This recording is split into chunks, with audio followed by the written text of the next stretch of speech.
And welcome back, everyone. Welcome back to another day, the final day, or I should say second last day, of the EWC qualifiers, the Esports World Cup 2025 Europe Closed Qualifier Day number 1. I'm of course just VIP. With you, I'm joined by these amazing players, by the people in chat, and by my plushies as well. Welcome, one and all, to the one of the final closed qualifiers, or the final closed qualifier for Europa. Here we go. We've been having a very intense week of StarCraft with non-stop EWC qualifiers, with all the open qualifiers for the Asia region, Korea, Americas, and Europe as well. And now we're here to determine who will make it through into the Esports World Cup, who will qualify, who will advance. Let's go. Exclamation mark be in the chat to have a look at the back yourselves. The bracket is live, the bracket is stacked, and on top of that, we have our first round. We have our first match of the broadcast. It's going to be a TVP between Gabe and Geralt. Let's go. We're jumping into game one. Game one is going to be on Pylon as we jump into our best of 5. Let's go. As spawning in the top left-hand corner of Pylon, we have the Polish Protoss player. We have the green Protoss representing Streamer Zone. It is Geralt. And spawning in the bottom right hand corner, we have the German Terran player, the red Terran representing Mouse. It is a Hero Marine. And if you're in the chat, you know what time it is. It is Gamba time. Predictions are open. Place your bets on who you think will claim the series. Best of luck in the chat as we jump into our best of 5. Not a best of 3, but a best of 5. A lot of best of 5s here available to us. Now, as a reminder, because the bracket is so large, and we can go over the bracket after the series, but because it is so large, it does mean that it's a 2-day event. You can see in the title of the stream, it is day 1 of 2, so we're going to be going over a half of the bracket today. The other half will be tomorrow. So again, 2 days of closed qualifier for the European region. Likewise, tomorrow is also going to be the Korean closed qualifier as well. So we still have the Korean and European closed qualifiers to wrap up before we have concluded our EWC broadcasting. And I believe there's also going to be a future global qualifier as well, open to all regions. These are regionals, but then we have the global one as a final chance, a last chance for players to make it through into the Esports World Cup. Oh boy, here we go. So now we are going to be opening up double gas opening here out of here Marine. Likewise, Geralt's going for a gate cyber expand, a standard open out of Geralt. Likewise, a more tech heavy start out of Gabe as we settle into Pylon. Now when it comes to our map of choice here, welcome to Pylon. This is one of the more aggressive maps in the map pool, known for aggression, known for all ins, known for pushing out across the map real fast and real quick, and being hyper aggressive on Pylon. So my eyes are going to be on Gabe. I do expect him to be the aggressor here because, for those of you that remember, this is a rematch. These two players did actually face off in the open qualifier, and Gabe actually qualified over Geralt in day 1. Did qualify over him, and they did have a back and forth, a back and forth series, a back and forth matchup. It was very intense between the two of them, and Geralt, he thrived, as he always does, in the late game. If you've been watching Geralt over the past couple of months, you would know that Geralt, he has some supreme late game PvT. We've seen him take down Bjorn, we've seen him take down Cure. He's taken down some of the best Terran players in the world in the late game. That is where Geralt can thrive, but can he get there? That's the thing. I would say that if we can get into a more standard game state, a more longer game state where Geralt's able to have a secure 4-base setup, I do favor him. But before that, in the early to mid game, that's where I favor Gabe. That's why I favor our Terran player, trying to be aggressive and trying to break Geralt ahead of time before we can get comfortable. So here we go.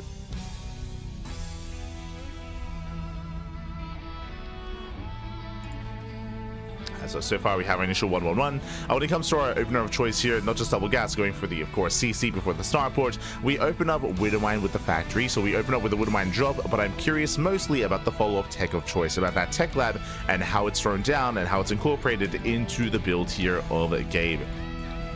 As we have a reactor on the ranks, initial Reaper Hellion poking out across the map.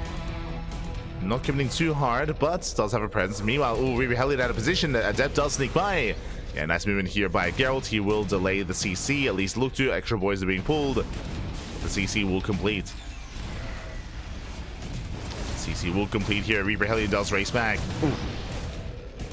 To see the mine shot baited out by that hallucination. That also means that we have limited scanning in the main, and when it comes to the main base, here comes the drop. Now, of course, the Widowmine is spotted. It's going to be 2 Widowmines and a handful of extra units into double Tech Lab. This is what we're waiting for.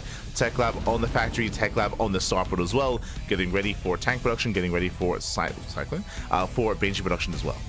Meanwhile, Gabe moves out. Does move out initially with that drop. Back at home is going to be a girl to keep up. He does have a shield battery here on the low ground. Claiming his third base. 2-gate blink. Ooh, 2-gate. Sorry. Yeah, essentially 2-gate blink into a third base. Third gateway is much more delayed. So very greedy here from Geralt. Geralt is being distracted, being dragged away. And we get the drop into the main. Geralt not quite in position. Mine's just going to be going up. Claiming one probe. Oh, doesn't waste the other shot.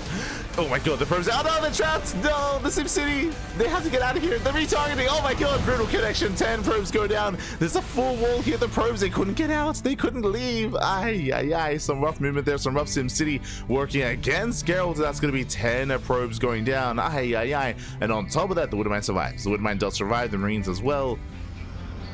Gabe, he can always go back in.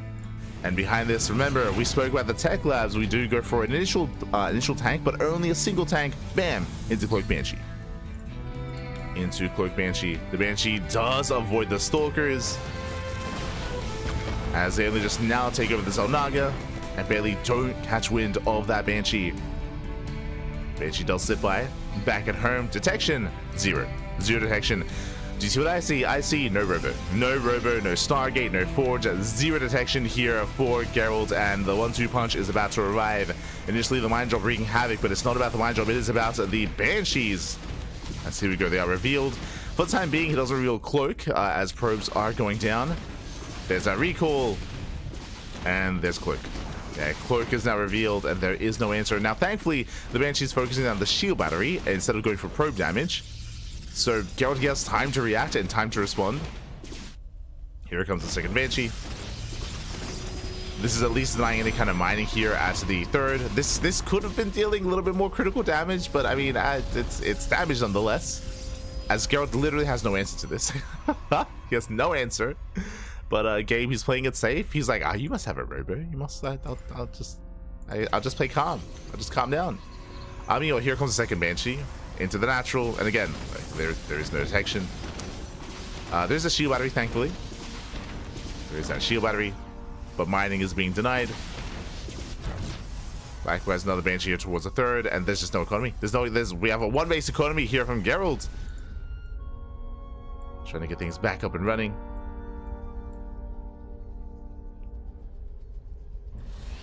There we go. Banshee does hit third once again.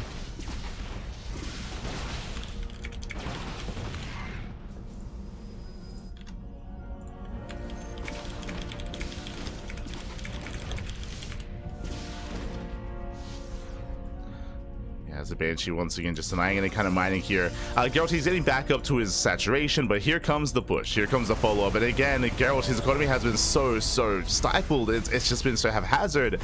And without a proper economy, here we go. Gabe coming in for the kill, coming in for the throat. Zels, they commit in. That starts stepping here out of Gabe. Yeah, shuts down the Zealots, pushes into the bases.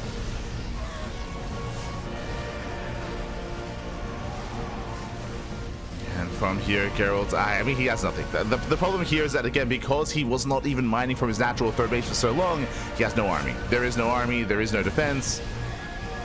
He does dive on the tank does go down, but these are brutal trades here for Geralt. You can see him plummet in supply. And here they say, it's not lying, Pat. It's not lying. Oh, no. Likewise, Banshee goes back into the natural. Geralt's being pulled apart. And Gabe going for the kill, diving into the natural. And from here, it does overwhelm. 26 probe kills and counting. 30. 30 workers going down. And again, it was just a really unfortunate start here for Geralt. As a reminder, it was just a really unfortunate SimCity in the main base, so it all began with 10 probe kills, which is already crazy, by the way. And we saw that Geralt was cutting corners. Remember, he went for the third base, he went for extra gateways, he went for the Forge, all before the Robo. I mean, the Forge was a response to the Banshee even to try to get detection, I would imagine. But even now, there is no detection, there is no Robo, no Observer, no nothing. Geralt, he barely survives here. The natural barely does fend off the attack. And here comes the second wave for Gabe. And there it is. GG gets called. And here Marine will take game number 1. Whew. GG. GG, well played. Whew. Again, Gabe, he will claim the first game, but as a reminder, this is a best of 5. This is a best of 5, so plenty more games ahead of us, plenty more games to come. A strong start here out of Gabe, but, you know, that was Pylon. Pylon known for aggression, known for these more intense styles. I would imagine, depending on the map, that Geralt can get into a more comfortable start as we jump into game number 2. I do see some people posing questions in the chat. For those who are curious, yes, of course, this is live. We never do any reruns on the channel. If this is ever a replay cast on the CranKy Ducklings, it is stated in the title, so always have a look at the title, like if you are maybe unfamiliar with the events that are currently happening at the time. So yes, this is a live event. I say live event, it's kind of live. What I mean by that, there's a 2-minute delay. Exclamation mark delay in the chat will let you know how much of a delay there ever is, whether it's, you know, 1 minute, 2 minutes, 3 minutes, 5 minutes, no delay. It will tell you depending on the broadcast of choice. Also, someone's asking, is this or are the matches all happening at the same time? Yes, all the matches are happening concurrently. They're all happening at the same time, and because of that, there are going to be matches that won't be casted because there are limited casters. From my understanding, I think I'm the only side stream. I think I'm the only, I'm the B stream. Like, there's the main stream. The main stream, they are covering ShoWTimE versus Wayne. We are covering Geralt versus here Marine, and of course there are other language casters like Indie, like TKL, other casters like Kebi Ray, Enki in Spanish, Cosmos in Portuguese. Like, there are other language casters covering other matches. But when it comes to English, I don't think there's another English commentator, unfortunately. I might be mistaken, but I believe that we are the only other one. Smooch, Smooch. So here we go. We're jumping into game number 2 and spawning in the bottom hand corner here of Tokamak. We have the Polish Protoss player. We have the green Protoss representing Streamer Zone. Down in the series, we'll see if he can bounce back. It is Geralt. And spawning in the top right hand corner, we have the red Terran player from the land of Germany representing Mouse. It is Hero Marine. Here we go. So I don't know if we can see Reynor for his match. Potentially, if we have... I believe there is an Italian caster at times. If he's casting today, then there might be a stream covering some of Reynor's matches in Italian. Or maybe maybe one of the other language casters is going to be covering a series as well. It's possible.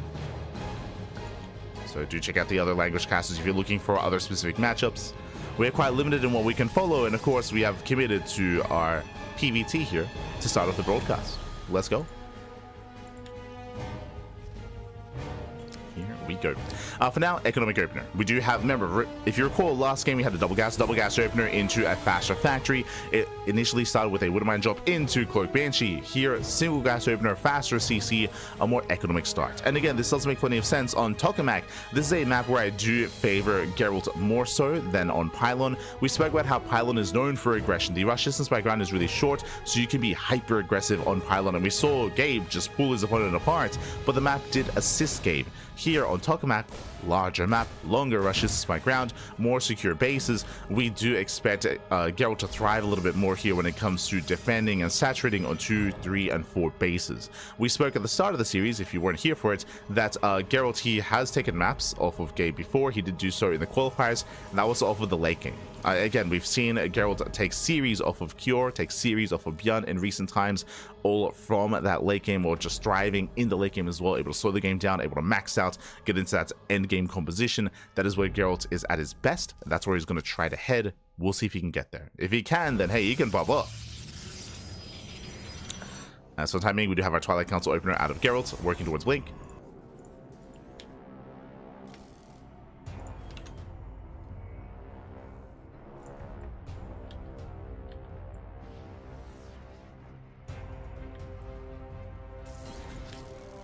We go. As we are going for a Blink base opener. Meanwhile, we do see, of course, Gabe expanding on low ground. Did go for a safe economic start by going for the CC on the high ground. Does float over. Will be able to expand uncontested, undisturbed. Hallucination will get a full scout of the main. Ooh, and I believe, did we see the research? Barely did. There we go. Does get a full scout. Behind this, we do see a double tech lab. Cloak Banshee, third CC. Oh my god, an insanely fast third base here out of Gabe. So very greedy here in the follow-up. And thankfully, the Cloak Banshee this time was spotted, was confirmed. And Geralt, he does already have the Robo on the way. You can see a stark difference already here when it comes to the builds from Geralt. This time, he does open up 3-gate blink into a Robo. A much safer style here from Geralt. We'll have detection, we'll have extra stalkers. And this will delay the third base for a little bit, but will be safer as a result.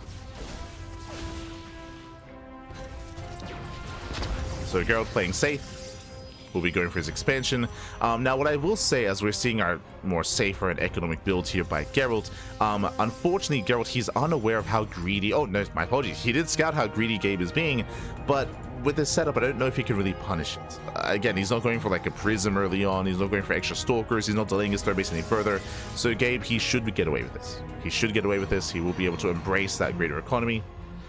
Cloak is done in a couple of seconds. Banshee is out. We have another Banshee on the way behind this as well. And these will keep Geralt busy. Behind this, throwing down more Raxes.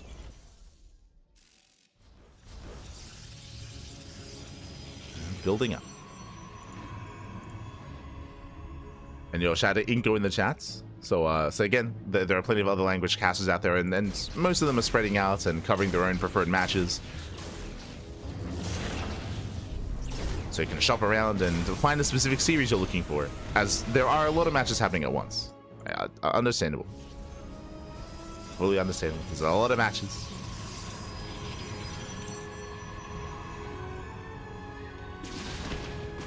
As Gabe does hit the natural. Gets one probe, but only one.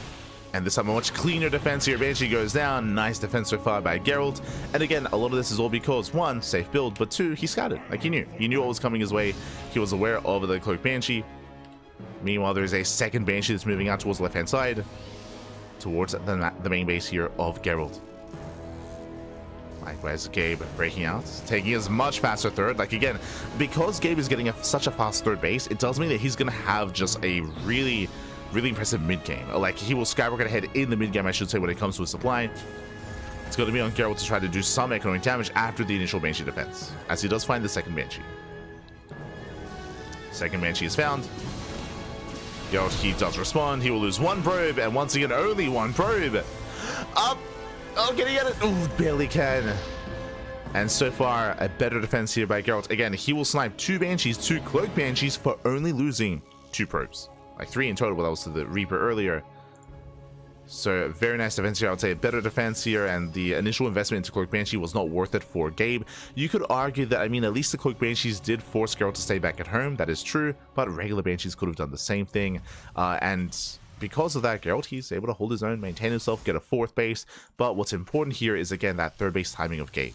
What's scary here is that typically the Protoss player wants to be up a base. Because of the way that mules work, Protoss player wants to be up an expansion compared to the Terran, but here we're even on bases.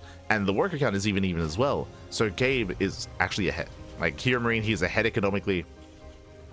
And with that, that's why his supply is looking as impressive as it is. And it's gonna get even more impressive. Again, it's on Geralt not just to expand, but to do something about the economy. Zella run by, Zella drops, Storm drops even. Some way to slow down Geralt, sorry, to slow down Gabe. We'll see if Geralt can pull this off. Otherwise, Gabe will snowball out of control. Geralt is being active with Stalkers. Stalkers, they fan out towards the left-hand side. Prism towards the right. As the army gets spotted. Oh god! They spot each other. Nice catch there on the Shimmer. Observer goes down. Gabe is keeping up with the War Prism. Likewise, Stalker still being active as well. 4th CC on the way. Gabe just once again just doubling down and looking to gain a greater economy. Headed towards a longer game state. Does sneak out. This is unscouted. Zelse will run it. Well, they will run into Gabe. But again, they're going to be shut down. 2, 3. Oh. 2 Zelts going down. Geralt out of position. He's racing back home. Yes, completely out of position. There's no energy. There's no recall. Ooh. Storm will zone. Storm will buy time. Geralt coming in with the intercept. Let's go. And we'll see if Geralt can catch a Gabe. Stalkers move in. There's the stim. Here comes the storm. Oh my god. Whew. And Gabe, he will get away. Yeah, likewise, reinforcements coming in as well. Who's surrounds who? How good are the storms going to be?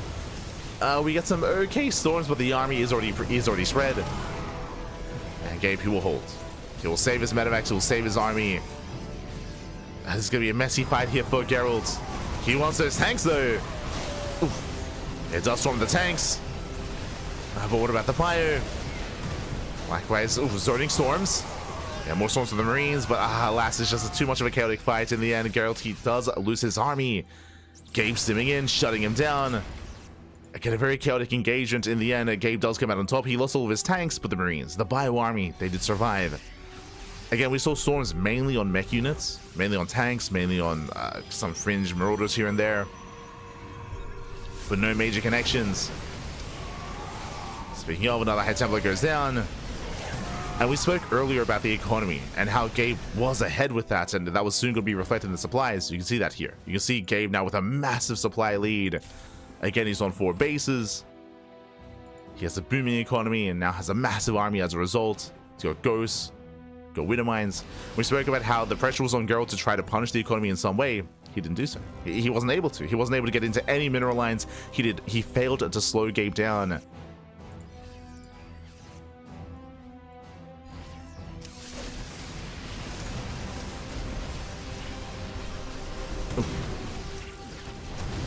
Geralt, he's forced to engage, has to save his base, his 5th. Oh, show us an over. Ooh, that's a kill. It's a kill, not a cancel. Brutal pickoff. Matches going off, slowing down Geralt as well. 9 probes do fall. Drop here on the right-hand side. Ooh, does force a recall. And Geralt being pulled apart. As Gabe is coming back in. Yeah, there's a cancel. Geralt, he knows he just cannot defend. He's out of position. Remember, he recalled. So he's now racing back over. And Gabe is maxed. Gabe, at this point, he's maxed out. Again, he got away with so much greed at the start.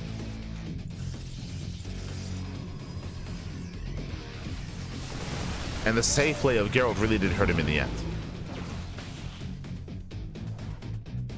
So just a really good read there from Gabe. To go for that, to read that even.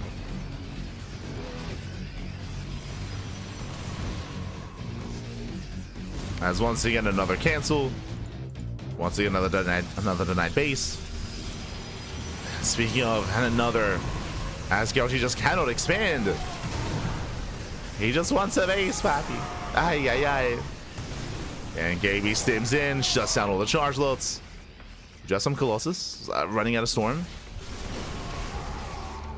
The Colossus, they can hold the line. Gabe once again going back in. Behind this, Ghost production well underway. Second starport getting into Liberator range. Working towards Liberators. Gabe is almost there. Likewise, to combat all these Colossus, Vikings. So Viking production has begun. So he's working towards those Vikings. Never goes off. Ooh. Doesn't quite connect. Storm does graze the army. Better storm towards the end, but that was maybe the best storm we've seen so far, but it's too little too late. KB stims on in.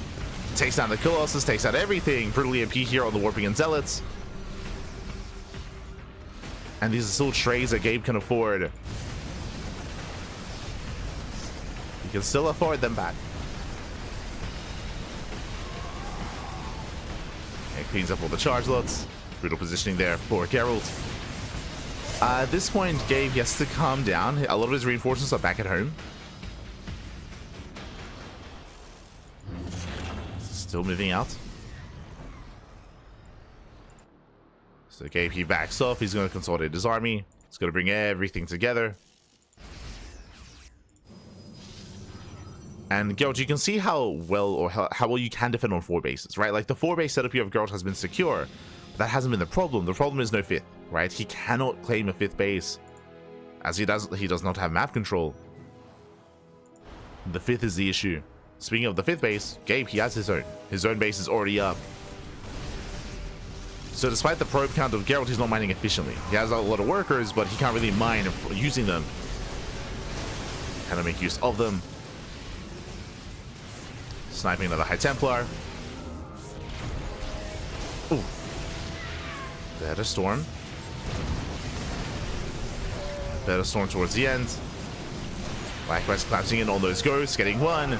Stalkers are coming from behind, and Gabe has the overextended. Nice pickoffs, takes down the ghosts. Ghosts are going down. Better fight here for Geralt.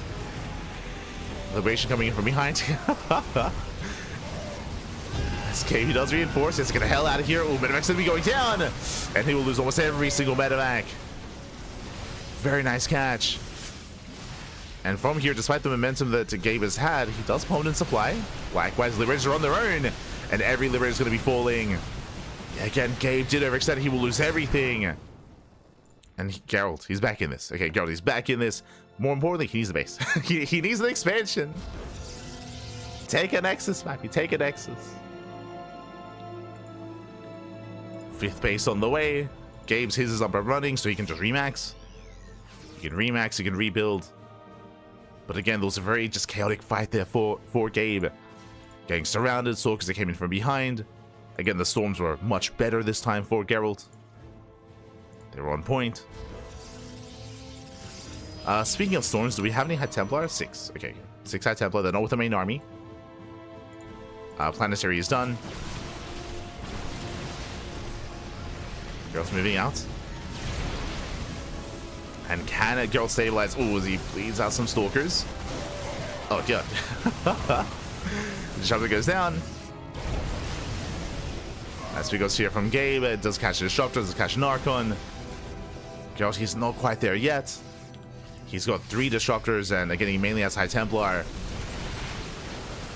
The Ghost count was basically reset. So there's not that many EMPs. EMP here on the Stalkers. Where are the Ghosts? There we go. Sorry, someone say, where are the High Templar? Where are the High Templar? They do come in. Nice Storms. Yeah, Storms, they do come in. They punish the army. Geralt, he's holding the line, but you can see the rally here from Gabe. He's just rallying everything across the map, stimming across the map. He's coming. He's on the way. The Ghosts are coming even.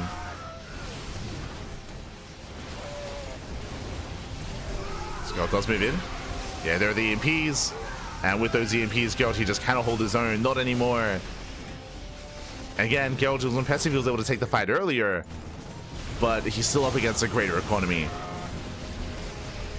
He's still up against a Gabe that can max out. A Hero Marine that can just max out. The Great Liberation has arrived. Stalkers, they blink in. The Stalkers, they go down. That was a brutal blink. And GG gets called. Gabe will take a 2-0 lead in the series. Here we go.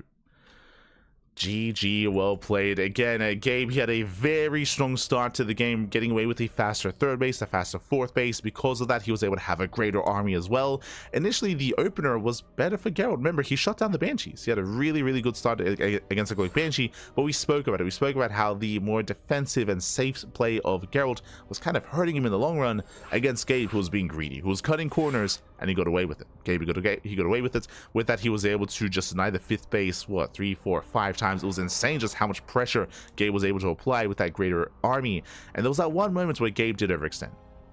Yes, that is true. There was that one moment where he did overextend on the left-hand side, where he did end up getting surrounded and he lost his entire army. That was a strong moment for Geralt, but as you saw, because of the better mining, the better base count, the better economy of Gabe, he could afford it. He could afford to make a mistake there. He could afford to lose an army. He can just rebuild and remax. Geralt could not. He could not afford those trades, could not afford those losses, and as a result, Gabe still overwhelmed. Still did overwhelm. GG, well played. Let's go. Let us go. As we are getting into game number 3, as we're going to be loading into Incorporeal. Let's go.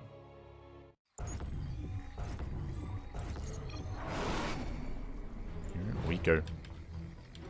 As spawning in the bottom right hand corner of Incorporeal, we have the Polish Protoss player. We have the green Protoss representing Streamer Zone down in the series, and he's up against the wall. One more loss and he is out of the upper bracket. So can he fight back? Can he make a series out of this?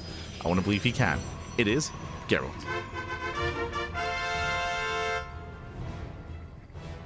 Spawning in the top left hand corner, we have the red Terran player. We have the German Terran representing Team Mouse, leading the series 2-0, and 1 game away from advancing on to the next round. It is Hero Marine.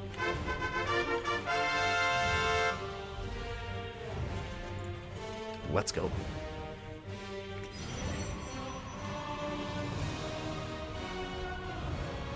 Here we go. Oh, siema, papi, siema.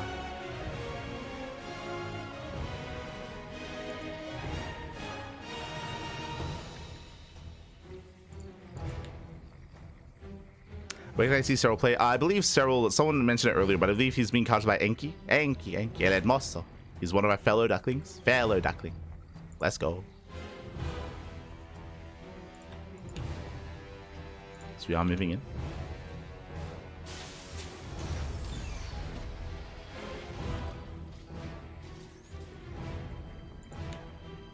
We are settling in, and once again, Gabe going for an economic opener. Once again, single gas guys are here, not double gas, so we're going for a faster CC. We do see Geralt, he does force the CC off center, which is gonna cause a little bit of just a little bit of inefficiency here in the early game. Of course, you can just lift and land, but nice little win there for Geralt. And we'll see how he will change his approach here. Again, last game we saw a bit of a safer build out of Geralt, and we'll see if he will once again play safe. We'll see if he can cut corners. Welcome to Incorporeal. Incorporeal is one of the larger maps of the map pool. One of the larger maps.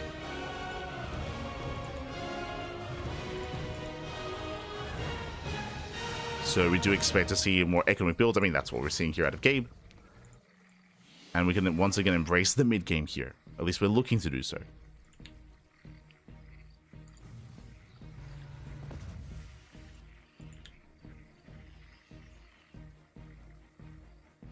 Behind this at Twilight Council for Geralt, once again working towards Blink. We have seen 2 Gate Blink play, 3 Gate Blink play. We'll see how many gateways he does throw down. We'll see how safe or aggressive he plans on being. Let's go.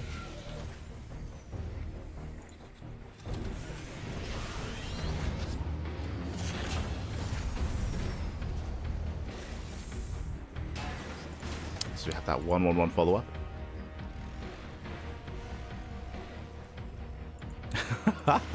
I'm loving how annoying Geralt's being. Let's go. Does shade underneath the CC, takes out the Hellion, not bad. Takes down the Hellion, going for the other as well. Nice early game pickoffs here from Geralt. Body blocking as well, looking down the Hellion. Okay, let's go. Takes down 2 Hellions, takes down the Marines, denies mining at the natural. Shouldn't get too much more damage, but again, is denying mining time. So it does delay the economy. Nice start here for our green Protoss. Behind this, we have extra gateways on the way. So as we mentioned before, we were curious how many gateways will be thrown down. 3 gates set up here, 3 gate blink out of Geralt into a 3rd base. If you recall, last game we did see a Robo before 3rd. So again, last game we had a more safer and more kind of defensive start. This time we're cutting more corners. As Hellions, they do race past. Oh! And we do get a force field look down. One of the Hellions, yeah, just the one. First Hellion will fall, the other does get into the mineral line. Boys are being pulled. Does take 3 shots to kill a probe and does get 1. 1 probe goes down. And Geralt does hold. Behind this, I didn't notice Cloak, but oh no, never mind, Cloak was cancelled. Does pull out. And to be honest, after seeing Game 1, Game 2, now coming into Game 3, I do actually prefer Geralt's start here more than any other game so far. He's getting into his own. He gets some of the game damage, he defends against the Hellions, he gets a faster 3rd base, getting it up and running. So far, so good. Likewise, the hallucination scout earlier did confirm Cloak Banshee, which makes sense as to why Gabe would cancel it. Now we go for the rescouts. Confirming the add-on swap, Stim on the way. The Banshee, I believe, was still produced. Yeah, Banshee is still moving out. Cloakless. Oh! Let's go, does dive into the main. Does pick up a couple of workers. 2 SCVs going to be going down. Oh, we'll bleed out a Stalker, though. Gets a tank! Tank is picked off. Nicely done here by Geralt. From here, pulls away. Likewise, Banshee towards the 3rd. But there is that shield battery. Geralt, he has time to react. He has time to respond. And with that, he will. This does distract Geralt, but so far, nice damage. Again, getting the tank. And we'll see how committed Gabe is going to be. For now, he's still on 2 bases. He's getting up to a 5-rack setup already. 2 racks is hidden here at the natural. Oh boy. So it's building up on 5 racks. This time, no third CC in sight. By now, last game, we already had one that was finishing up by now. But this time, no command center. So Geralt is going to be that much more aggressive, working towards Concussive Shell. Building up towards his sim timing. Let's go. Is building up. We have Storm on the way.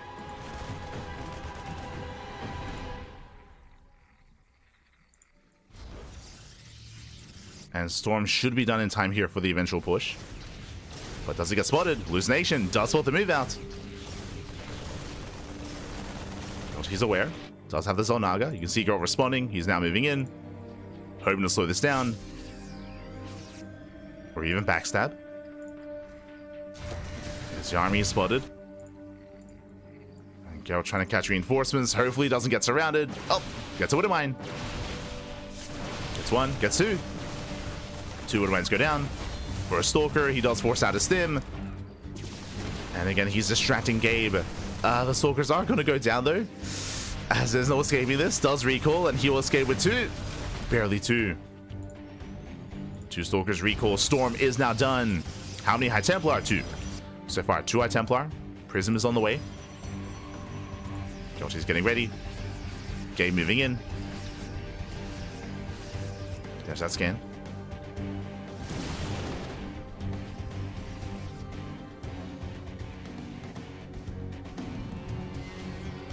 Does scan, does spot the army. Oh no! Oh, that first High Templar is going to get caught out. Oh, thanks to the shield, but he does not survive. Ay, ay, ay. Again, the storms are so crucial here. Tank does siege, Gabe pushing in, and Geralt, he does a bin in the 3rd. Yeah, unable to slow this down. Unable to stop this ahead of time. And the base will fall. Geralt, he's in trouble. Has to pull away. Okay, still on 3 High Templar. Sorry, 4. 4 High Templar are ready. There's the NG overcharge. That's still such a Marauder heavy composition. And again, this is all on 2 bases. Oof. Gabe is committed. There's just not enough on the ground. Geralt goes for a Zealot run by. They're not at home to defend. And even if they were, I don't know if he could. Storm zones. And Geralt's out of position. He's stuck on the low ground. Gabe goes straight for the kill, straight for the natural. Depowers the Robo. Geralt does catch reinforcements, but he cannot engage with the main army. It's just not going to happen. As Zell they bust into the mid right now. They're getting SCVs. SCVs are going down. Geralt comes in from behind. Oh, doesn't get the tank, just barely not. The tank survives. Stalkers go down. Ay, ay, ay. And Gabe, at this point, he is doing it. He does break the natural. The natural goes down, now pushing towards the 3rd. And there's just barely an army here for Geralt. Geralt, he probed up to 75. Oh my god. Jesus. I didn't realize just how many probes he had made. Oh my god. When really this was a 2-base all-in. Remember, no, there was never a 3rd base here for Geralt. Sorry, for Gabe. He did hide the 2 ranks earlier to make it more difficult to scout. But he just committed on 2 bases. Went for the all-in. Geralt is getting ready for a longer game. The 75 probes, they didn't help back. They didn't help. And with that, Gabe, he can stim and he can win. Does push through. Takes down another High Templar. Boys are being pulled. Geralt's getting desperate. Again, it's his final stand. Trying to hold on. Storm zones away. The army is overstimmed. And we get an okay storm towards the end. That was the final storm, though. That was the final storm.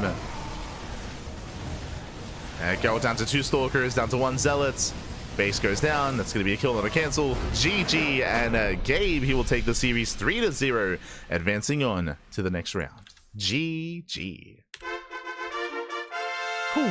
GG, well played here, Marine. He will claim the series. He will advance on. Again, Geralt, he was able to hold his own in some aspects here, especially coming into game 3. I do feel like over the course of the series, Geralt, he was able to get a better handle on his opponent. But unfortunately, as we pointed out, we did see Gabe, he did commit into a 2-base all-in. Didn't pull the boys. You don't have to pull the boys to go for an all-in, but he did hide his Raxes. He did double down, did commit. We saw that Geralt, at least towards the end, that he was getting ready for a longer game state. He was getting a 4th base up and running. He was saturating as well.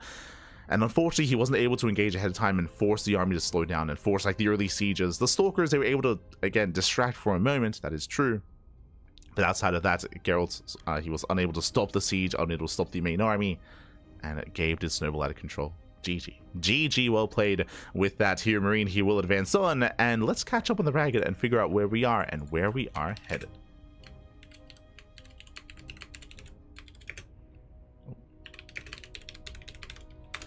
Let's go. Exclamation mark be in the chat if you guys want to have a look at the bracket yourselves. The bracket is live, the bracket is stacked, and let's see where we are and where we are headed. Okay, oh my god, as some of the matches have already concluded. From the top, Serral takes down Qualifier 3-0. Serral waiting for the winner of Cristiano and Mana in the next round. Oh.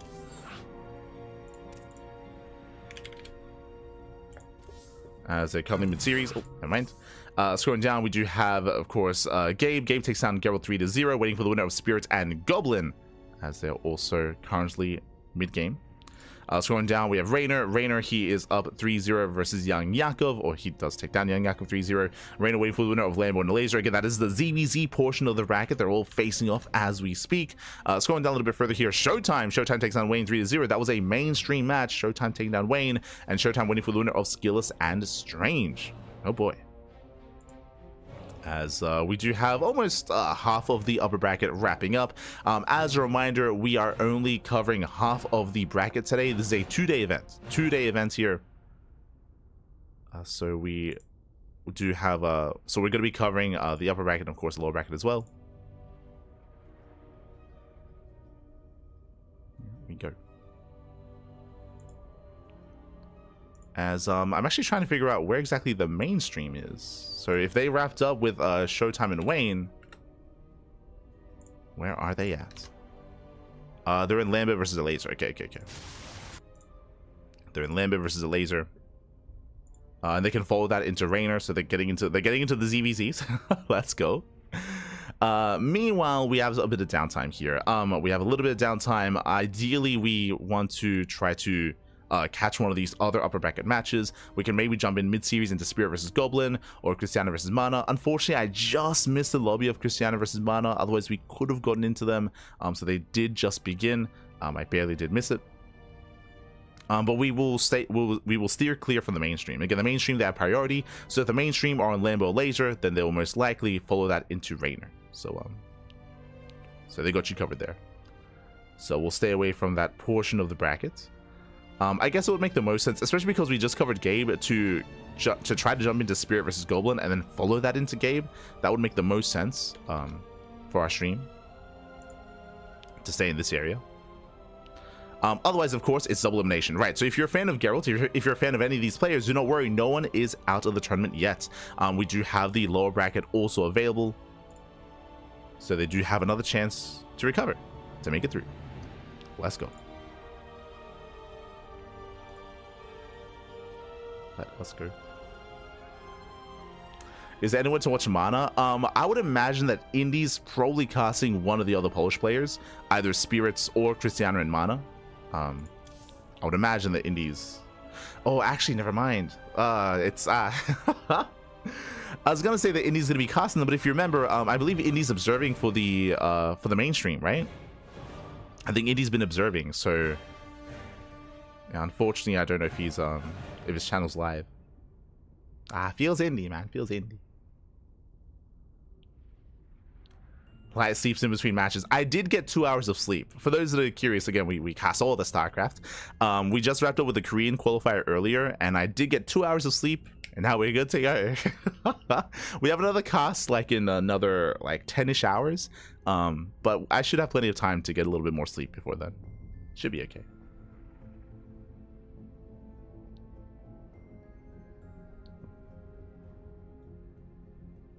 Here we go. Here we go.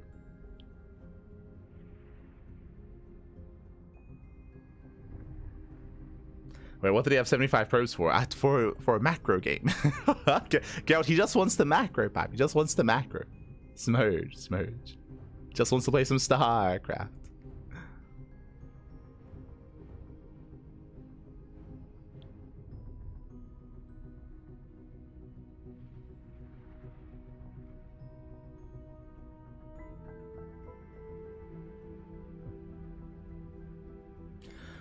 But otherwise, again, we have some downtime. We are waiting for one of these matches to open up. As I mentioned before, currently our goal is to keep an eye on Goblin and Spirits, just because, like, typically whenever we cast an event, like, we try to, keep the narrative going. If we follow one player, we continue to follow them as best we can.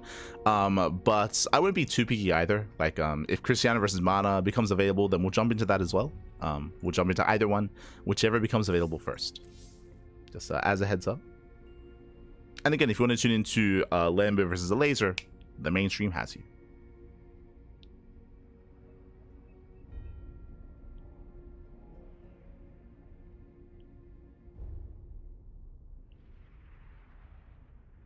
There we go.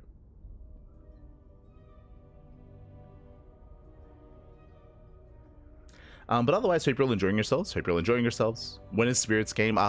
Maybe soon, TM. It depends. Unfortunately, I don't think anyone is in those matches currently, so I don't know if, like, if they're in game 1, game 2, game 3, game 4, game 5. So we're not fully aware of where they are. But I believe the current plan for today's broadcast is we cover the entirety of the first round, then the second round, and then the lower bracket 2 rounds as well. And I think that's all we cover for today's broadcast. I'll actually message the admins about it.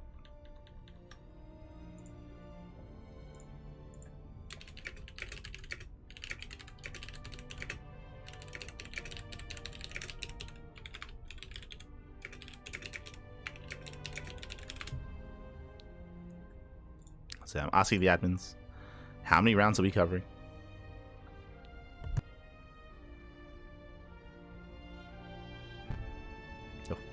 Oh. But otherwise, might just go on a break. I mean, I guess technically I could jump into Lambo versus a Laser. Like, we do have permission to, or we have access to the clean feed. And it looks like they have a bit of a back and forth. There's some spicy builds going on.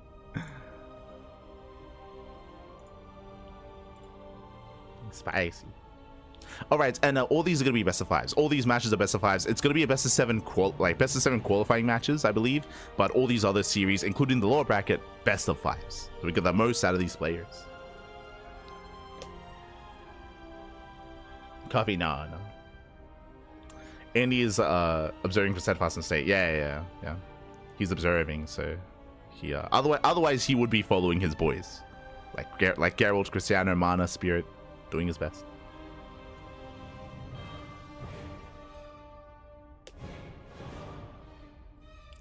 But for now, we are going to be going on that break. Again, we just have some downtime, and take the time to get some snacks, get some food, get some water, get ready for a night full of StarCraft. When we come back, we'll have a series. Whether it's Mana and Christiana, whether it's Goblin and Spirit, yet to be determined. We'll figure it out. So, yeah, we'll be back soon in a couple of minutes. Take care. Take care, Pappy. Take care.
Welcome back, everyone. Welcome back to the Esports World Cup EWC 2025 Europe Closed Qualifier Day number 1.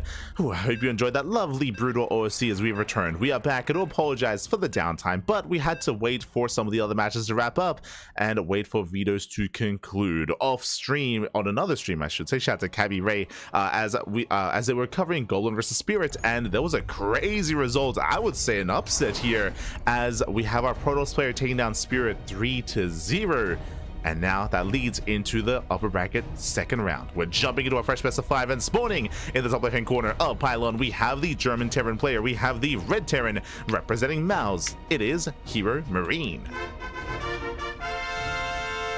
And spawning in the bottom right hand corner, we have the Croatian Protoss player, the blue Protoss. He just took down Spirit 3-0. It is Goblin. And if you're in the chat, you know what time it is. It is Gamba time. Predictions are open. Place your bets on who you think will claim the series. Best of luck in the chat as we jump into this fresh best of 5 matchup. Here we go. And again, coming into Goblin versus Spirit, at least on paper, I was rating Spirit very highly here. I mean, I know that Spirit did take some time off. I know that he, especially during the offseason, a lot of players did kind of step away from the game a little bit. They weren't as active, they weren't as competitive. But likewise, I would kind of say the same about Goblin. You know, Goblin's been playing a lot of 2v2s with you Thermal, but clearly in the background he has been grinding, and for him to take down Spirit 3-0, that is an impressive performance, an impressive result. When we think of the top Terran players in Europe, who do we think of? Top 3. We think of Clem, we think of Gabe, we think of Spirit. So who better to challenge Goblin right now than Gabe himself? Let's go. Double gas opener out of Gabe, going for a more delayed CC. And of course, before I get ahead of myself, if you're in the chat, it's Gamba time. I mean, by now, I think predictions would have been closed, but place your bets while you can, as predictions are open. You can place your bets on who you think will claim the series, whether this goes the way of the Terran or it goes the way of the Protoss. And welcome one and all to Pylon. Pylon, of course, is, we mentioned this previously in the previous series, is one of the smaller maps. I should say shorter rush distance by ground. Short rush distance by ground, very exposed bases as well, very accessible bases, maybe that's a better way of putting it, and aggression is favored on this map. You can be hyper aggressive, hyper assertive. Last time we saw Gabe on this map, he did go for 2-base play, and he was able to break and pull Geralt apart. And we'll see if that trend continues here. And we'll see if Goblin can keep up himself. Let's go.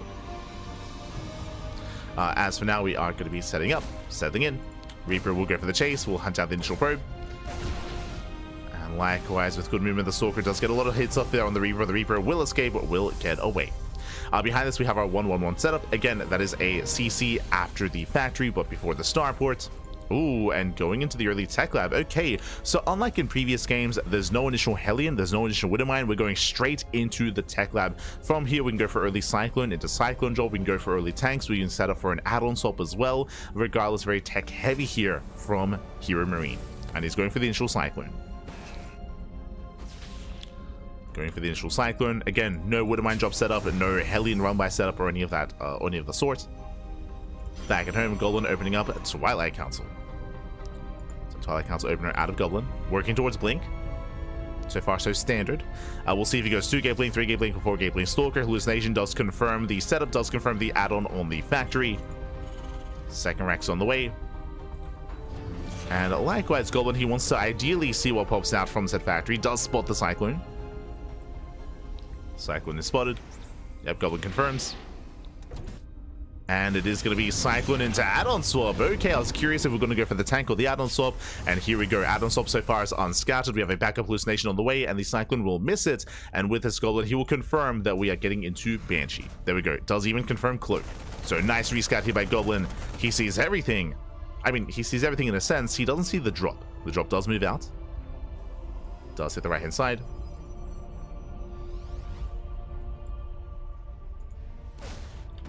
Likewise, Goblin in position. Nice target firing here on the medevac. Very nice. Likewise, medevac gets owned away. Cyclone is getting low. Does juggle. Medevac goes down. That means it's going to be a one-way trip. One Stalker does fall, but the shield battery does support. And with that, Goblin holds. Very nice defense here. We'll lose one Stalker. Oh, no. Yeah, just the one Stalker. For what? For a medevac, Marines, and a Cyclone. Nice defense from here. Now he expands. Now the third base was delayed a little bit here from the side of Goblin, but it's perfectly worth it. It's perfectly fine. Went 3-gate blink into a third. He did take his gases here alongside his robo. Or the robo at least before the third base. Goblin looking secure. Meanwhile, across the map, we do have... Did we actually research the... Oh, no, we did not.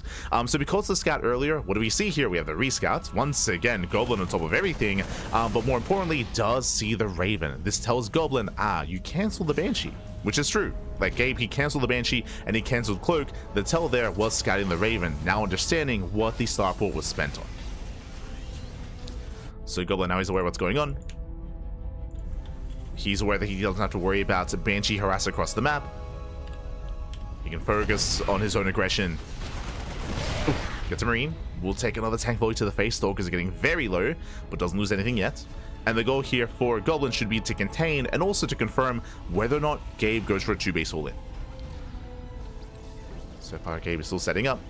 No additional Raxes, not yet. Stim is only halfway done, but he does try to catch out the Stalkers. Goblin, he does pull away in time. Behind this, working towards Colossus. +1, charge on the way. A standard follow-up there out of Goblin, but he does need more time and ideally wants to slow this down.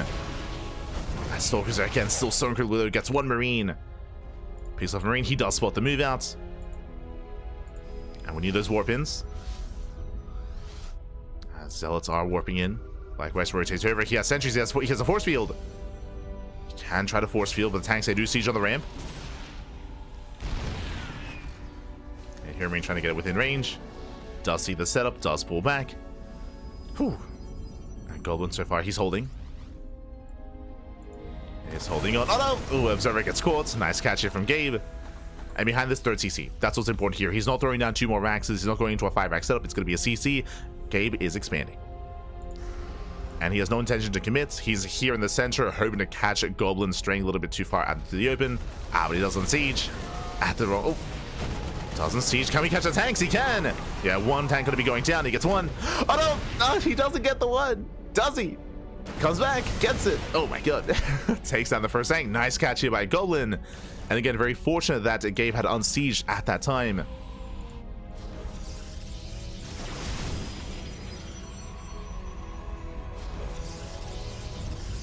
So he does pull back.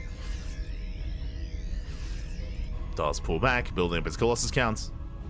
His third base getting fully operational. Remember, Gabe, he was committed on 2 bases. His third base is a little bit later here. So Goblin, he can enjoy a greater economy. Building up more Colossus. +2 is on the way. And soon we should be able to expand and start to diversify that splash damage. Whether it's going into a second robo into Disruptors, whether it's going into Storm. Until then, Observer does confirm that Gabe is expanding. Again, Goblin up until this point was not too certain, but now he does see the CC. He is aware. Goblin now feeling confident to be more active on the map. He knows that Gabe isn't coming his way, and Goblin can be aggressive instead. Goblin, he has map control. That's a lot of Marauders, though. Goblin, I don't think he really has an intention to push into this, but he can just poke. He can poke, he can prod, he can posture. Oh! Observer gets spotted. Goblin taking his 4th base. Still not taking additional gases. Not yet. Second starport out of Gabe going into Mass Viking. As Goblin, he pokes in. Again, just trying to poke in barely out of range of the tank. Just shaving off a couple of units. Prism has arrived. With the Prism, he can try to head into the main. He can reinforce. Gets a Marauder. Not bad. As the Observer goes down. You know what? Goblin is getting up to 3 Colossus. Now going for a second Forge. Double upgrades. Still being active outside of the bases. Goblin once again poking in. Oh, he gets caught out. 1 Stalker falls. And this entire time, Gabe has been building up his army, building up that Viking count. More importantly, he's on how many? He's on 8. 8 Vikings. He can soon break out. Meanwhile, we spoke about the follow-up tech of choice from Goblin. It is going to be Disruptors initially to support the army alongside Temple Archives for Archons or potentially Storm. But right now, he's quite reliant on those Colossus. Like the Colossi are the backbone of his army, at least currently. Goblin needs more time for Disruptors. Do you see Gabe? He does rotate. Does break out. He gets spotted by the Zealots. Goblin coming in from behind. Gabe, he doesn't know where the army is. Doesn't know, but still a bit of an awkward position here. Yeah, engaging on the bridges. Gabe, he does pull back. Goblin, he cannot quite engage. Vikings going ham. Nice juggling, nice control, but the missile goes up. Yeah, missile does go off. Goblin, he does commit, but the Colossus, they just melt. Fighting with the HM missile. And Goblin, he will lose his army. At the same time, Zealot busts into the mineral line. That does force Gabe back home. Zealot's also busting into the third base as well. SCVs are falling. Gabe, he may have won the fight. But the economy is hurting.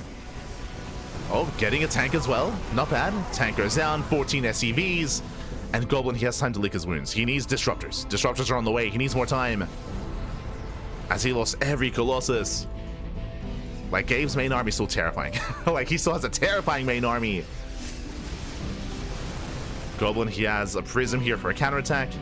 Another Zealot army coming in. Never goes up. Up! Oh my god, good connection.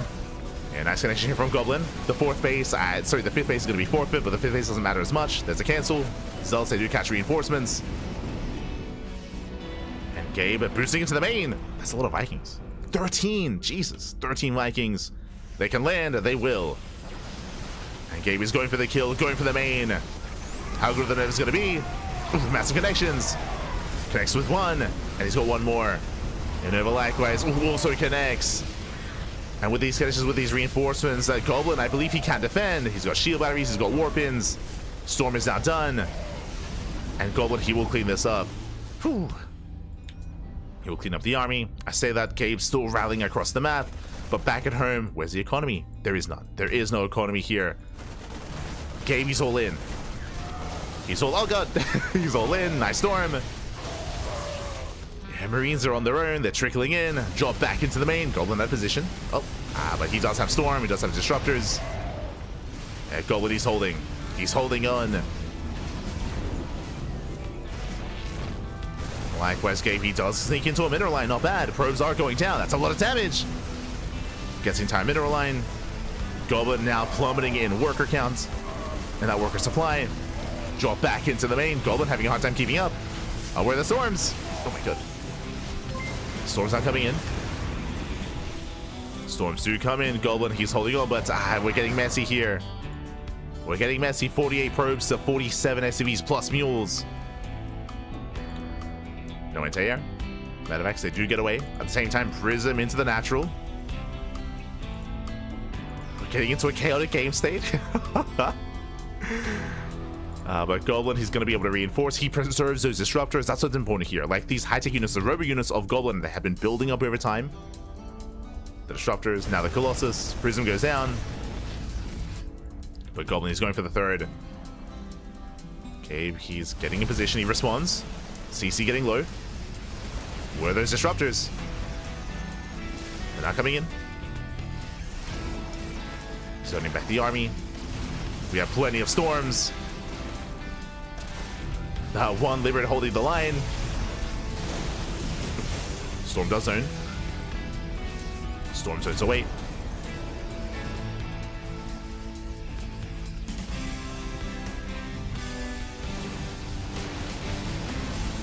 Does zone here so far. Gabe does hold on, going for the disruptor. He doesn't quite get it. Oh, yeah, not quite. Meanwhile, Goblin, he hasn't retaken the fifth base. Zone 4 just resaturating, reprobing, trying to get that third back up and running. He's got 2 Novas in the chamber. Nova goes up. Ooh, a little bit premature. Novas, they do not connect. Colossus goes down, massive pickup. And Novas are not connecting. Likewise, no storms available either. Zealots, they try to get into the mineral line. Gabe, he's holding, he's defending. Goblin, we need these Novas to connect. Can he handle his balls? Novas are going up. And, oh, they do not connect. Nice target finding there out of Gabe. Zealots, they collapse on the army, though. The charge lots. Yeah, Zealots, they dive in. They pick up the ghosts. They chase down Gabe. They force him back to the natural.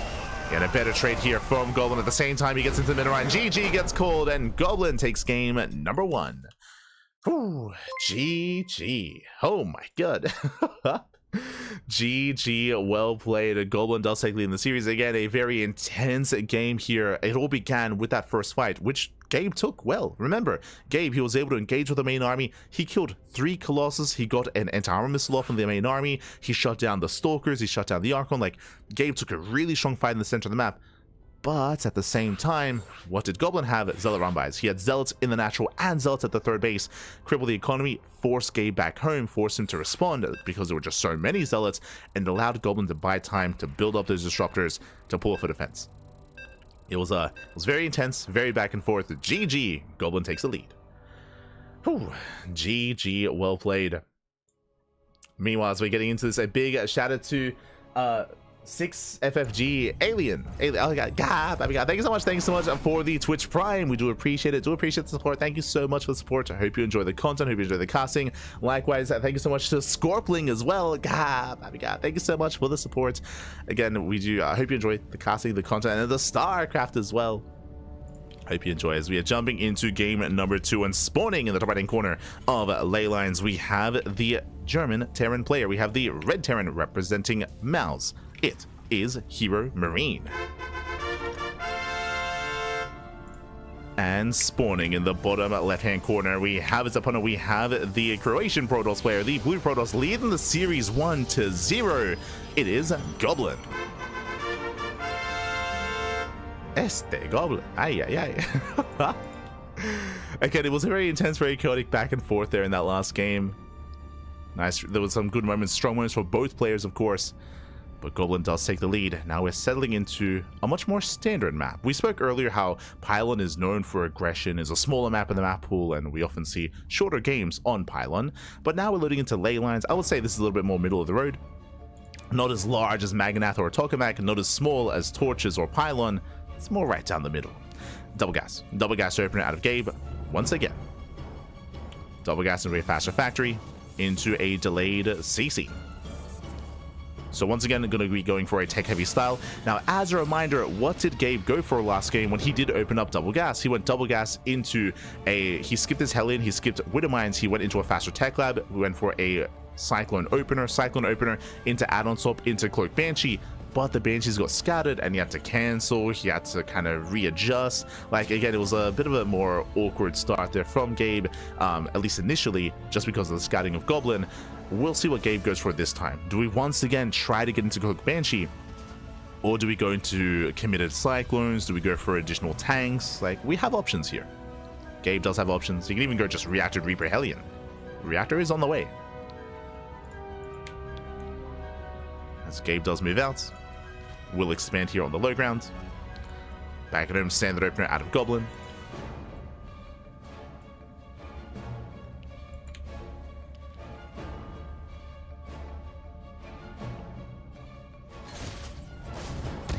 As Reaper does get into the main. Oh!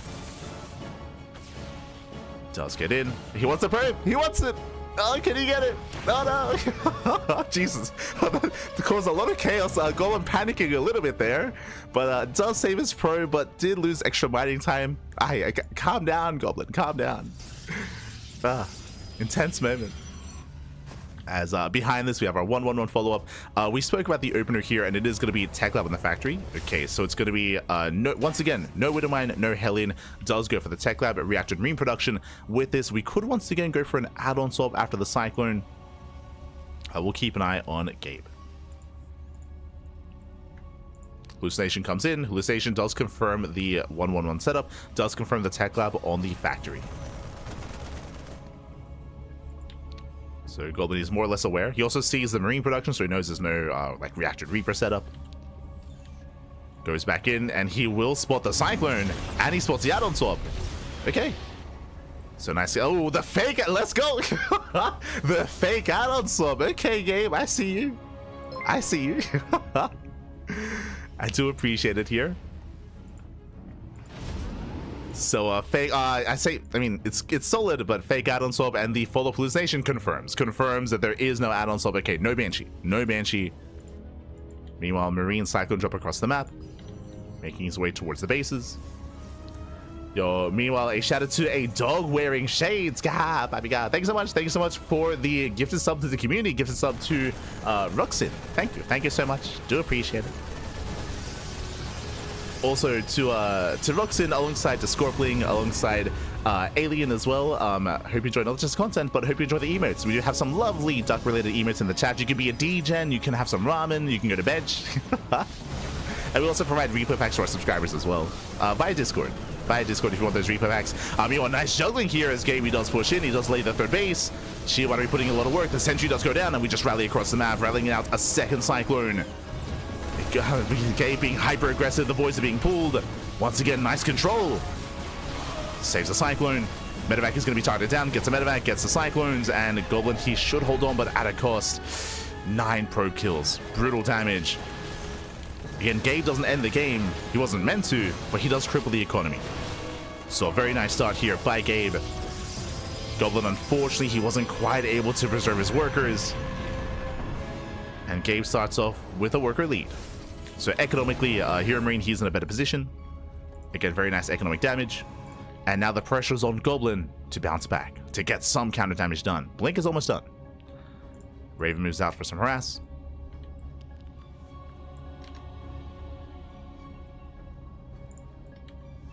Ooh. Stalkers, they poke in towards that natural. Behind this, going for a third base, going to the Forge, a +1 and charge, so a standard follow-up here out of Goblin.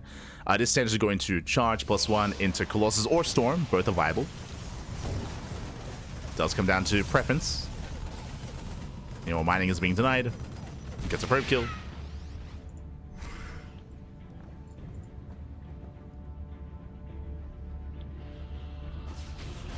Oh. So let's get a probe kill. And this Goblin moving in. Hey, does no bunker, I should say. Yeah, no bunker on the low ground. Gets a Marauder and 2 Marines. Doesn't lose any Stalkers. Nice trades here by Goblin. But again, denied mining.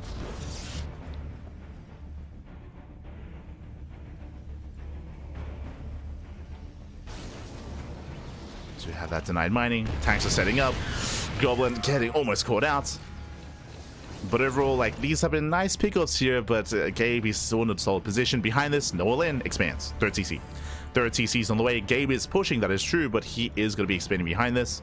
He moves out on the right-hand side, and Goblin so far does miss the move out. Oh, the Observer. Doesn't see, oh, he got a glimpse. Yeah, he does catch a glimpse. Whew.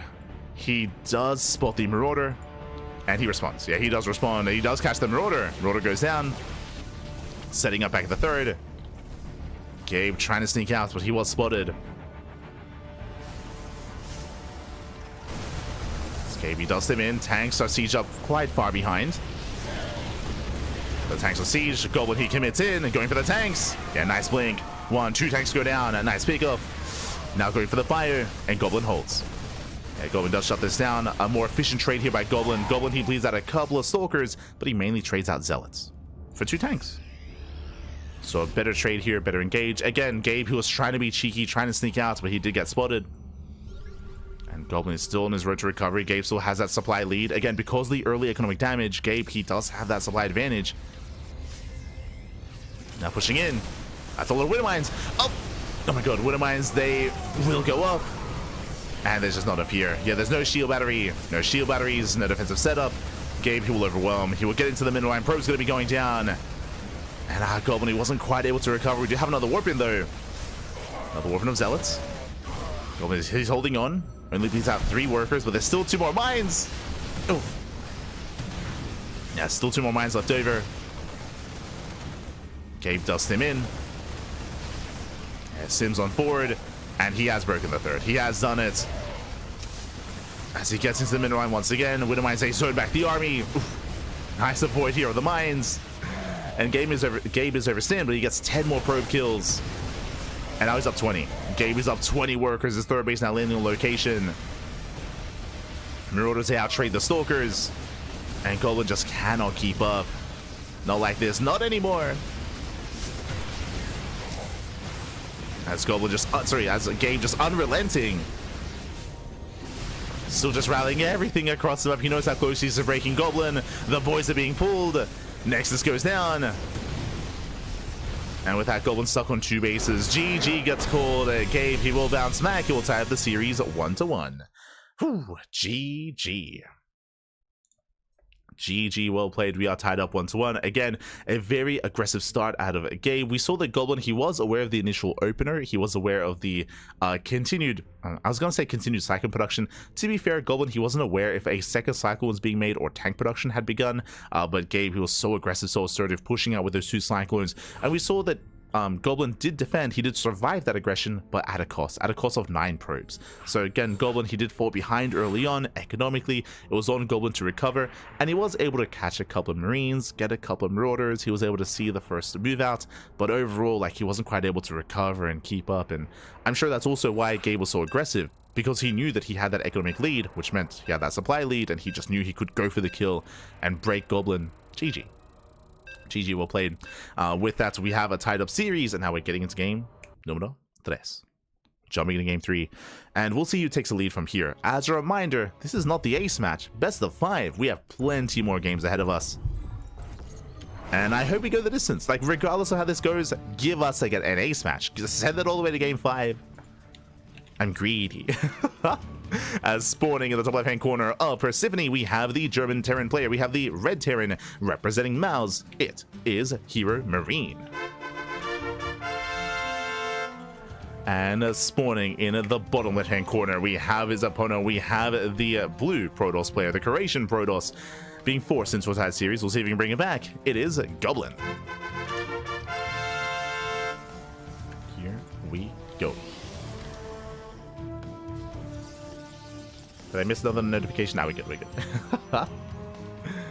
Some people asking about certain players, whether or not they're qualified in. I believe exclamation mark B for the Wikipedia page. You will get a link to the brackets, and of course, that can then direct you to the main page of the Esports World Cup. We already have some players seeded into the main event. Clem is one of them, of course, as Clem is the reigning world champion, the best player in the world. And we also have Hero from GSL, and we have Shin, Solar, Maru, and the other player escapes me. Classic, that's it, sorry. And Classic, they were the top 4 players of Dallas. So those are the current players making it through. Then, of course, we have these EWC qualifiers that are progressing. We just had the NA qualifier. That was this morning, which we did cover, of course, here on the channel. We also covered the Asia qualifier yesterday as well. And now we just have the European qualifier, the Korean qualifier, and there's going to be a global qualifier alongside GSL Season 2 and Stara Zagora. So there's still other opportunities for players to qualify and players to get those spots outside of just these qualifiers, these regionals. Double gas. Once again, double gas opener here out of Gabe. He has been mixing up his builds. Remember, game 1, we saw attempted Banshee play. Game 2, we saw some mind games. Then switching into an early medevac into a double Cyclone push. This time, what do we go for? Do we go for Reactor Reaper Hellion? Do we go for committed Widow Mines? Do we go into Banshee again? Our eyes are on Gabe when it comes to his opener of choice. As it's going for that CC on the low ground. Meanwhile, standard opener out of Goblin. Goblin has been on point with his scouting, 100%, but we'll see if he can keep up.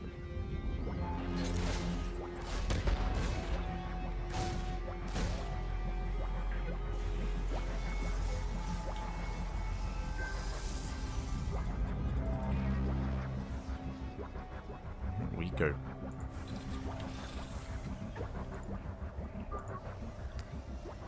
As speaking of, for the first time in this series, I believe, Hellion. Okay.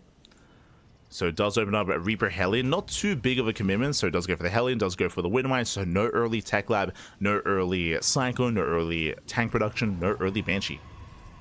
He will delay the Tech Labs. He'll eventually get there, but we'll delay. Hallucination goes in, Hallucination does confirm the lack of add-ons. Reaper Hellion dives in, but the shield battery is done, and so far Goblin, nice SimCity here, he does wall up, and it will hold. Likewise, he has a force field just in case. Hallucination does park itself over the production, does confirm the Widowmine. Does confirm the Widowmine, which means this has to lead into a Widowmine drop. You don't just typically open Widowmine and not coincide that with medevacs. So now Goblin knows to get ready for drop play, to get ready for harassment. For now, they're keeping up with the main army, keeping up with the Reaper Hellion. You see Goblin attempting to expand, he is delayed. by a couple of seconds, but he will get that Nexus up and running. Nexus is on the way.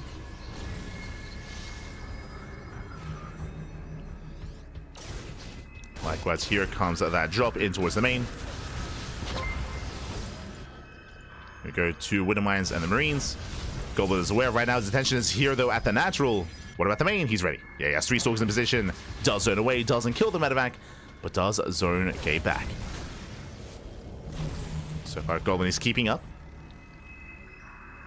Gabe threatening another dive. Behind this, going into his 3-1-1 setup. Tank production has begun. Early stim. Okay. Going into stim. Building up his tanks.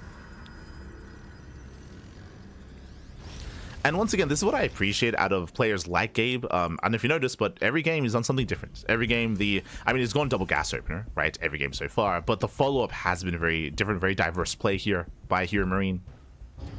And that's also why scouting is paramount from the side of Goblin. Like, he needs to make sure he's somewhat aware of what the Terran is up to, because there is a lot of possibilities here. Especially early on. So Goblin is keeping up with the scouting. He is aware of the add-on swaps, so only 1 tank, I believe. Yeah, only 1 tank. A heavy commitment to Marine and Marauder production, so a very light tank count into heavy bio play with early stim. This Goblin's moving out to me while the drop coming back in. There is a shield battery, but nothing quite in position to defend. Uh-oh. As Goblin does pick forward. Pokes in, gets a Marine. Back across the map, drop into the main. Will unload. Goblin does react in time. Oh, does pull away. Pulls away. And so far, the unpowering is quite annoying here. Will delay some mining, even more so. Here comes the main push from Gabe.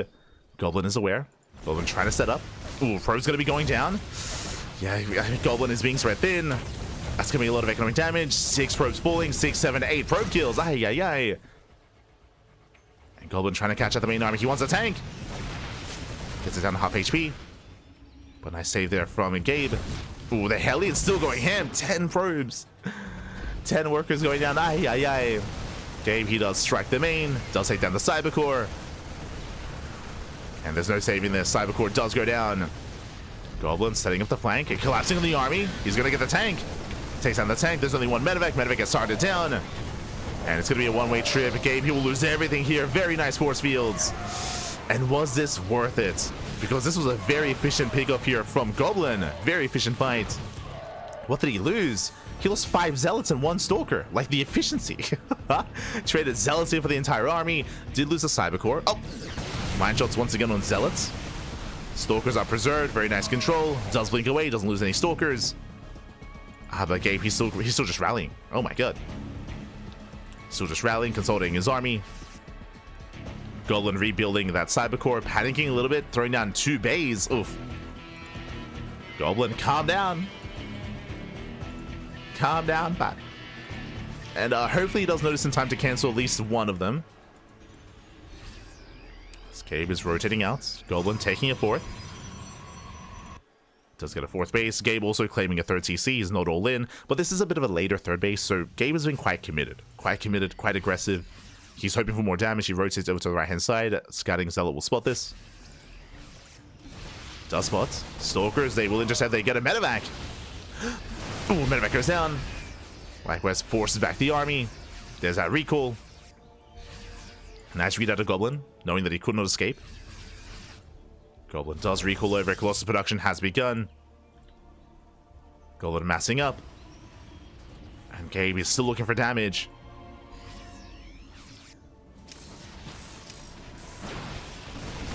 Still searching. Oh! Avoids the Widow Lane. And the problem here is that Gabe, he isn't really threading the base. I mean, he's threading the main. True. He can dive in. He's going for it. Doom drop. Does go for the Doom drop. Goblin, his recall's on cooldown. He just used it. Yeah, no recall. Has to blink in. Colossus somewhat in position. Probe's going to be going down. He can go for one of the bays. Oh, and the bay is going to fall. Denies extend the Lance. I think the other was cancelled. And there's a rough engage here from Goblin. 12 probe kills. Aye, aye, aye. It's going to be okay, though, if he can catch out the medevacs. Blinks in. He gets 1. Gets one medevac, but it was the empty medevac. Gabe does evacuate, does pull away. Takes down the mineral line, that takes down the tech. And it looks like, yeah, the second bay was cancelled. Unfortunately. So he has to rebuild the bay. Temple Archives on the way as well. And that means that no more Colossus. He's only got the one. Only one Colossus here for Goblin. Does focus down some of those Widow Mines. One Might Shot goes off. Ooh. Nice engage here from Goblin. Gabe threatens another dive. Pulls away. Observer does confirm. And now Gabe can get his third. His third base is getting up and running. And even though Goblin has had a faster fourth base, because of all that economic damage, I mean, his economy is a little bit lackluster. Not what it needs to be, not what it should be. So Goblin has to build back up. Likewise, the Colossus count is still very low. It gives time for Gabe to build up his Vikings. Viking production underway. Goblin moving in.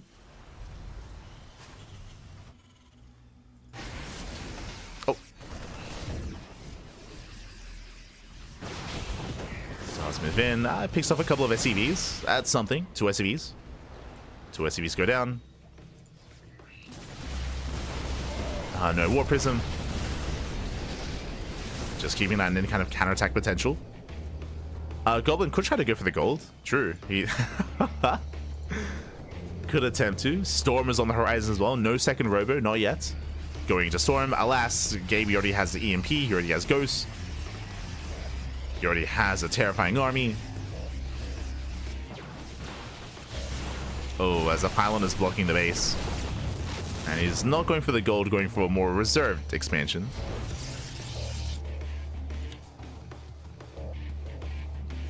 Or more standard, I should say. Getting his fifth. Now here comes the second Robo. Storm is almost complete. The game has slowed down. For the most part, Goblin has map control. I say for the most part because, I mean, Gabe is still building up a death ball of an army. He's got 8 Vikings, 7 Ghosts. Liberation is on the horizon. He's getting that freedom.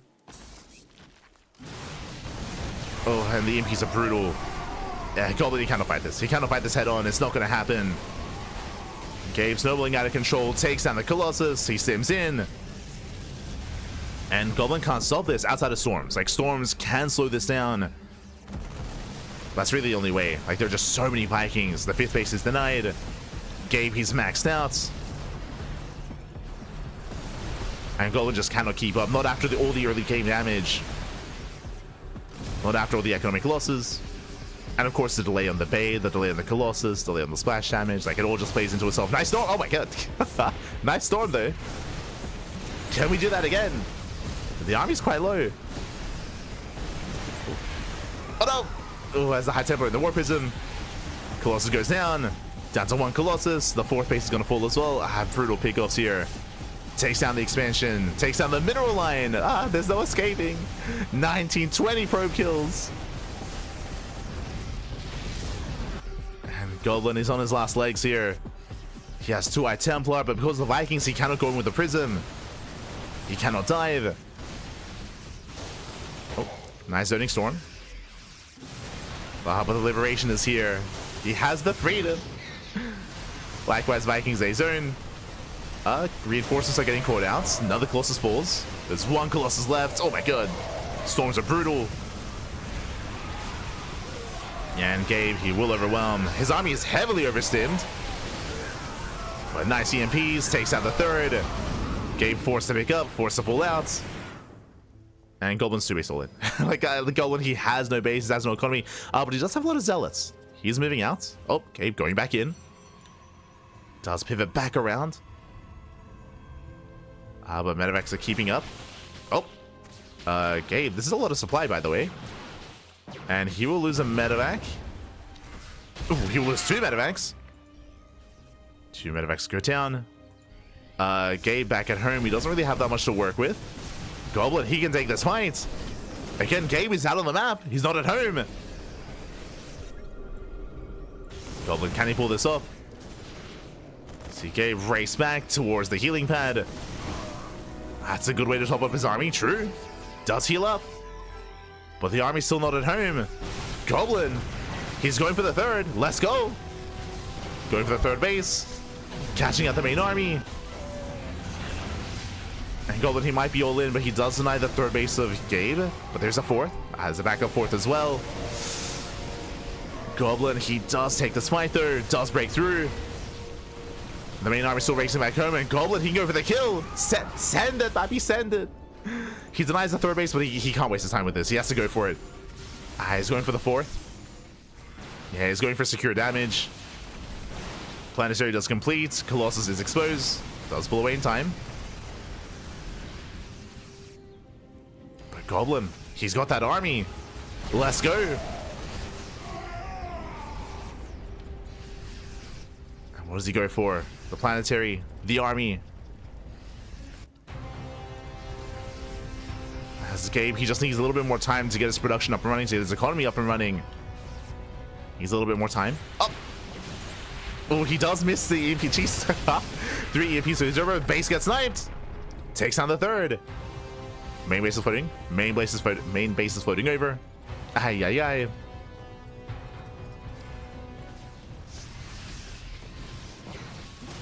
Oof. Now the storm zones.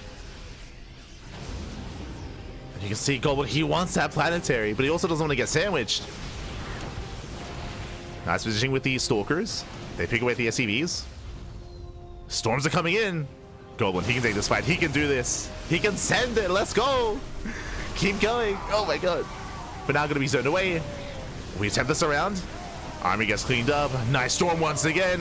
Gabe, he eats the storm to the face. He takes it. Takes the storm. There's still one more storm in the back line. Colossus are so very low. Another storm zones. Storm does zone away. Colossus are going down. Yeah, the Vikings not being targeted. He gets 1, 2, gets 3 Colossus. But what about the ground army? The does they overwhelm. Takes down the main. The main base does fall. GG gets called. And with that, Goblin takes a lead in the series. Whew. GG. He was 2 base all in, Papi. Like, he lost his fourth, lost his third, he lost his economy, lost everything. But he was preserving that main army. He was able to slowly build that up over time. And likewise, we saw that Gabe, he was taking a lot of storms to the face. His army was being put away at. Oh, he was bleeding out. And with that, here we go. Oh, we're getting into our next game. We're getting into game number 4 here. And Goblin only needs uno más, one more game to claim the series. Let's go.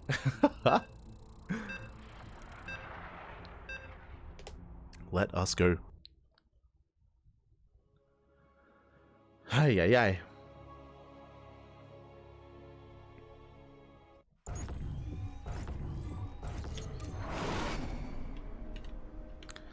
As we are getting into our next game, we're getting into game number 4 here, and spawning in the top right-hand corner of Tokamak, we have the German Terran player, we have the Red Terran representing Mouse.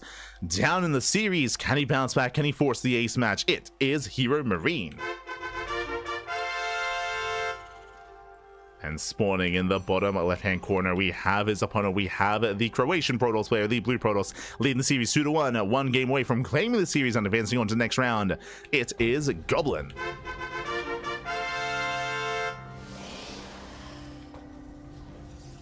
Whew. Let's go. that was crazy, man. That's crazy. Ay, ay, ay.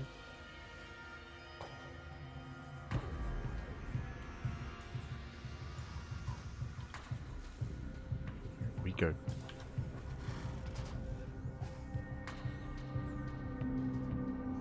Oh my god, here we go as we are coming down again, a very intense back and forth. And again, Gabe, he was doing really well that last game with his drop play, with his harassment, getting into mineral lines, killing workers, sniping tech, more importantly, sniping bases. Like, he was doing very, very well for himself. But alas, as he was trading his army for economic damage, that is where Goblin was able to build up his forces. He was able to catch out the army in portions as well, in segments. We saw that Gabe, again, like his drop play or his main army was caught out on the map. He was split in half. It was crazy. GG. GG, and welcome one else to Tokamak. And hey, do you notice something? For the first time this series, economic opener. And it makes sense. We speak about this all the time when it comes to the maps themselves. There are two maps that are known for macro longer later games. They are, of course, Tokamak and Maganatha. They are the largest maps in the map pool. So here we are loading into Tokamak, and for the first time, one gas opener, CC before factory. So racks expand out of Gabe for the first time, going for an economic start. Now, when it comes to this map itself, when it comes to the features of Tokamak, 1, it is a larger map, that is true. 2, longer rush distance by ground. 3, the 4-base setup is very secure. We kind of saw that in the Geralt versus Gabe series as well, where Geralt, he was very secure on 4 bases, but he struggled to get a 5th. Like, the 5th base is more exposed, the 5th base is more difficult to take, but your 4-base setup, the bases themselves are very close together, they're very condensed. Because they're close together, it's easy to rotate between the 3rd, between the 4th, between the natural, between the main. Likewise, we have choke points, we have some points of elevation as well here in the center and on the right hand side. So in general, there are a lot of defensive features on your 4-base setup to be able to secure yourself and get into the mid game. As we mentioned before though, the 5th base is where things can get a lot more difficult to really claim, to really get into. But we'll see if we can get there. So far, the openers do dictate that we're going into a more standard game, but we'll see. For now, 1-1-1 by Gabe. Goblin falling back. Going for a Twilight Council opener. Getting into Blink. Now, we do expect, I mean, this is one of the more viable maps to go into 2-gate Blink. 2-gate Blink into a faster 3rd to be greedy. So Goblin can try to be more greedy. Hallucination does confirm the opener. Goblin is now aware of the 1-1-1. He's aware of the faster base. Behind this, no add-ons. Setting up for a Mind Drop.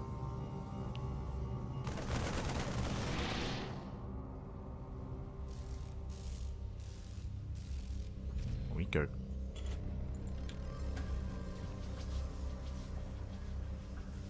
Good morning, greetings from Bolivia, papi. Oh, let's go. ¿Qué tal? ¿Cómo estás? Bienvenidos. Bienvenidos. As we do have a second Rex behind this. Yo, shout out to a dog wearing shades for the 100 bits. Thank you so much, papi. Thanks so much for the support. Gracias, papi. Gracias. Do appreciate it. Always, always.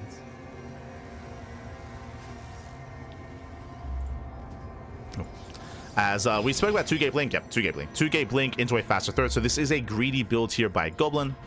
But again, you can get away with cutting corners and being more economic focused and centric on a map like Tokamak. Likewise, if you remember, I believe when we saw Gabe against Geralt here, Gabe, he went for a 3rd CC after the starport. He went for a very fast 3rd base and was so greedy, and he snowballed out of control in that game. Here he's playing more standard. He's not cutting corners. He's not rushing into a 3rd.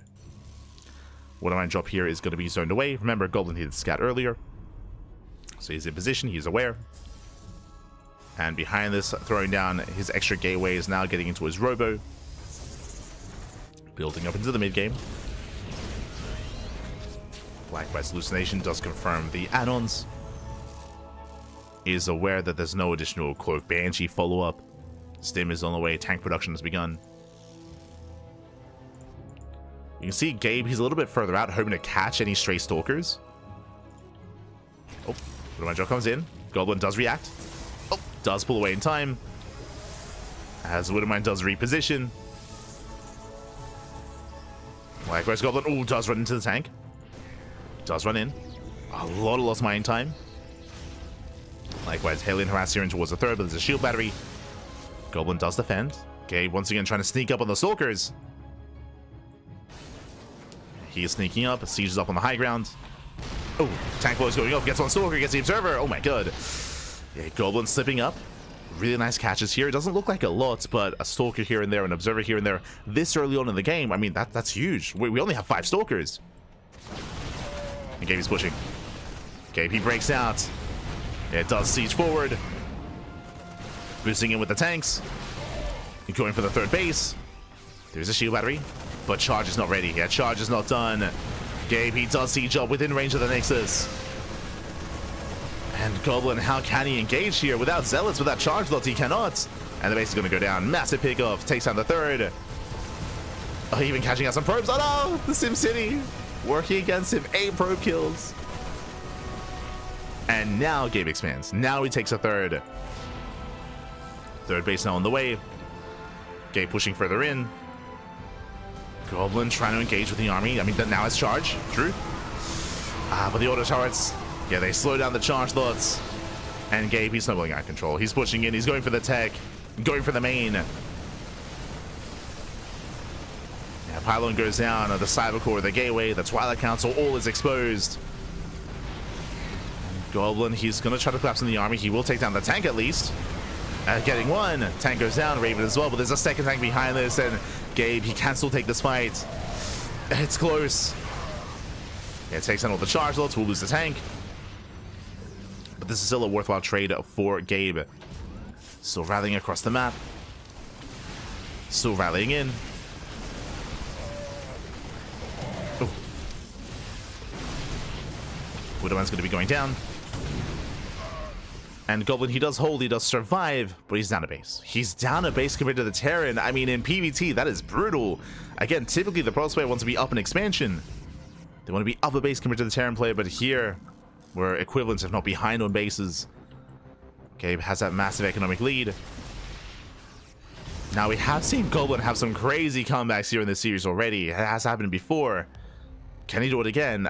There's just so much to overcome, though. That's the problem. At Goblin, he has no forges, he has no upgrades, he's just now starting his Colossus production. The Temple Archives is on the way. Gabe, he's up 10 workers. Zealot does get some damage. And this is what Goblin needs. Like, Goblin, he needs like a Zealot drop or a Zealot Runby to get some SCV kills. Storm drop even. Goblin, he's double expanding. I mean, he has to. He's double expanding. He knows that he's behind. He needs to take a third, take a fourth. Do whatever he can. And if Gabe is passive, Goblin, he can recover. True. Like, if Gabe is passive. But Gabe is never passive. It's like, if you can take anything out of the series, you could even argue that maybe Gabe is overly aggressive at times. And maybe at times, like, overextends or is overconfident. But passive, nah. No shot.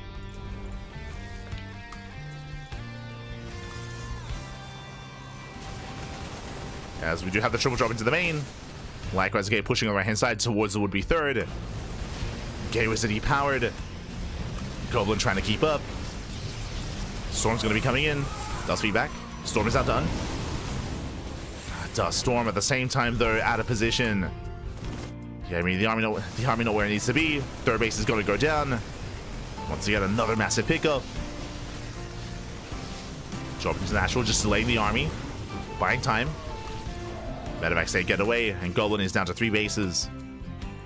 Now, thankfully, he double expanded, so he at least keeps 1 base, but just the one.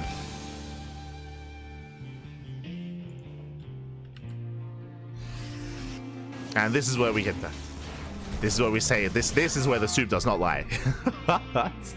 Gabe, he's almost maxed. He's almost maxed out. Just showing just how much crippling damage he dealt earlier. Now, okay, now if Gabe fights with half his army, right? If he keeps too much back at home, if Goblin is able to engage like this portion, like a portion of the army at a time, if he's able to land those storms, and then maybe we can cope a little bit. Storms are pretty good, but they're not that good. They're not that good. Even if Gabe were to lose this army for free, like, he'd still have enough. There we go. Does distract Goblin. He creates an opening. Base is denied. Gabe moving in.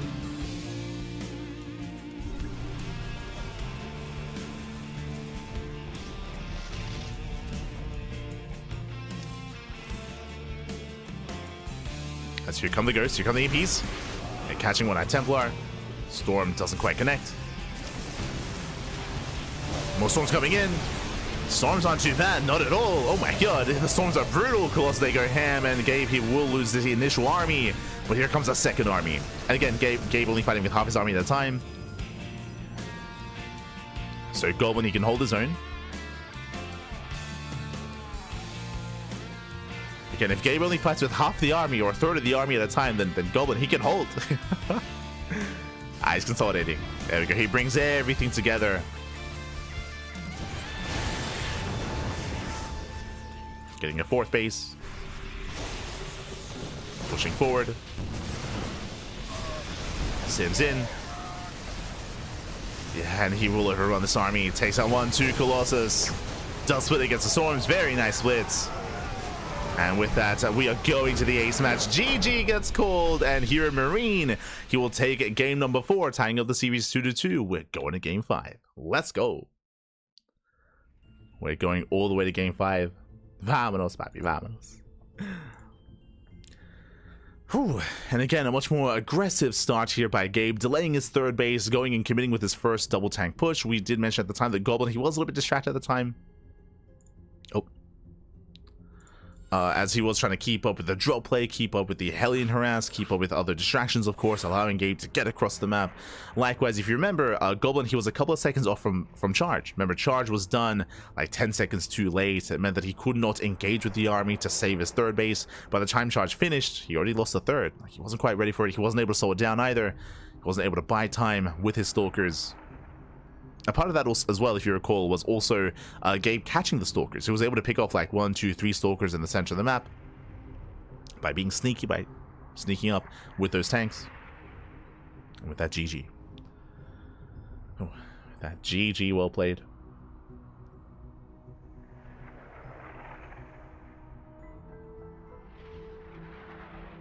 Here we go.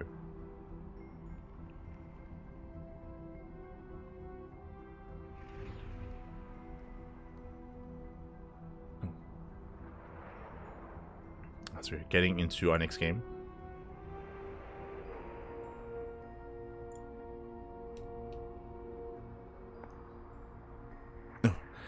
And our players, they did need moments. They did need a moment here. Oh.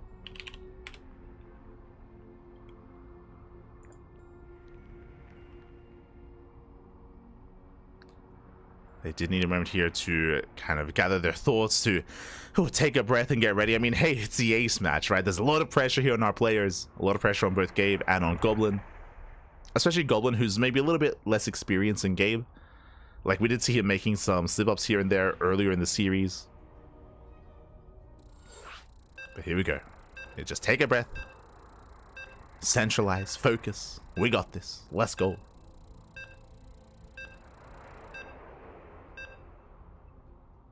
Here we go.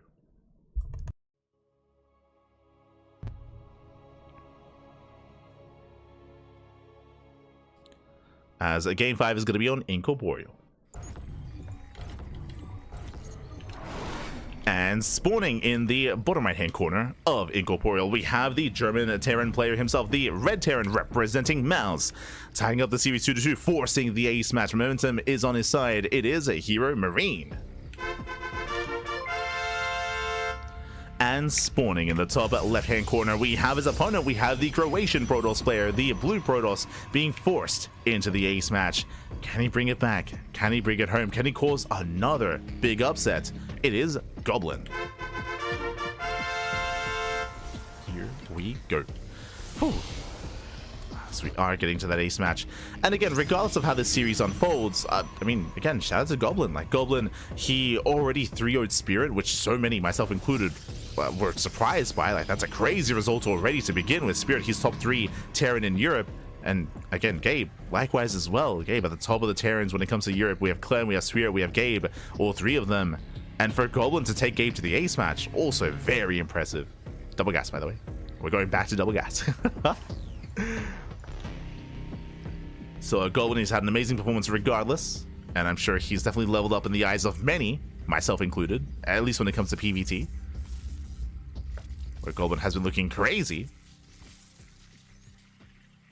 And we'll see if he can go the distance.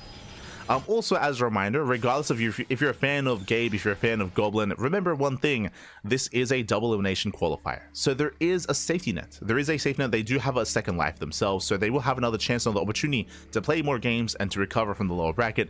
Not going to be easy, of course, and no one wants to waste their life early in the second round. But that's also something to bear in mind. You know, they can keep going. They're still in this. Meanwhile, with, again, double gas opener, faster factory, delayed CC, from here, do we finally go into Banshee? We saw attempted Banshee play previously, I think it was in game 1 if I recall correctly, and was cancelled. Sorry, game 2. And it was cancelled. We saw that Gabe had to pivot away because it got scouted. Do we finally commit to something like Cloak Banshee? Do we go into earlier Cyclones? Do we go into early Widowmine drop? Our eyes are on Gabe.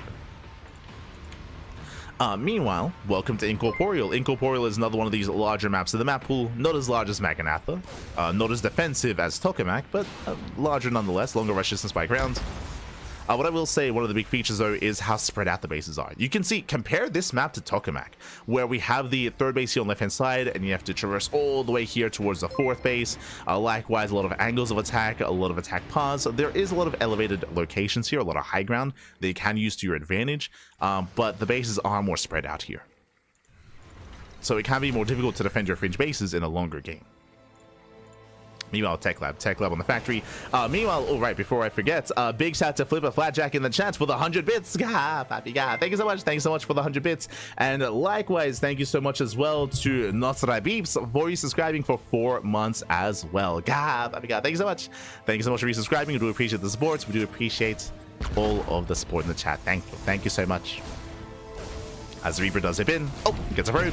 Ooh, trades at the Reaper though, so a 1-to-1 trade. Likewise, a shout out to, once again, Dog Wearing Shades for the support in the chat. Already gifted a sub earlier, gifting another sub to Brennan VKN, alongside a gift sub to Crypt85 as well. Thank you. Do appreciate it. Do appreciate it.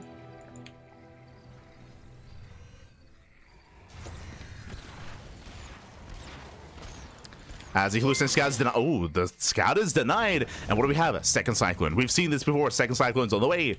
We saw this also in game 3 with the double cyclone opener. That was on ley lines, if you recall, where Gabe was able to break the natural and kill 9 probes. Likewise, does rock up. Shield battery is done though. Yeah, shield battery is done. Goblin, he is holding on. Does focus on the Marines. Ooh, but he will lose a Stalker. 1 Stalker does fall. Behind this, it's 3 gate blink into a third base, so a very safe style here, very safe opener out of Goblin. But here comes that second cyclone, and again, if you recall, this build on ley lines did end up wreaking havoc and did end up getting 9 probe kills, but this time no economic damage. This time Goblin, he does hold, he does defend. The shield battery was clutch, and Gabe, he backs off.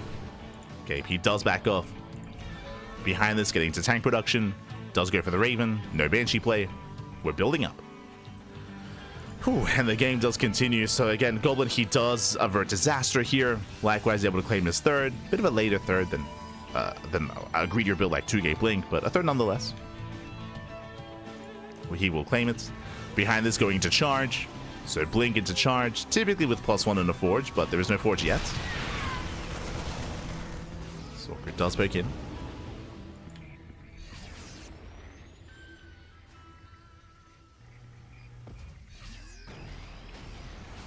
We go. As Goblin does pull away, again just trying to contain his opponent. Here Marine, he does scout the third base. Additional gateways on the way. The forge is a little bit delayed here, but on the way nonetheless, will eventually get into those upgrades and work towards charge lots, Stalkers, and Colossus. Meanwhile, Goblin should not be able to break the natural, but again, just picking off an SCV, gets a Marine. Just little pickoffs here and there. Ooh, meanwhile, Gabe, he wants to catch out their Stalkers. Yeah, it does boost forward. Doesn't quite get a Stalker. Will bleed out 1 Marine. Once again, Gabe being proactive. Working towards Stim. +1. He's got his 3-1-1 setup. And the upgrades are about to complete. Specifically Stim. Like, Stim is almost done, and there's a 3rd CC. So, Gabe, he will break out. He's expanding behind this.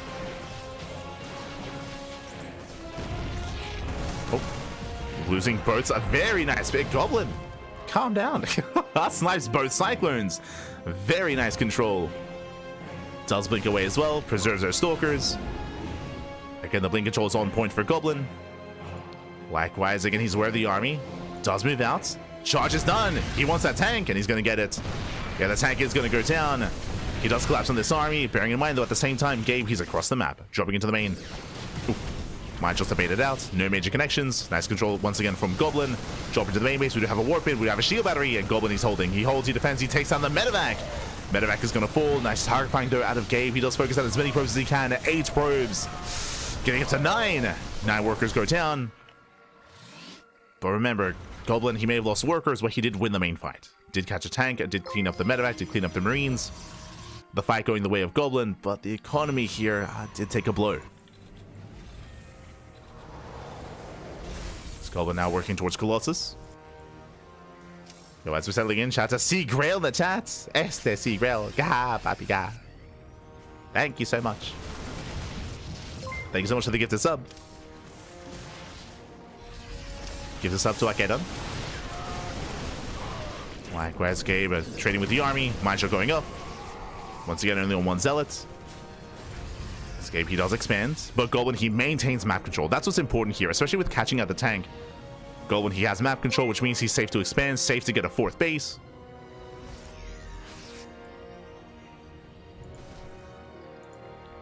Gabe vying for map control. Trying to break out. Goblin, he's waiting for him. It does go for the dive. Does focus on the Widow Mines. Yeah, mines going down, and we haven't really seen any good mine connections yet so far. Oh! As even the Observer barely gets away. Gabe being baited out, bleeds out more Marines. These have been more efficient fights for Goblin, at least so far. And there's the 4th. Now claiming his 4th, building up his Colossus, still reinforcing in the center of the map. Gabe, he does try to slip by. Ooh, that may have been spotted by the Observer. They have been spotted. So we have to drop towards the main. Likewise, catching another one of those Widow Mines. Shouts to the Observer. And back at home, there's nothing quite in position. Goblin supply blocked. Uh-oh. That means no reactive warp in. He has no warp in, not yet. He has to wait for the pylons. Drop does come in. And again, no warp ins. And no recall either. Ooh, damage is going to be done. Goblin, he commits. Oh, the boys are being pulled. Boys being pulled into the Colossus. Being pulled away, I should say. SB's going to be going down. Zealots, they try to bust into the natural. Meanwhile, does he power some of the gateways? Depowering even more. But no major damage. There was potential with this drop, but doesn't really get much at all. Goblin holds. Goblin, he holds. He cripples the economy. Gabe, he's stuck on 2 bases. Takes down another pylon. I mean, this is nice damage here with this one drop. But Gabe is being forced further back. Again, Goblin has just been so like he's just turned it up this game. It's crazy. When it comes to his army control specifically. Sniping key units, Widow Mines, shaving off Marines, Goblin popping off. Oh no. You mean this? Shift B. Shift B, there we go. So this is the battle report. I've been there before. There's another, I won't try to show it off, but there's for the WTL overlay, there's like a unique overlay where it shows like a bunch of stats on the sides. And I have been stuck with like half the game without showing before. Where I was like, I didn't know how to turn it off. I was stuck, baby. I was stuck. It's happened before.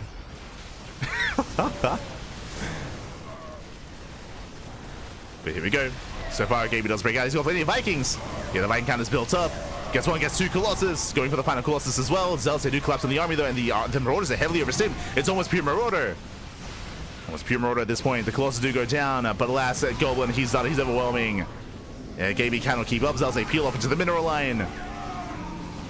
SCV's going down once again. And the Medivacs are out of energy. They're out of energy. They're just out of any use here. Boys are being pulled. And Gabe is getting desperate, and Goblin, he's done it. GG gets caught. Goblin popping off. He will take the series 3-2, overwhelming Gabe and advancing on to the next round. GG. Let's go. Whew. GG, well played. Congratulations and congratulations to Goblin for popping off, and for not just taking down Gabe, taking down Spirit as well. Again, who better is there in Europe when it comes to Terran representation? Clem is the only other big Terran player, big notable Terran that has yet to face the wrath of Goblin. But GG, well played. Very, very impressive play, very impressive performance. Does take down Gabe just barely, 3-2, and his reward for taking down Gabe is Serral. GG, Poppy. GG, well played. Congratulations. I think I already did a fanfare. Let's do it again, Poppy. Let's do it again. GG, well played. Congratulations here, and we have to catch up on the bracket. Also, we've been getting a bunch of notifications, and I do want to give a shout out to a dog wearing shades for the 100 bits. Shout out to Beza as well, Beza1990 for the Twitch Prime. Thank you so much. We do appreciate the support. Do appreciate it. I hope you enjoy the content. Hope you enjoy the casting. Hope you enjoy the StarCraft. Thank you. Do appreciate it.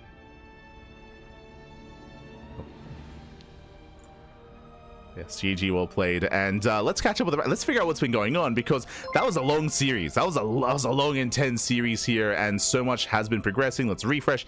Exclamation mark, be in the chat to have a look at the back yourselves. Let's catch up on Wikipedia with all those tournament results, with all those updates. Let's go. Here we go. Okay, from the top, Serral takes down Cristiano 3-0. Of course, Cristiano did take down Mana 3-1. So we did have Cristiano facing off against Serral. Serral waiting for the winner of Goblin and Hero Marine, and that is our next series. Up next, we have Serral versus Goblin. Let's go. Let us go. That is going to be our next match. That is going to be our next series here on the channel. At least that should be. Bearing in mind that, of course, oh my god, we got a donation. Donations are rare here. We don't really part of it. We don't really have like a bar, like a donation goal or donation bar or anything, so donations are a rare sight here. But thank you so much Dapostrophe for the $10 donation. Thank you. Do appreciate it. But yeah, Serral versus Goblin going to be coming up next. Oh my god, again, we did get a lot of subs there. But scrolling down, we have Reynor. Reynor takes down Lambo 3-1. ShoWTimE takes down SKillous 3-2, and we have Reynor versus ShoWTimE also going on in the lower portion of the upper bracket. Meanwhile, I do need to slip into some DMs and confirm what's going on. Again, the mainstream have priority with what they want, and I believe the mainstream are covering Reynor versus ShoWTimE. I don't know if they have dibs on the Serral series though, so I do need to slip into some DMs and figure out what's going on.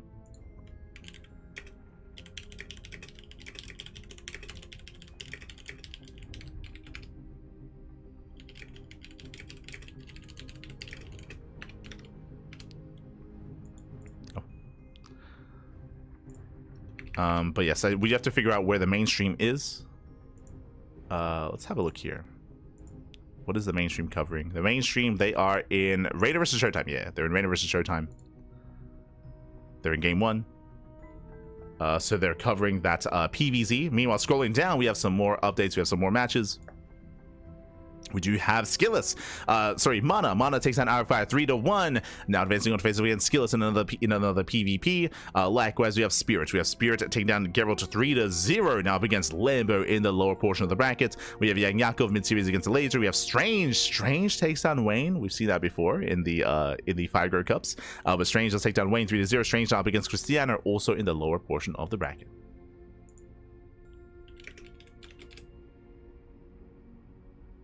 Here we go. But it looks like there might be some technical issues.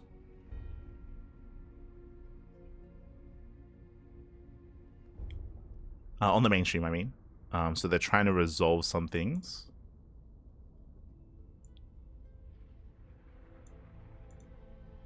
Here we go.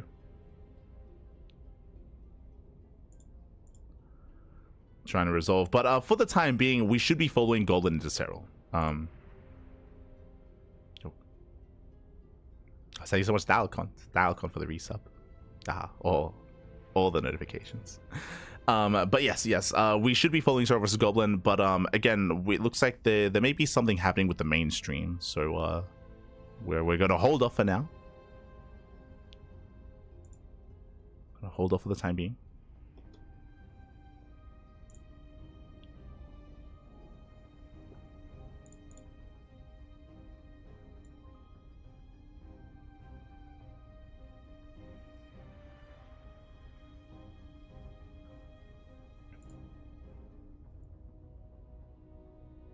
Likewise, refreshing the main bracket as well. Do we have any other updates? Oh, we should report.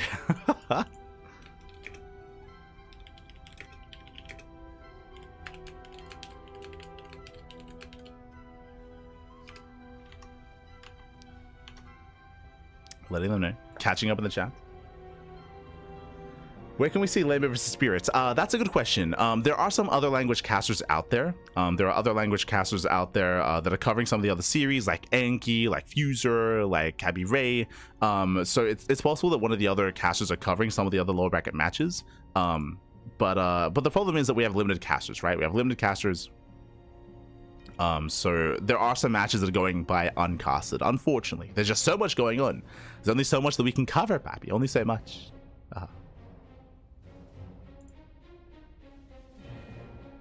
So if anyone gets a read on where Spirit and Lambo is going to be casted, then you can check that out. Thank you for your hard work and dedication. Oh, thank you so much, Pi, for the $6.90. Oh, that's 69, Pappy. God. Thank you so much. Thank you so much, Pi. Thank you. Do appreciate it. Do appreciate it. Again, for those who maybe are tuning in for the first time, we do cast StarCraft on a daily basis here, every single day, multiple times a day. I mean, you can see our schedule here. Bam. This is our week. This was this week's schedule. You can see just covered in EWC, and of course KSL, May Mayhem, War TV Monday, Pegasaur Monday. Like we had some of our regular weeklies, but we had to reschedule a bunch of other stuff or say no to other casts that we usually do because of just pure EWC content throughout most of this week. Like our schedule's been very, very busy. I've been sleeping like in 2 or 3 hour intervals. I did sleep 2 hours. In between ESL Asia and ESL America. Sorry, I said ESL. In between EWC Asia and EWC Korea and EWC Europe. I was able to sleep 2 hours. I did sleep 3 hours in between the other casts as well. So I've been getting some sleep. I'm getting some sleep here and there. As you can see, when it comes to our schedule, after the European qualifier, we have the May Mayhem at 1 p.m. KST. Those are going to be the playoffs of the May Mayhem. Those are going to be the playoffs. And for those who are curious, what is the May Mayhem? That's a tournament that's been running throughout all of May, and it's going to be featuring players like Clem, Max, ShoWTimE, and Hero. So a lot of TVP, as they were the top players of that tournament. And of course, we have the Korea qualifier as well this evening at 6 p.m. KST. So again, we are live multiple times a day, every single day. We cast more StarCraft than anyone else out there. More StarCraft than Wardy, more StarCraft than Steadfast, more StarCraft than anyone, Pappy. We have the quantity, and we have a little bit of the quality as well. Again, StarCraft is quite a competitive environment. There are just so many established casters. For those that are curious, again, for those that maybe are tuning in for the first time, we started casting back in 2017, and we started casting full-time back in 2020. Back in 2020, basically when COVID hit. When COVID hit, I did decide to... It was two things that happened, right? It was COVID hit, and also the ESL Pro Tour was announced for 3 years. So when that happened, I was like, okay, let's go. Let's double down. And since then, we've been just casting on a daily basis. Non-stop StarCraft. So if you enjoy the content, then consider following the channel. Consider following us on YouTube as well. We do upload there's a lot of VOD content on YouTube. Like it's just littered with StarCraft content.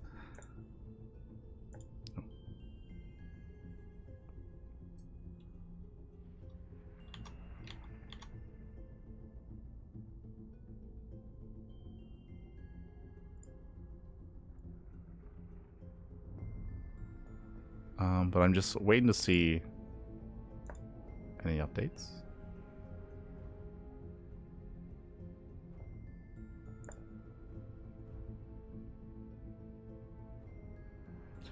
Let's push having no delays.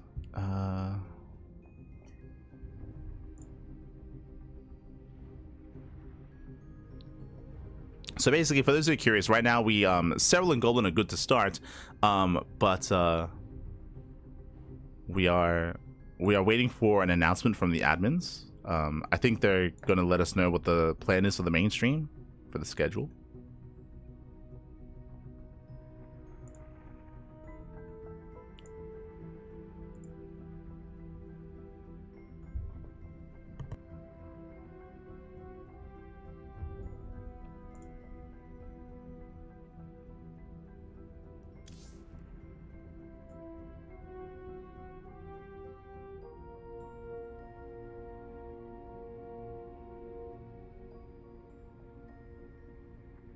Trying to figure it out. Otherwise, if the mainstream is going to be covering both series, then we can of course cast via the clean feed. We do have permission to basically cast the mainstream matches as well, just via clean feed. Currently Reynor is up 1-0. He's up 1-0 over ShoWTimE. So we could hop over and cover Reynor versus ShoWTimE if we need to.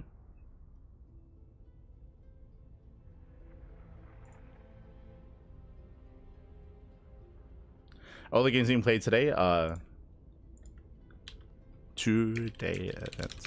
All right, I should also emphasize this as well. For those that are curious, this is a 2-day event. It is a 2-day event here, so we are going to be covering the first half of this qualifier today and the next half tomorrow.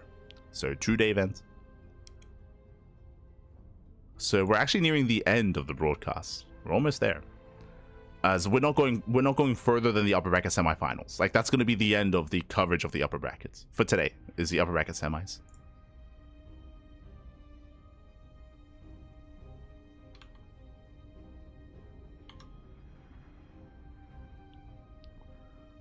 Otherwise, we might just go on a short break.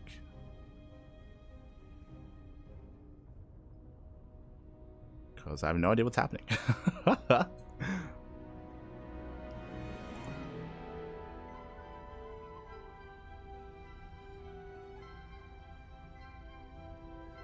But it looks like they're also trying to figure out, like, basically the mainstream are trying to figure out if they want to cover both series or not.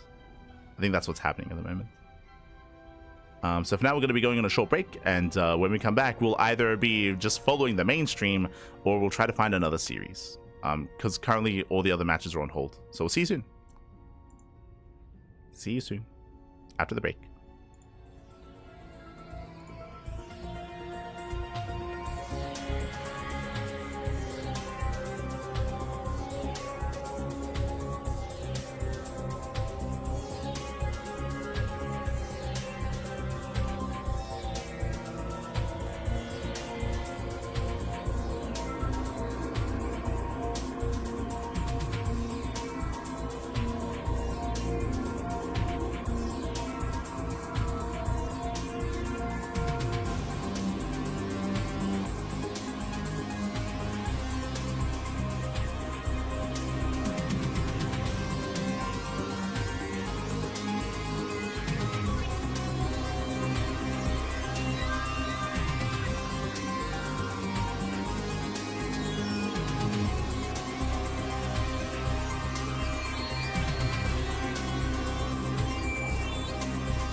Welcome back, everyone. Welcome back to the Esports World Cup EWC 2025 European Closed Qualifier Day number 1.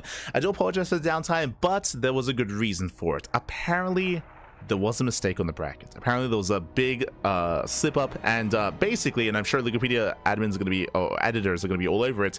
But basically, let's switch things over here and have a look at the bracket here. So as you can see, we have the lower bracket. We have SKillous versus Mana, Lambo versus Spirit, here Marine versus Laser, and Christiana versus Strange. None of that is correct. Apparently the initial seeding for the lower bracket was incorrect, so this is not accurate. So they had to reseed, they had to reconstruct the lower bracket, and we have different matchups. So that's why all the matches were held. That's why we had some downtime. So basically, there was a big issue when it came to seeding, and this is not accurate. This is going to be fixed, and instead we have a different lineup of players. Instead, we have Lambo versus Mana, not versus Spirit. It's Lambo versus Mana. We have SKillous versus Spirit instead as well, and that is going to be our next series. Now, if you were here for Serral versus Goblin, they're not starting. So just to reiterate, Serral versus Goblin. Goblin did advance on the face against Serral. They are not starting. They are not going to be here on this stream yet. They're going to be on the main stream after the main stream finishes Reynor versus ShoWTimE. So Reynor versus ShoWTimE is currently ongoing on the main stream, and then they're going to be covering Serral versus Goblin. We might still cover it here, depending on how fast or how slow we are with this series, as we're jumping into our best of 5 TVP in the lower bracket. This is an elimination match, and spawning in the bottom right hand corner of Magnatha, we have the Polish Terran player. We have the Red Terran, who, representing his new team, representing ROC Esports, it is Spirit. And spawning in the top left-hand corner, we have his opponents. We have the blue Protoss player, the blue Protoss player himself, representing Team Liquid. It is SKillous. And if you're in the chat, predictions are open. Place your bets on who you think will claim the series. Best of luck in the chat as we jump into our best of 5 lower bracket round 2 elimination match. This is it. Their second life has already been spent. If you recall, who did Spirit go down to? He went down to Goblin. He's been beast mode. Goblin, he's been crazy. He's been on a tear, and Goblin did take down Spirit earlier 3-0. Skillous, who did he fall to? Skillous, he went down to ShoWTimE 3-2. Went all the way to the ace match. It was a very close, very intense, very clutch, but in the end, Skillous did fall to ShoWTimE, and now we're here to determine who will continue their run in this tournament and who will not. Oh boy. Here we go. Also, just to reiterate, because there were some people that were asking about the schedule. Yes, this is a 2-day event. Just to reiterate once again, this is a 2-day event. And fun fact, this is the final round of the lower bracket that's being played today. So lower brackets only up to lower bracket round 2. So this is the final matches of the lower bracket that are being played. And of course, we have those 2 final matches being played on the upper bracket as well. I believe the last stream on the main stream, the last match on the main stream is going to be Serral and Goblin. I believe they're going to be the final stream, the final match played today. And then the rest of the bracket will be tomorrow in 24 hours, or just under 24 hours. Just as a heads up. Rigged, yes, rigged.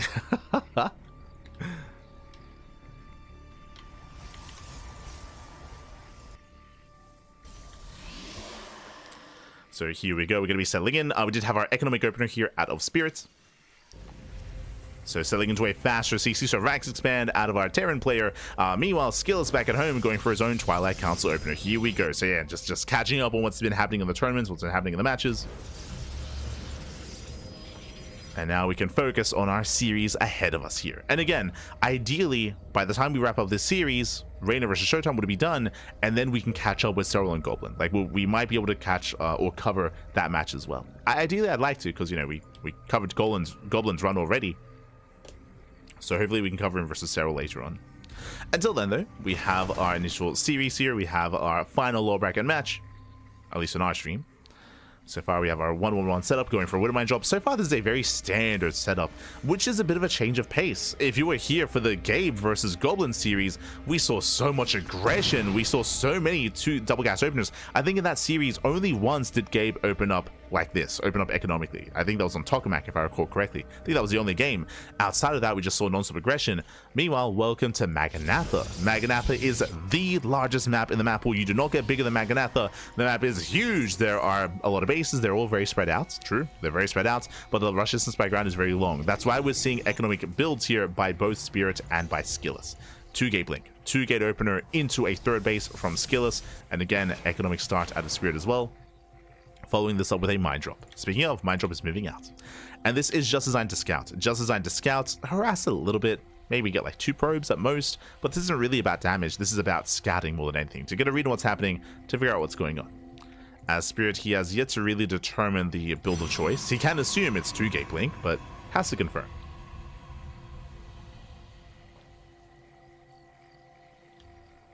Here we go.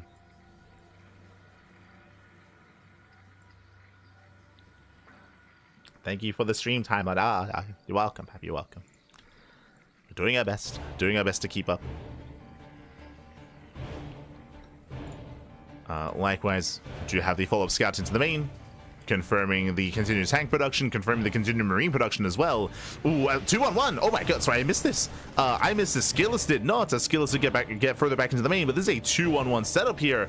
Early stim, very early stim is on the way. Marine count is building up real hard and real fast. As I'm adding up more marines, and we're going to be moving out with an earlier stim timing. Okay, yeah, my intention. At the same time, SKillous, I mean, he's aware. He did see the ranks. He saw the researching stim. He's going to be active. He's going to be waiting here to delay any kind of move out. Meanwhile, the mine drop is still being kept back. We're waiting for the opportune moment. Waiting for the moment to strike. Here we go.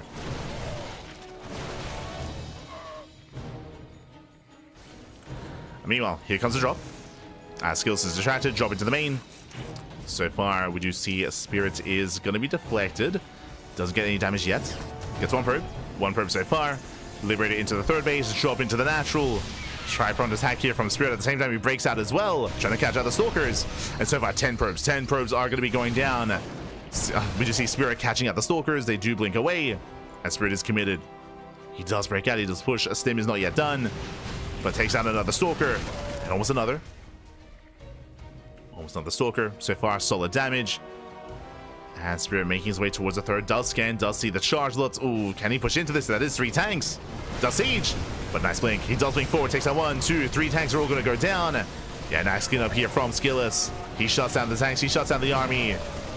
Stim finishing up a little bit too late. And Spirit has to get the hell out of here. SKillous, he did keep up. Likewise, at the same time, warping into the main. Another tank on the fall. And Spirit is falling apart. Spirit is falling apart, losing far too much, far too quickly. As they'll say, bust into the main base. SCVs are going down, and SKillous is going for the natural. And there are no tanks. 0 tanks, 0 bunkers. Boys are being pulled. Again, there's no defensive setup here because Spirit, he was meant to be the aggressor. He was meant to have map control, and he doesn't. He doesn't have it. 15 SCV kills, and just like that, SKillous, he tears his opponent apart. He does overwhelm. He's snowballing out of control. And Spirit, he cannot keep up. GG, and SKillous, he will take game number 1. Whew. GG, well played. We'll take the first game. We'll take a lead in the series. Now, as a reminder, this is a best of 5. Of course, this is a best of 5. We have plenty more games to come, plenty more games ahead of us. Let's go. Let us go.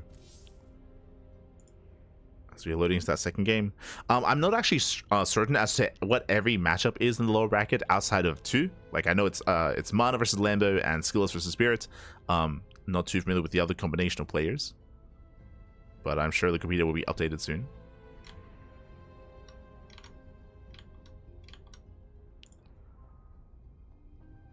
So we are setting up and getting ready for game 2. And again, it was impressive what Spirit was trying to piece together. Again, he had like the mine drop in the main, mine drop in the natural, Liberator into the third base, and the main army pushing out. Like, there was a lot happening at once, but SKillous, for the most part, he was beating out pros, but he was able to maintain his army. Able to shut down the tank push. The tanks themselves were quite exposed. Yes, there were 3 tanks, but there weren't that many Marines to support those tanks. And from there, we did see SKillous breaking through. And with that, GG well played. We're now getting ready for that second game.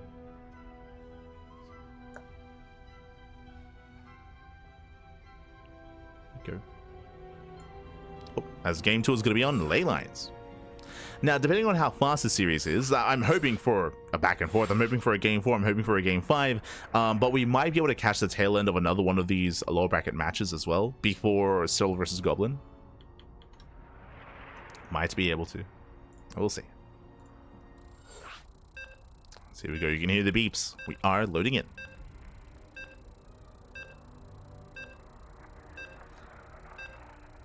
Tanks so bad TVP. Tanks, they have their place in the early game, but you can see how difficult it is to really make use of them against charge, right? Like with a good amount of charge lots, with a solid gateway composition, you can shut them down quite hard.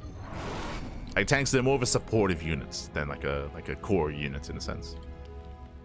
But here we go. Here we go. We're getting into our next game. We're getting into game 2 and spawning in the top right hand corner of ley lines. We have the Polish Terran player. We have the red Terran representing ROC Esports. It is Spirit. And spawning in the bottom left hand corner, we have as opponent, we have the blue Protoss player, the blue Protoss himself representing Team Liquid, leading the series 1-0. It is SKillous. We go. Hello, Spirit. What's going on? Yeah, we're setting up. We're setting up here. Going for the Rax Expand. I would imagine going for an economic opener. We'll keep an eye on Spirit. Likewise, we do see a SKillous. Likewise, setting up and moving out across map with his own Probe Scout.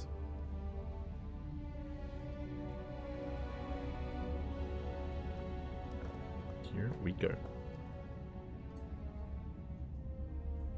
Oh, thank you for the update. Christiana versus the Laser and Strange versus Gabe. There you go. Gracias. Beautiful. As the probe does get across the map.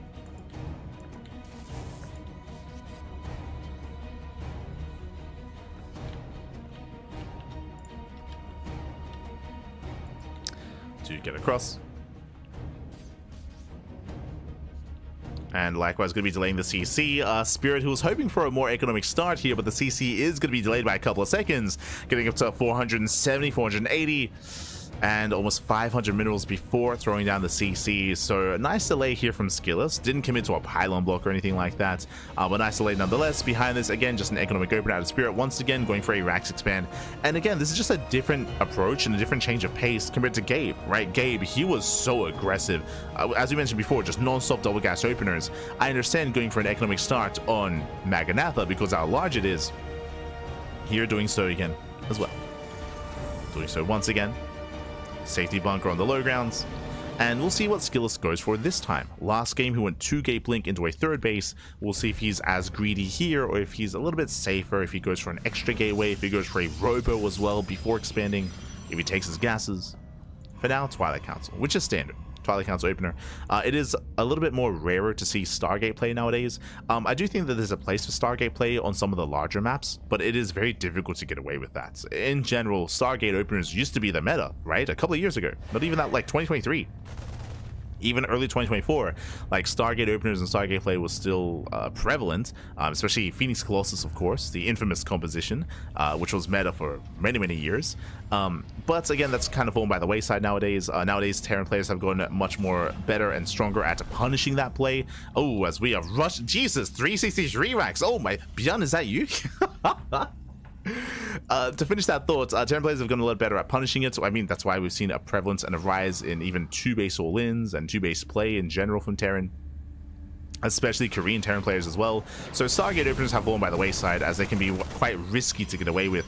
Meanwhile, we are going for the greediest build you can go for. Björn is quite fond of this on certain maps, and Spirit, he's willing to do the same. Again, that's going to be Rax into Rax into third TC, followed by second and third Rax as well. So very greedy build, and SKillous does confirm. Now, with this kind of build, with this kind of playstyle, tank production is going to be very late. It's going to be very delayed. We were talking about tanks earlier. Tanks, they have their place defensively early on, especially against Blink Stalkers. Meanwhile, that's not Blink. We're going to charge. Okay, we're popping off in every direction right now. Okay, so first things first, Spirit is being very greedy. very greedy, cutting a lot of corners. And SKillous, I don't know if I'm too fond of the charge opener.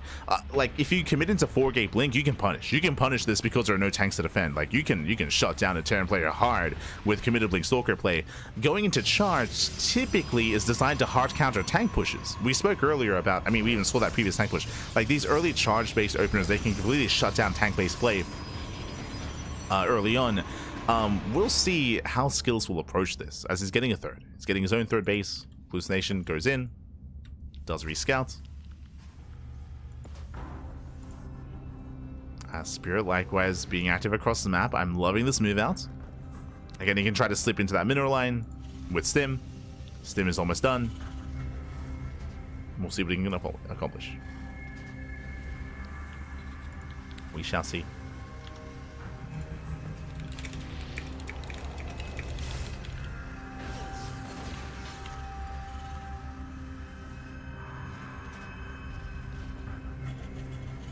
Players are still building up.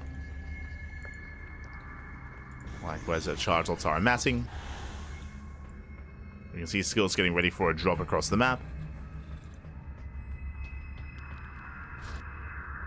But yeah, it's going to be a more unique setup here, and I'm curious how this dynamic unfolds. Stim is now done. Stim is complete. Spirit, he can try to go for that run by now.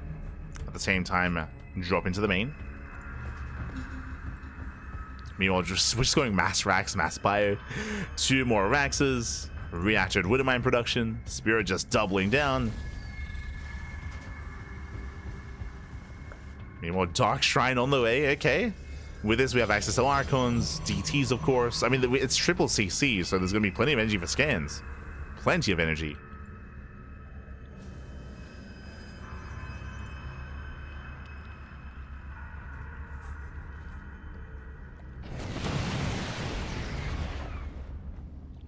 So Prism is going to be zoned back. Prism is going to be zoned away. Cells are building up.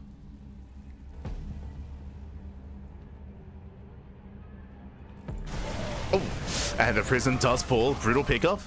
Prism goes down. SKillous breaking out. Headed towards the bases. Spirit is ready. He's got his Widow Mines. He's back here at the natural. Does evacuate the third. And SKillous, he can't really engage into the choke point.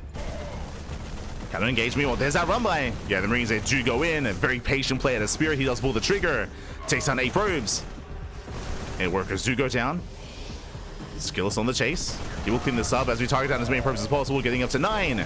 Getting to 10. 10 probe kills. Nice damage here from Spirit. SKillous, he raced everything back home. Did deny the third, but that's still 10 probe kills. And Spirit is secure. And this is why I was a little bit iffy about the charge build here. Like, these Zealots, what can they really accomplish? As long as Spirit stays defensively, he's fine. Zealots, that is, we spoke earlier about tank pushes or just aggressive builds and aggressive styles. Chargers can shut them down. But against a defensive player, they can't really do much. So this charge timing doesn't really achieve anything. SKillous, he pulls away. Now working towards Colossus, working towards Blink. Blink is now done. And I'm favoring Spirit here. Spirit, he got away with his economic build. He got away with his third base. Now he's massing up his army. He's got plenty of mines. He's got a minefield set up. Ghost Academy's on the way. And again, this charge build was lackluster. Especially considering that SKillous, he scattered early on. Like, he saw the third CC.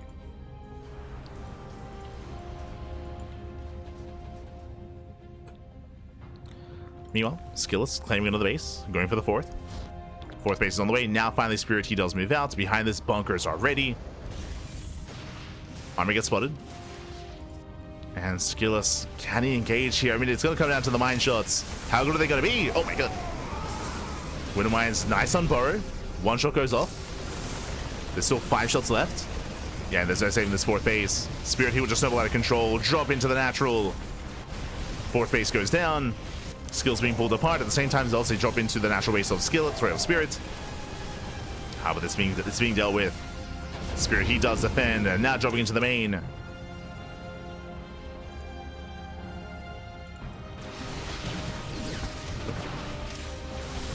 does drop in. We'll lose 11 SEs back at home. Once again, just crippling the economy. Going for the tech as well. Going for the main. Yeah, the main nexus is going to fall. Colossus coming in to reinforce. But the base still does crumble. And he wants a Colossus. He wants it. Oh, can he get it? He can. He can, and he barely will. Snipes the Colossus, picks up, pulls away. Remember, limited blink stalkers. Zelce can't chase down the Medivacs, and Spirit behind this still miles ahead. He's got the army, he's got the economy, 4 CCs on the way. Ghost production has begun. He's got Vikings as well, just in case. I mean, SKillous, he has no Colossus to begin with. Just a really, really rough mid-game here for SKillous. And again, like the opener was lackluster. Wasn't able to achieve too much. Wasn't able to punish. And now from here comes Spirit. He's coming out. He's looking to reinforce. He is spotted. And sure, SKillous, he's aware of the army, but can he do anything about it? I'm not so sure he can.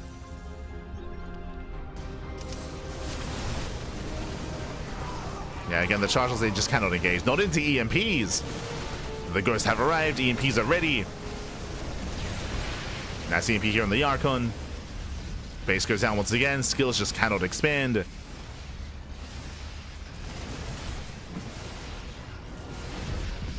He can't expand. He can't build up. Does have the one Colossus, but there are plenty of Vikings. And we're waiting for... Oh, we don't quite have another EMP. But nice kiting. Does kite well. Vikings, they go straight for the Colossus.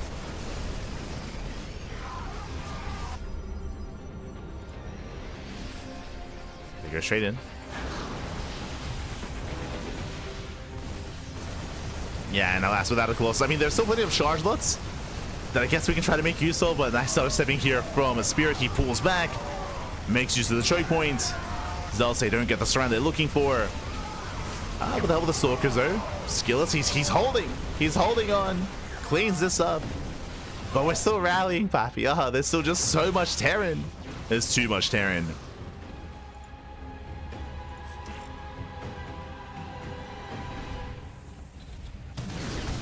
Some mine shots going up. Mine shots are connecting.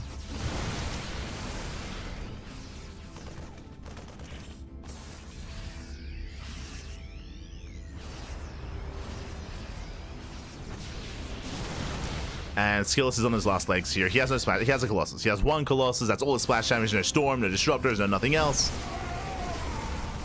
EMP does connect with the Stalkers.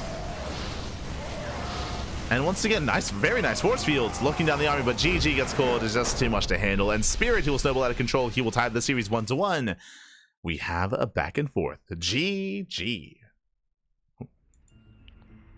GG, well played.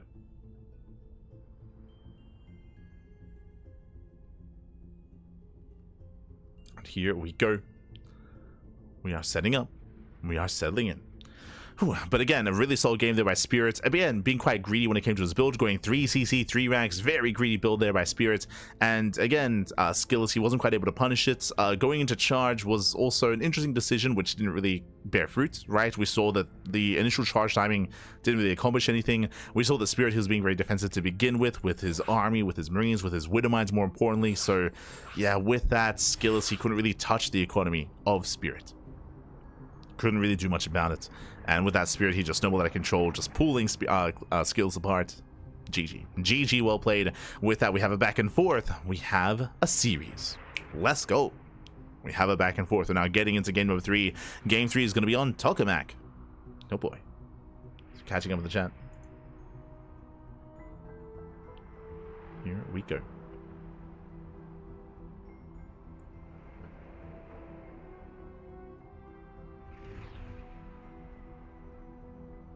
Go. Top 2 qualify. Yes, yes. Top 2 do qualify from this qualifier. We get 2 players from the European region.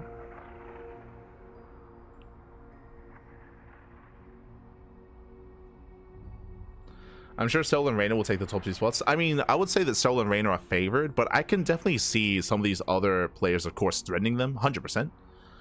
Players like, you know, your ShoWTimes, your Hero Marines, your SKillous, your Spirits, your Goblin. He's you can't count him out. I mean, he's looking like a beast in PvT, but we'll see how he looks in PvZ. We'll get there. I think the mainstream they're starting with Goblin versus Serral soon, if not already began. Yeah, they're starting soon. So like, on paper, like sure, like Reynor and Serral are like maybe the highest rated players here, but I want to believe that they can be threatened. I mean, hey, you know, Lambo was able to take a map off of Reynor, make a series out of that. Well, we'll see what happens. So best of luck to all players involved, of course. Best of luck. As is being stated in the chat as well, yes, the Korean closed qualifier is going to be tomorrow as well, and the May Mayhem. We have 3 more events over the next 24 hours. This is going to be a lot of StarCraft. A lot of StarCraft. And of course, we'll be there for it. We'll be there for the Korean qualifier. We'll be there for the European qualifier, and we'll be there for the May Mayhem as well. We'll be there. Oh boy.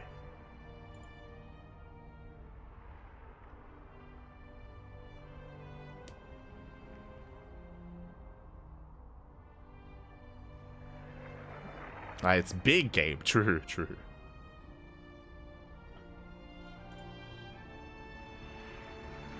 I think I saw a pun in the chat earlier. Spirit has the soul of a champion. I see what you did there. Goblin.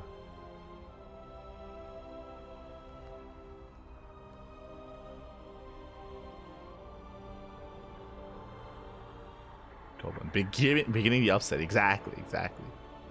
Let's go. For those who are curious, the players, they did ask for a break, so that's why we're just chilling. They asked for a moment. It's all good.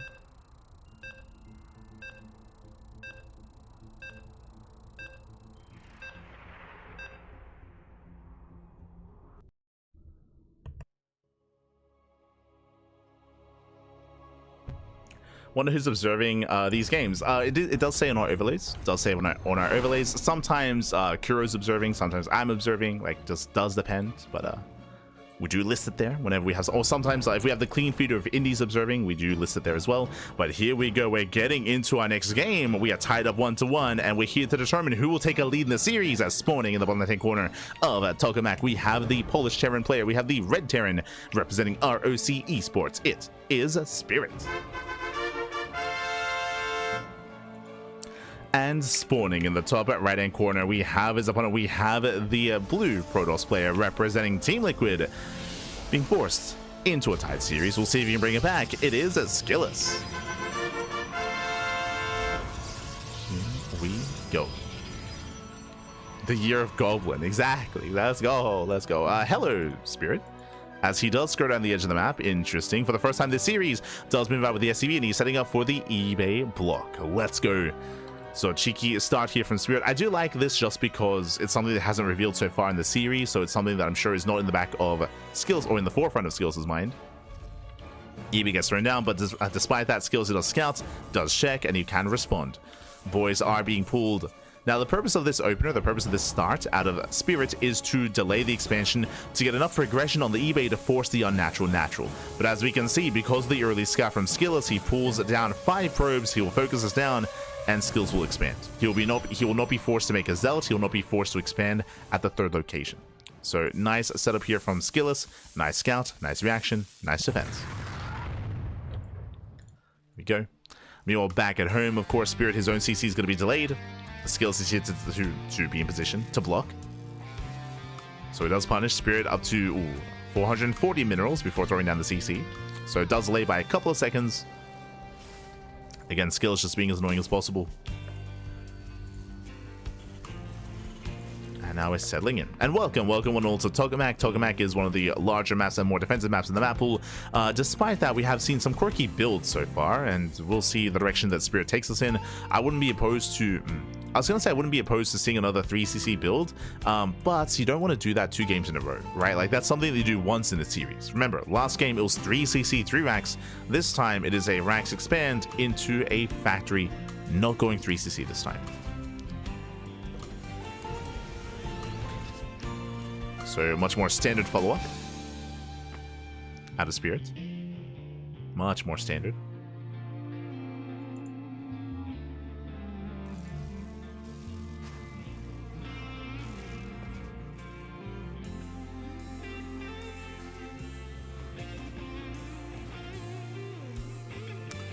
From here, we are just settling in, calming down, going for the 1-1-1 back at home. Starport is on the way.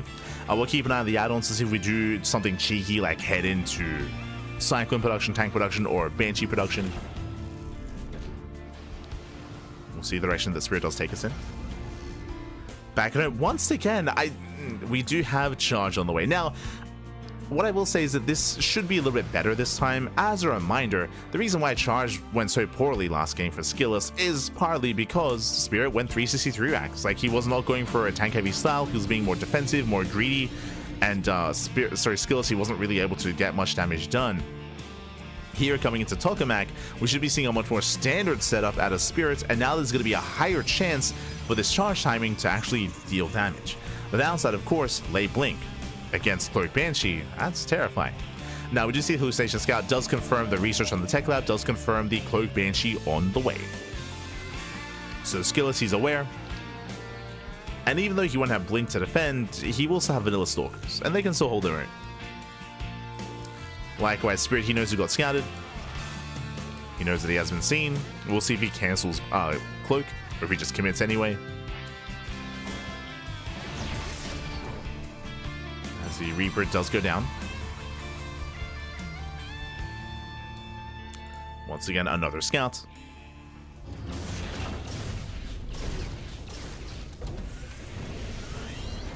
Once again, confirming that Cloak was not cancelled. Does confirm. Getting our 3-1-1 setup. Banshee does move out.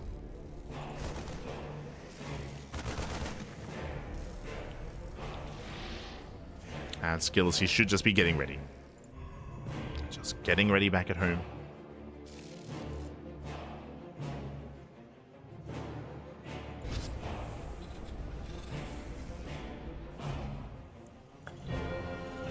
Likewise, as we were notified by the chat that Serral vs Goblin did begin already, it is possible that this might be the final series that we cast today.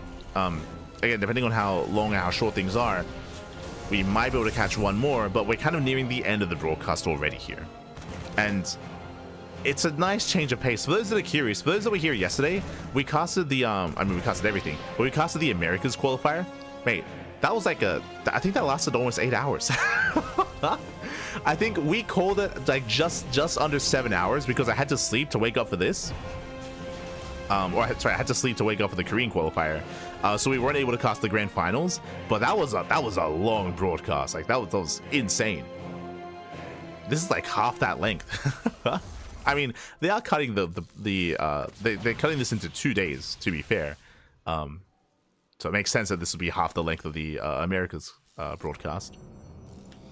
But I appreciate it when it comes to allowing us to sleep a little bit. It's nice. I appreciate it.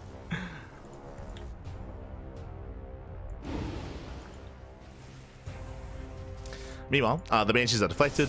Cloak did finish, but alas, if you recall, SKillous, I mean, he saw everything, right? He saw the Banshees, he saw the Cloak, he rescouted to confirm the Cloak, and with that, the Banshees, they don't really achieve much of anything. Blink is now on the way, SKillous just building up.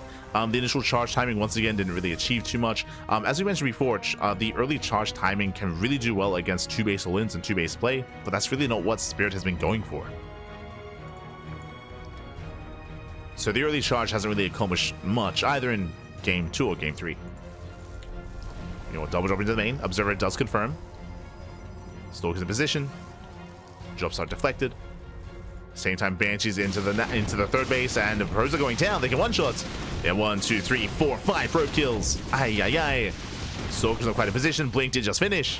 That's going to be 8 workers going down. Nice damage here from Spirit. Getting up to 8 probes. See the Mass Zealot staring down the drops. Ooh. As both Banshees do fall, but hey, they dealt some damage here. 8 probes, not bad. Ideally, you do want a little bit more. You want to preserve the Banshees, but wasn't bad at all. Meanwhile, more drops are moving out. We have the Ghost Academy on the way. But the third CC is done. So Spirit, he's expanding. He's going to claim his third. Building up, taking up into Ghosts. SKillous, meanwhile, is working towards his 4-base setup. Again, it can be quite difficult to be overly aggressive on this map, so SKillous is just building up, getting his 4th, getting into Colossus. So far, Spirit economically is holding his own. Wouldn't mind drop here into the 3rd. Spirit's in position. Sorry, SKillous in position.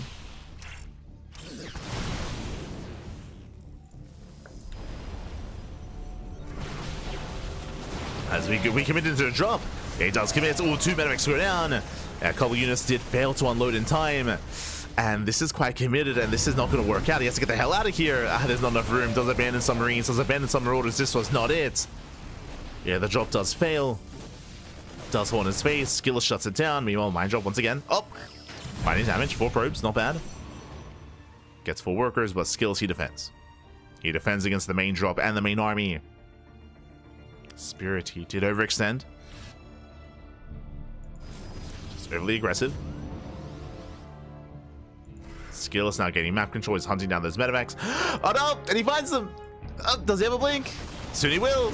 Ooh, gets 1 medevac, gets the other. Barely not. Whew, but regardless, a nice catch here from Skillous. Yeah, he punishes Spirit. Spirit, he's trapped. 1 more Stalker shot and this medevac is going to go down. Meanwhile, that mine drop, once again. Very persistent.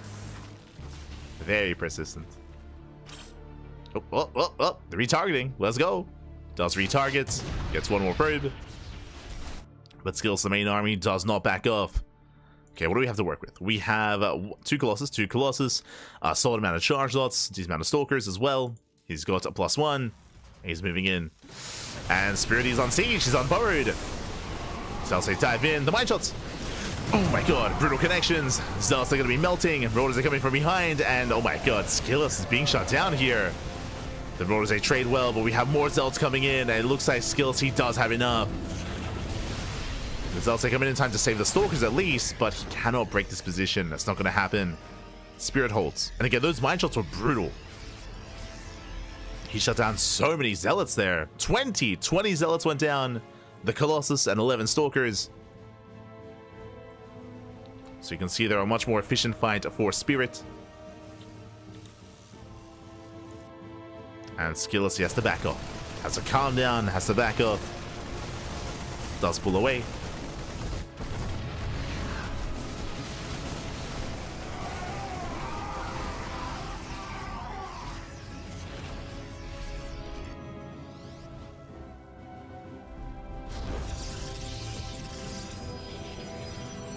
Here we go.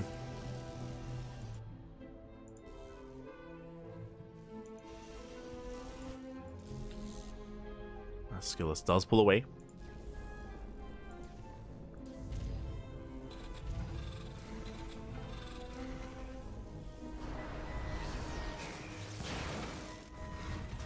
Likewise, Spirit now claiming his 4th. Again, like the defense here was solid from Spirit. Now he's able to expand and able to max out. So both armies are in the midst of maxing. Again, we're getting to a longer game state. We actually haven't experienced this, actually. If you've been tuning into the broadcast so far, especially when it comes to Gabe versus Goblin and Gabe versus Geralt, we had a lot of mid-game aggression. Rarely do we ever see both players max out. And that's where we're headed. We're headed into a longer game state. Into maxed out armies. Skillous moving in. He's got 3 Colossus. The Viking count isn't too high. Only 5 Vikings. Never goes up. Just owns. Skillous pulls away. Second robe is in production for more disruptors. So far we're keeping up.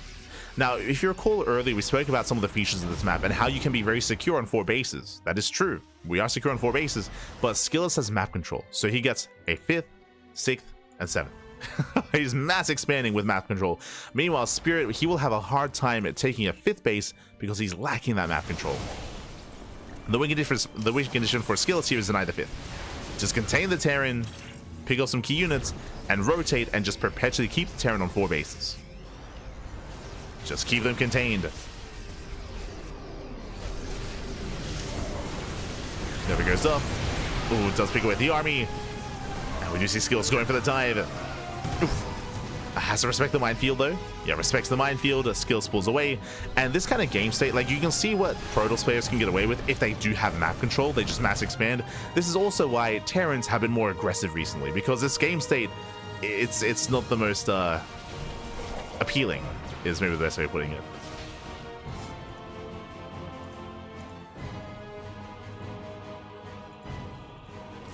It's not the most exciting thing to be stuck at home like this, right?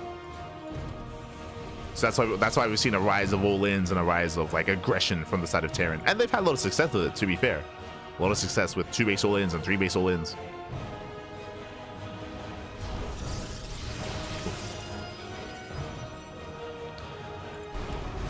Now, what I will say coming into this is that the Terran player or Spirit, he will have the more efficient army, and he is soon to expand. Now, SKillous cannot let this happen. He cannot let this expansion get up and running. Not freely. He has to fight for it. Meanwhile, getting on top of the Ghosts. Ooh, the Ghosts do survive. Nice snipes. Likewise, that Viking count now up to 10. Yeah, from 5 up to 10. Plenty of Vikings. Drop towards left-hand side. Ooh, going for the expansion. This Nexus is going to go down. So nice distraction here from Spirit. He will claim the base. And Spirit, he is looking to expand. We'll see if he can. Again, this 5th base is going to be a big moment for Spirit. And again, SKillous cannot let this get up and running. There we go, does blink in. There we go, top. CC down to half HP. Command Center's getting low. Oh, one more volley, and it's going to go down. Massive pickup, takes out the 5th. SKillous, he will lose his 7th. Which is fine, he can afford to lose a base. Meanwhile, Spirit going for the gold. Going for the hybrid expansion.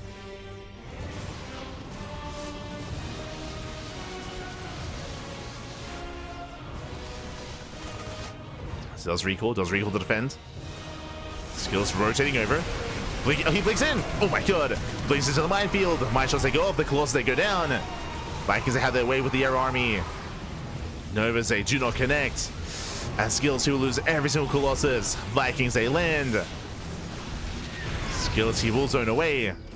But that was a better fight for Spirit. Spirit he shut down most of the high-tech units. 2 disruptors to survive.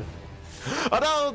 He is a idol! Gets one, gets both! Ay, losing every single disruptor and Colossus.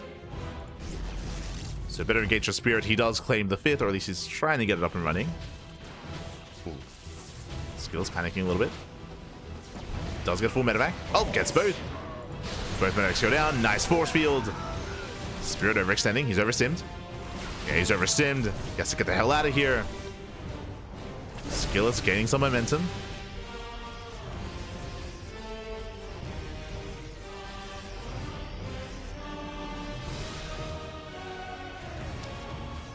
SKillous, he's rotating around. He gets an SCV. Gets one. So far, I mean, he's only got to 1 disruptor. He has to rebuild from scratch. 1 disruptor, 1 Colossus. Going for a big Zealot run by. Does hit the 3rd. At the same time, pushing forward, threading the 5th. Spirit, he's keeping up. He does evacuate the 3rd base. He abandons the SCV, or he does evacuate the SCVs, abandons the base. Dragging the army into a minefield. But just the 1 Widow mine. And SKillous, he's trading well. He's trading well. Gets on top of the Marauders. Takes down the Marines. Snipes the Vikings. From here he pulls away. Didn't kill many workers though. Didn't kill many SCVs. So again, good reactions from Spirit, but SKillous he will reinforce. He wants that base. Ooh. Does want that expansion. There we go, getting to the mineral line. SCVs are going down. Main fight also occurring. Once again, the Colossus falls. Still very back and forth. SKillous, sure, he does deny the 3rd. But he needs that 5th. And the main army Spirit is standing strong so far. Meanwhile, we're being 17 Zealots at a time. Jesus. And Zealots, they're coming in. They're coming into the natural, catching reinforcements. This is getting out of hand. Spirit, he has to respond to this. He has to react. He's being forced back to his main. At the same time, SKillous is moving in. He wants that mineral line. Does get in. SCVs are going down. Colossus stuck with the gas geyser. Not ideal. Ooh, the Stalkers are being targeted. Stalkers also targeted down, but there it is. 15, 16 SCV kills. Finally, the damage he's been looking for. He overwhelms the economy. And SKillous, he is doing it. And remember, behind this, he's on 7 bases. He's on 8 bases even. Getting an 8th base. SKillous, he can afford these trades. Even though you could argue that, I mean, I would say that Spirit, he has been taking more efficient fights. SKillous can afford it. He can afford it. As he rebuilds, remaxes. He's on a 37 Zealots. Almost purely Zealot. He's got 9 Stalkers and 1 Colossus. There we go, going for another big warp in. Catching at the Ghosts. Just pulling the Spirits apart. He has broken at the back of Spirits. Has broken the defenses. Oh, denied entry to the main. Going for the Ghost Academy.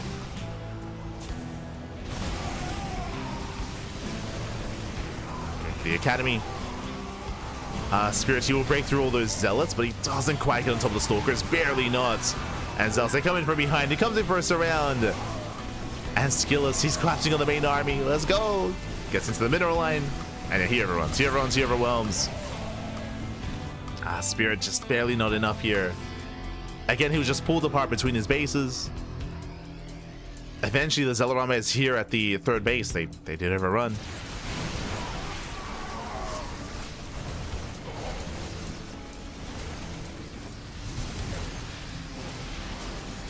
He's taking every base on the map.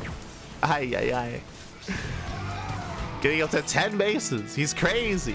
He's crazy. See, now he needs to take this base from the other side. That's the only one missing. And this expansion, of course, as well. 2 bases left. Can he claim them before the end of the game? Oh, no.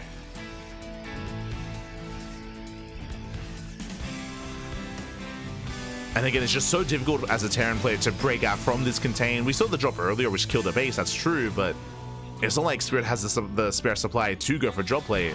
There's a rotation, takes down the expansion, takes down both CCs. And we're going for the like pseudo base trade. I don't know, we race back home.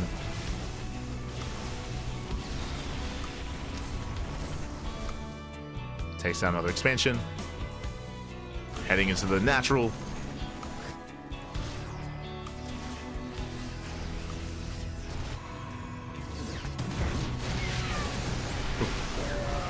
EMP's a pop off. Gets a Colossus. I mean, Spirit still has a terrifying main army. Like, army supply-wise, they're quite comparable to each other. The problem is, of course, is that skills can trade and remax. Ooh, as Colossus wipes up Brutal, no more Vikings. One Colossus goes down, but the trades are insane here. So much fire just melts before the Colossus. Ooh. Yeah, and Spirit, he's running out of steam. Running out of money. He's down to what, 4 patches left at the new third base. What was once the 4th. There's 1 patch here at the natural. Gases are mined out. SKillous, I know he's tempted to take more bases. Tempted, Patty, tempted. Oh no.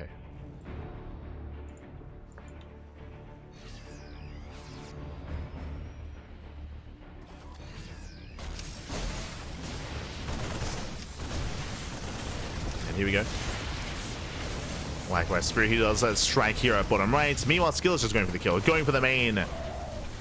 He's going for the threat at this point. Chargel's already in the main base, going for a massive warp in. And again, SKillous, he can afford to lose bases. GG gets called, and SKillous, he will take a lead in the series at 2-1.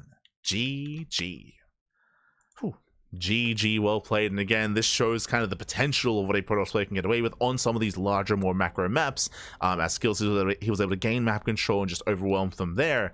And again, as you mentioned previously, like this is one of the reasons why a lot of Terran players have opted to go for more aggressive builds and aggressive styles. We saw that at a Gabe, right? If you recall, a lot of double gas openers into 2-base play and 2-base committed builds to end the game early and to avoid this kind of game state.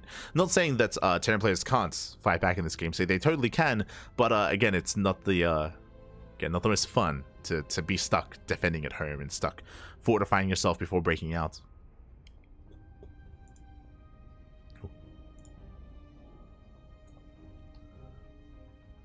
So with that, GG, well played. I would also say as well that the map was favoring SKillous. Winding it back, if we like getting into this kind of game state is more difficult on smaller maps like Ultra Love. Actually, nah, Ultra Love is you can get away with this. It's going to be a little bit more difficult on maps like Persephone, on maps like Torches as well, on maps like there's another one that comes to mind. Ley lines even, just because one, the base count is more limited, there are less bases, but also on top of that, because the map is so much smaller, you can counterattack that much faster as well. In regards to Spirit going for drop play and going for any kind of move outs, they do hit faster, they do hit harder.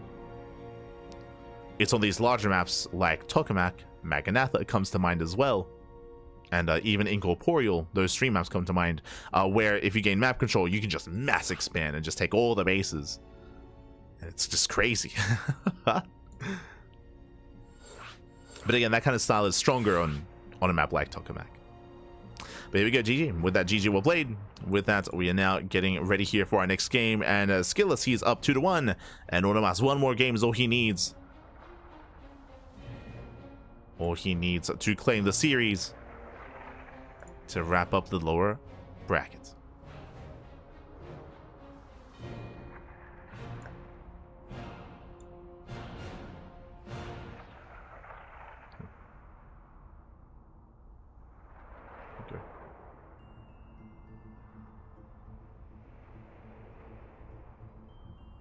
I wonder how you're supposed to play against this. Only Clem seems to be able to beat it consistently. It's a couple different things. Like if you recall, like Spirit, he was doing quite well, like coming into that kind of late game scenario when it came to claiming his 5th base. But I say that he did lose the CC while trying to expand. But it's about turtling up in such a way. It's about getting your 5th base up and running. It's about having the freedom to be able to move out with some drop play. If you remember, coming into like halfway through that game, Spirit did send a drop out towards top left, and he killed a base, right? He killed an expansion, but we didn't really see much more than that. Like there weren't many more other drops that Spirit was able to sneak out to get across the map, and that's a part of that, right? To be able to force away some of the attention of your opponents, because your opponent's bases are so spread thin, it's very difficult to actually preserve those bases and those expansions. So being able to be active with drops is going to be crucial there, alongside heavily fortifying back at home. Not just getting into, you know, your Sim City, but getting into Liberators, getting into Widow Mines, getting into tanks, and just being more defensive, more turtley here. It's a different kind of approach. And then eventually you slowly get a 5th, you slowly get a 6th base, and then you break out, right? Then you're maxed out, you wait for your opponent to take a bad fight, then you can break out, take a base, and yeah, it's just a very different, just a slower approach. I would say that Spirit is probably built for that sort of thing. Spirit, he's very much so known for slowing the game down and having longer game states, but here he did have a bit of a harder time against Skillous, for sure.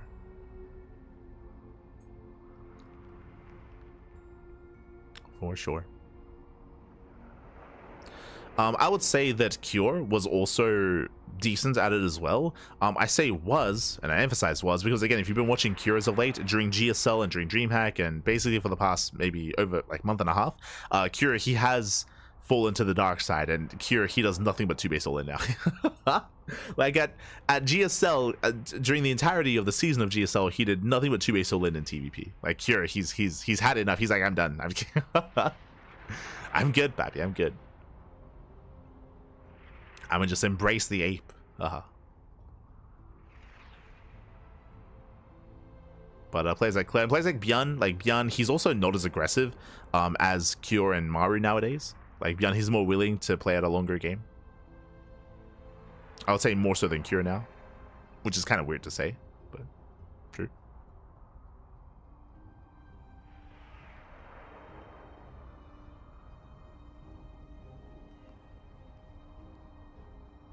But looks like our players, they do need a moment.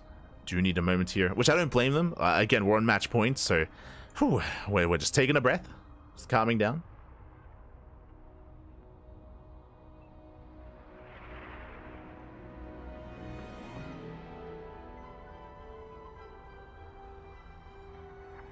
Here we go.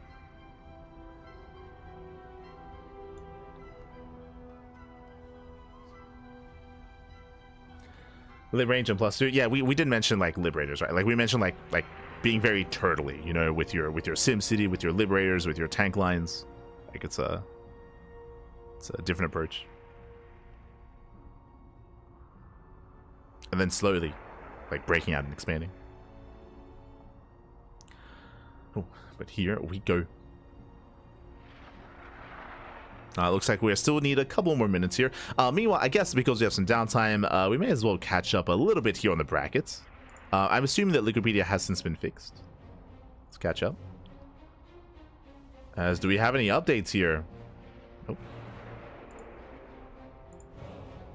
Okay, Mana, okay, so we have some updates in low brackets. So first things first, Reynor takes on ShoWTimE 3-0. That was over on the main stream, of course. That was taking place over the main stream instead. Meanwhile, Lambo takes on Mana 3-1. Mana is now out of the qualifiers, now out of the initial EWC European qualifier. Meanwhile, we have our series, Skills versus Spirits. It is currently leading in favor of Skillous 2-1, but we could go all the way to the ace match. Meanwhile, Gabe versus Strange currently mid-series, and Christiana versus a Laser currently mid-series as well. So we still have some other matches ongoing. Meanwhile, scrolling up, Serral versus Goblin currently 2-0, as was stated in the chat earlier. This is covered by the mainstream, and I believe this is the final series for the mainstream. So they're going to be wrapping up with Serral versus Goblin, and we might be able to catch some of these other two matches depending on how fast or how slow some of these series are. So we might have a little bit more after this series, but it depends. I mean, because this series can still go to the ace match 100%. We can still go all the way. We can still go the distance to game 5 as we are getting into our next game. Let's go.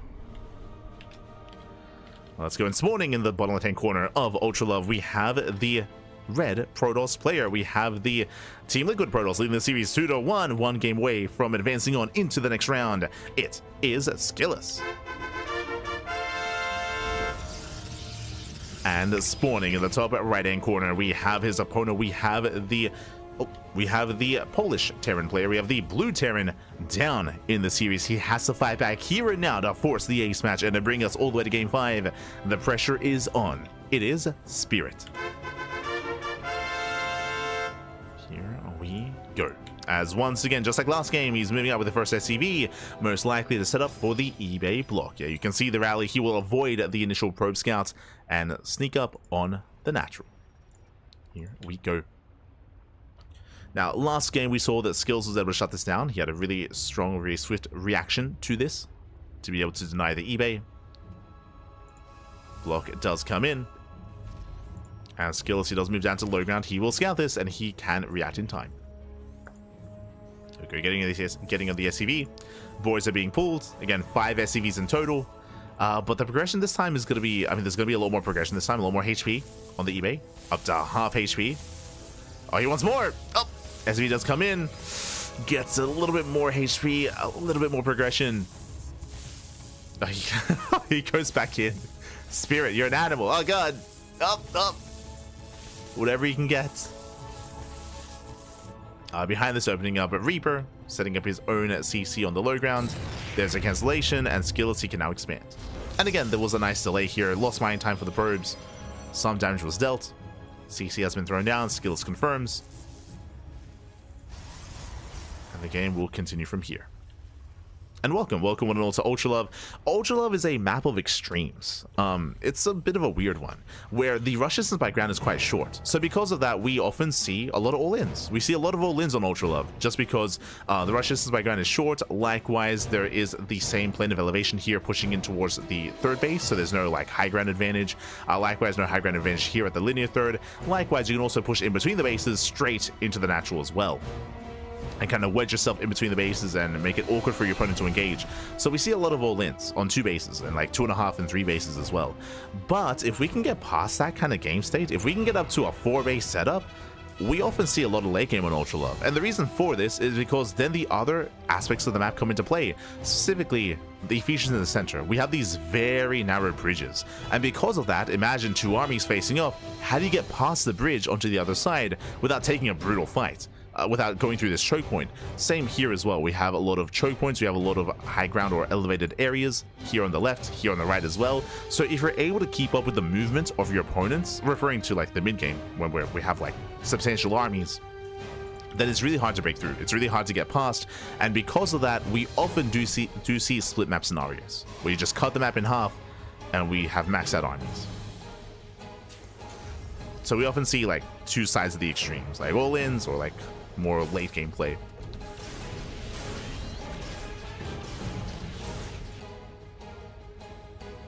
But we'll see how we get there.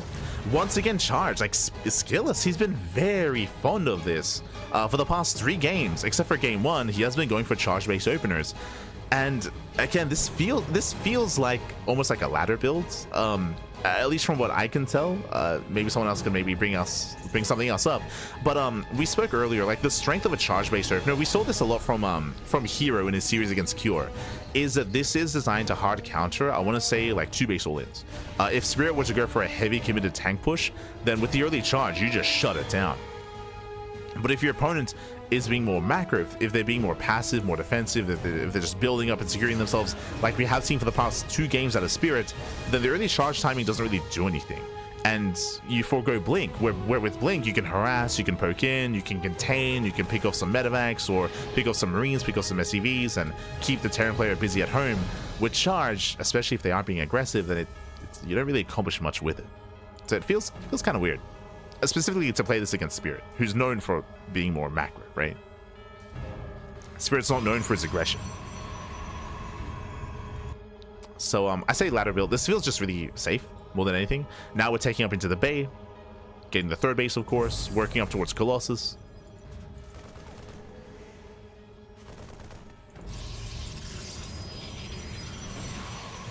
So maybe that's a better way of phrasing it. It just feels like really safe play here by SKillous. Obviously has the potential to be aggressive and to move out with charge lots, but if your opponent's not being active, then they're going to be okay. From here we have our 3-1-1 setup. Did we make any tanks? 0. Oh my god. Sorry, okay. Winding it back here. 0 tank production. We do have a prioritization of stim, combat shields, building up that bio army, and we should be pushing with medevacs. Medevac production has begun, and once they pop out, then Spirit can break out. So this is going to be a 3-1-1 stim timing. Just waiting for those medevacs. And I want to say that SKillous should be okay as long as he doesn't skip warp-ins. We'll see. SKillous, he did scout the setup. Did scout earlier. Observer will spot the move out.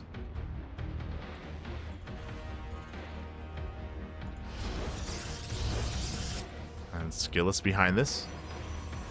We need those warp-ins. And again, SKillous, he's aware of the army. He's aware of the push. SKillous does have his first Colossus. Here come the charge lots.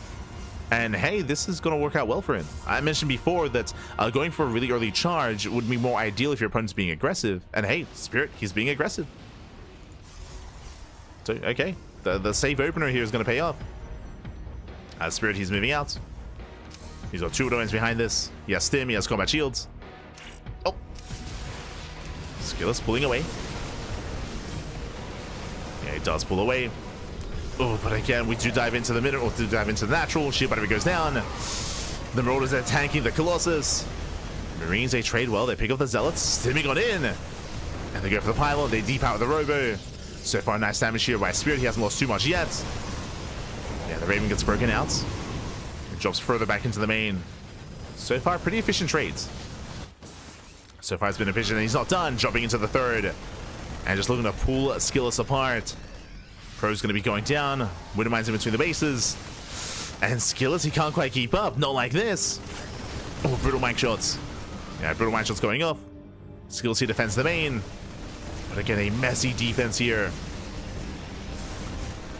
As Spirit, he is overwhelming. Takes down 11 probes. 11 workers go down. Zealots have a hard time engaging. Again, just better positioning here from Spirit. Takes down every single Zealot. Oh my god. Does pull away.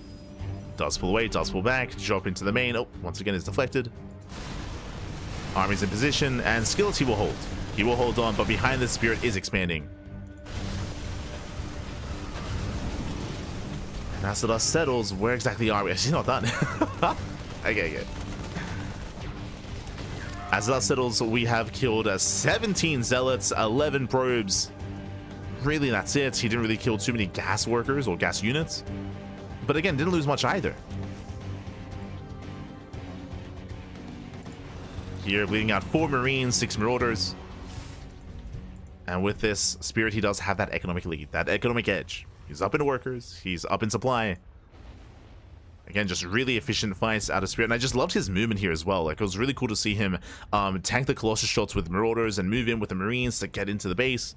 Delay the production. Really nice movements, really nice positioning from Spirit. And SKillous had an awkward defense. It was very awkward. Now Spirit is popping off. He is popping off. Ghosts are amassing. Vikings on the way as well. Spirit looking very comfortable here. And the pressure is going to be on SKillous here to recover. Now, it's not impossible. He can go for Zealot run bys, Zealot drop with the Warp Prism. He can be active with the Blink Stalkers and maybe catch some medevacs, catch some drop play. There are ways to recover, but he, in a way, almost has to rely on Spirit making mistakes as well. Spirit, he has to play it safe, and he's about to max. He will soon max out, then he can push.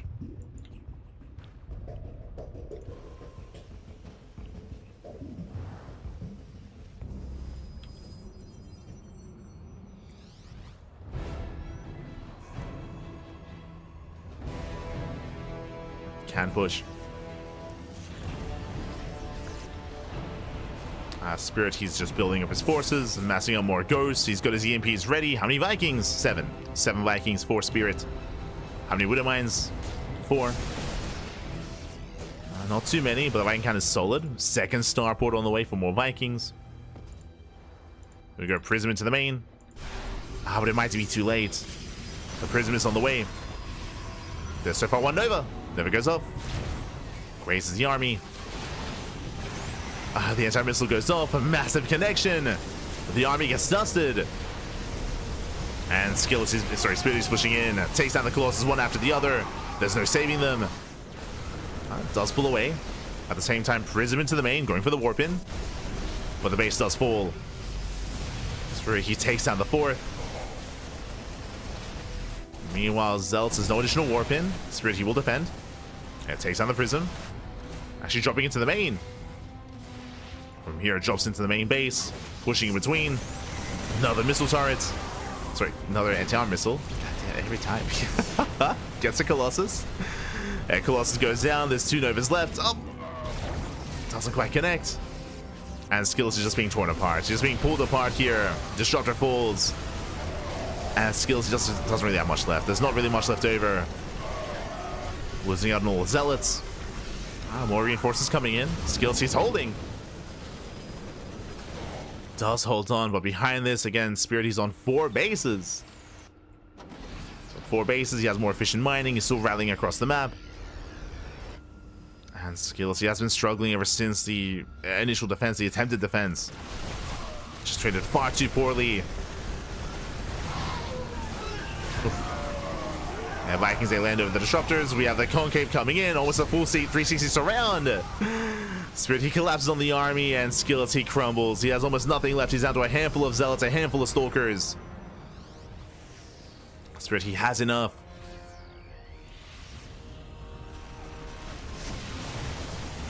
And GG gets called. Yeah, SKillous, he has nothing remaining here. And Spirit, he will tie up the series 2-2. We are going to the ace match.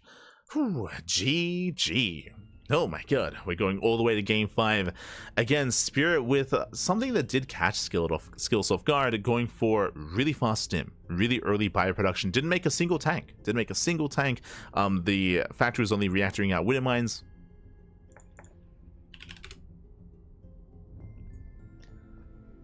Only reactoring out Widow Mines there.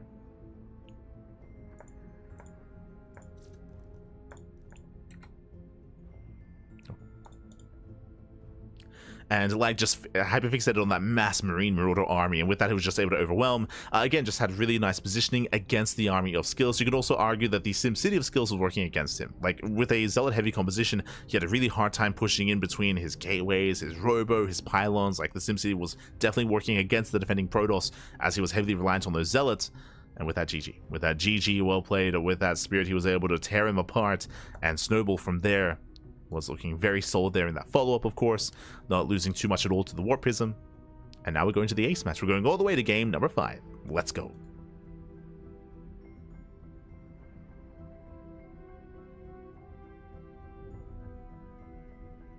Here we go. Just catching up in the chat.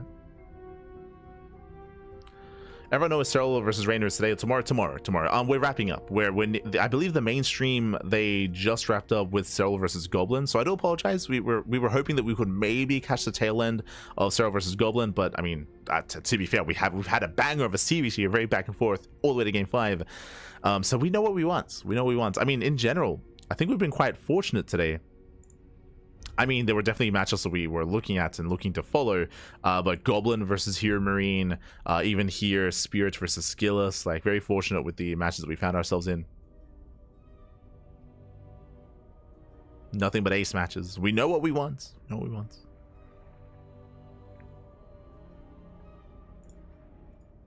So really intense matchups.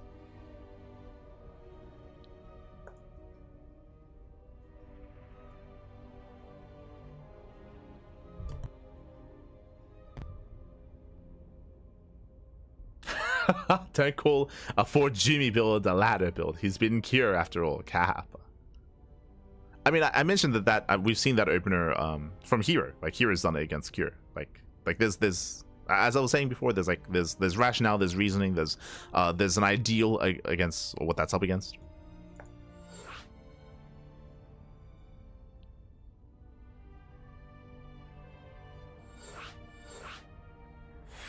Here we go.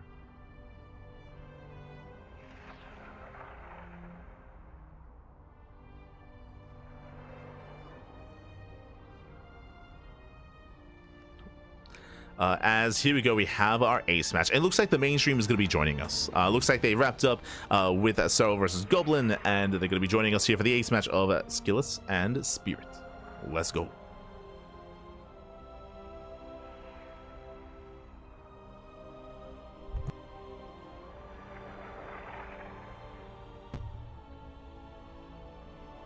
Just catching up in the chat.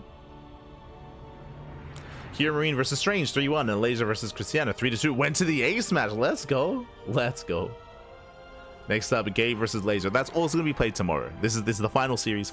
So it looks like the rest of lower bracket round 2 has concluded. So thank you for the updates in the chat. So Gabe advances on over Strange, and Laser barely advances on over Cristiano, which means that this is the final series of the broadcast, the final series of today's tournament. Again, for those that are curious, if you look at the bracket, yes, there are more matches to go, but that's tomorrow. The rest of the tournament, the rest of the bracket is going to be played out tomorrow instead. We haven't cut this broadcast in half, or cut the brackets in half. So that will be tomorrow in less than 24 hours. Less than 24. In 20 hours time, actually. So in 20 hours time, we'll be live once again to conclude this bracket and to determine the top 2 players to make it out of the European qualifier into the Esports World Cup. So 20 hours time. Set your alarms, mark your calendars. We'll be all over it. We'll be there.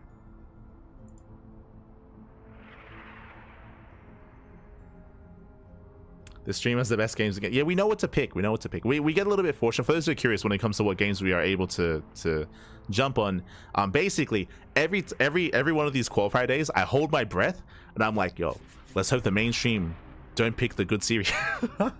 let's hope they don't pick the good series. And of course, the mainstream, they have priority. They pick what they want first, and then we get what's left over. So we hold our breath, and we're like, are they going to leave us series? For those that are curious, we got lucky this morning as well with the Americas qualifier. We were able to cast Scarlet versus Kelazur, and it was a banger. It was so good. Went all the way to the ace match as well. If you missed it, I recommend the VODs. Scarlet versus Diego, and the Champ series as well. Like really intense, really back and forth.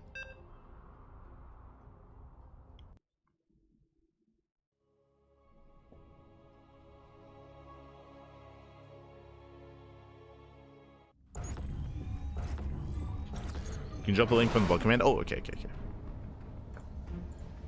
I'll drop it.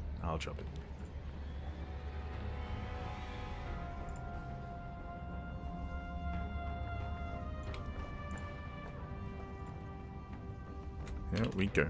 As spawning in the bottom right-hand corner of Torches, we have the red Protoss player, the red Protoss player himself, representing Team Liquid, who being forced into the ace match.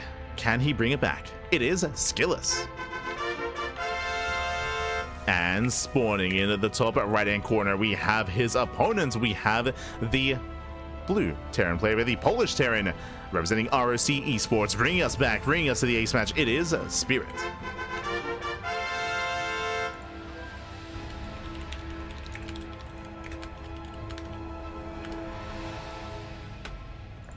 Here we go. As once again, 3 games in a row, Spirit, he has gone for the block. eBay has been thrown down, looking to disrupt the opener of SKillous. Here we go.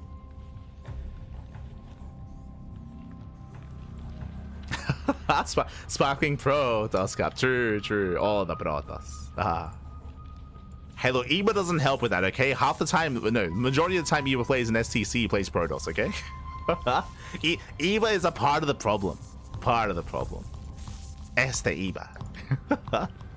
But here we go. We've made it all the way to the ace match as SKillous. Again, this was a later scout of the eBay, and this is the ideal. We've seen Spirit go for this 3 games in a row now, and if you fail to scout this in time, bam, forced to expand elsewhere. So suddenly, SKillous is stuck in he's in a bit of an awkward position. That's probably the best way to put it here, where he has to defend both his main and now his natural at the unnatural location, at the third base location instead. And this can be abused. This can be abused. We can go into like reactored heli in production, go for mass heli, and then threaten the middle line for either base. You can rotate back and forth. Like it can, or it is just going to be an awkward defense here for SKillous. Doesn't mean he's going to be punished, but he can be. Very often in this kind of position, we do see Protoss players respond with a Stargate opener. The reasoning for this is that Oracles, defensively, they have an easier time rotating back and forth between the third and between the main location, just because they don't have to worry about the ground terrain to slow them down. So we often do see Stargate openers as a response, but we'll keep an eye on SKillous as he goes for the Twilight Council. Okay, Twilight Council opener out of our Protoss.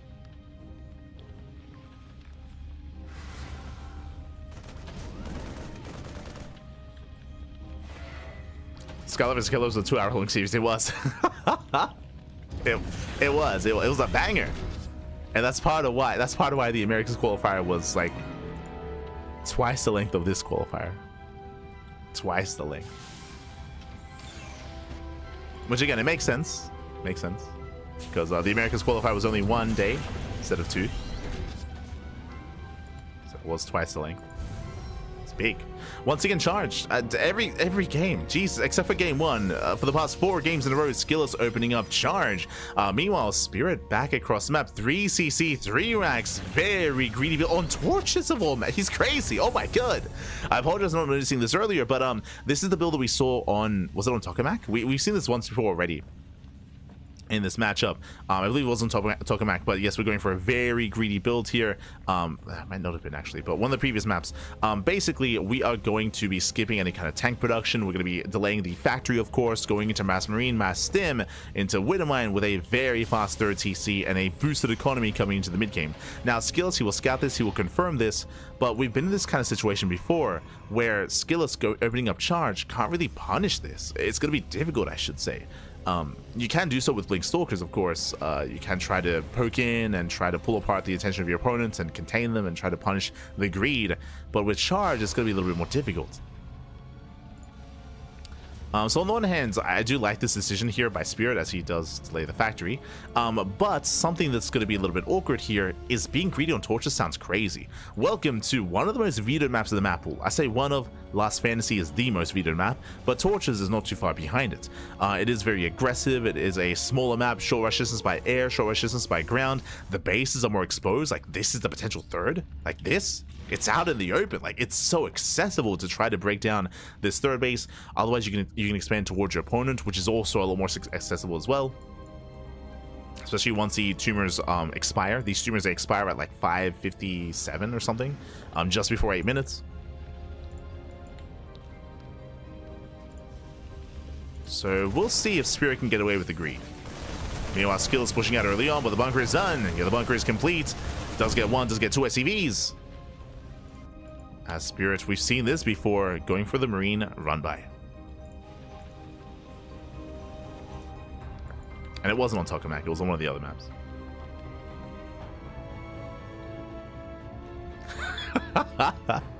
Este Iba. As Spirit, he's ready for a run by essentially. He's ready for a waddle by to stim in. Of course, waiting for Sim to complete. And waiting for an opening.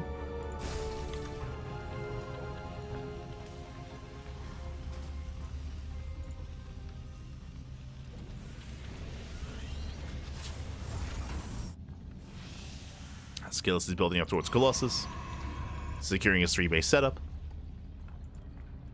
and securing himself Likewise, here comes a third. Spirit going for the triangular third base. As SKillous is going into the main. I do like this. I do feel like there's a lot of pressure on SKillous to get some economic damage done, so he does head into the main. This time a little more active, a little more aggressive. Gets one, gets two SCVs, delays some of the production. Nothing major, but damage is being done. Oh, pivoting back around. Going for the Marines, and he will get them. It takes down barely 3 Marines. Nice trades here from SKillous. And again, I do appreciate that he's a little more active when it comes to trying to find some damage. More so than the previous games with this opener. And again, he has to be. Behind this 4th base all the way for SKillous. Getting into Blink. Extend the Lance. Colossus.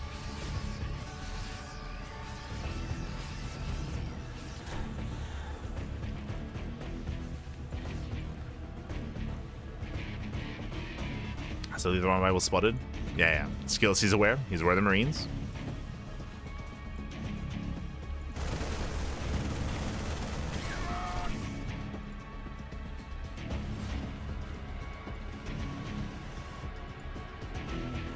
As Prism gets thrown away, Spirit threatening and dropping to the main. For the most part, SKillous is in position.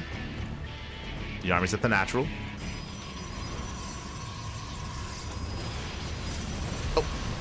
Does drop in. Does drop into the bases. Has to pull away.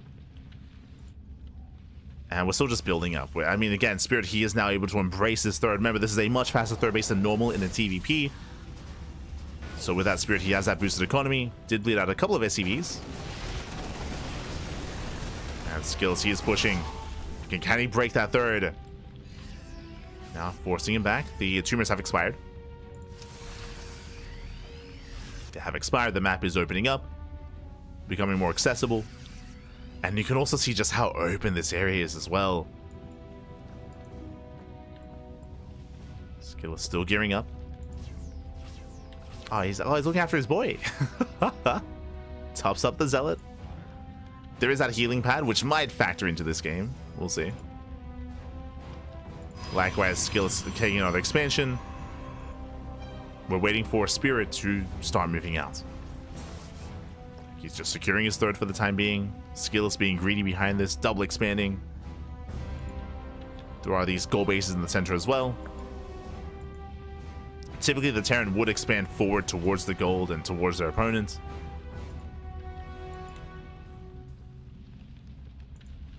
We'll see if that's the case. And Prism slipping in. Ooh, and Spirit, he doesn't notice. Now he reacts. Vikings are ready. And the Prism is going to be shut down. There's no saving this. Zealots, they get 1 SCV. They get 2. They get a handful of SCVs. Nothing major. More important that the Prism went down. Drop gets found. And here comes the main push. But he's up against 3 Colossus. And 1 Disruptor. Sorry, 2. 2 Novas are ready. So both armies are maxing out. We're getting there. We'll come down to this fight. The other dangerous thing about this area and this map, as you can see here, is that if SKillous loses this fight, the natural's exposed, right? Like this gives direct access to the natural and to the main. So this is a crucial location here for SKillous. He cannot back down. Drop into the main. SKillous, he peels off a couple of gateway units. Second starport's on the way for additional Vikings. Never goes off. It's a mine. Oh, up! Not a bad connection. Dogs graze the army. And Widow mines are going to be cleaned up. They're abandoned. Nice cleanup here from SKillous. Claiming the gold. Spirit taking his 4th on the low ground. I'm still just taking this a little bit slower here. There's been a lot of posturing, there's been a lot of poking, but there's been no big committed fight. Not yet. And what I'm concerned by is that SKillous' bases so far are uncontested. Like SKillous has been freely expanding. And Spirit has mainly been active here on the right-hand side.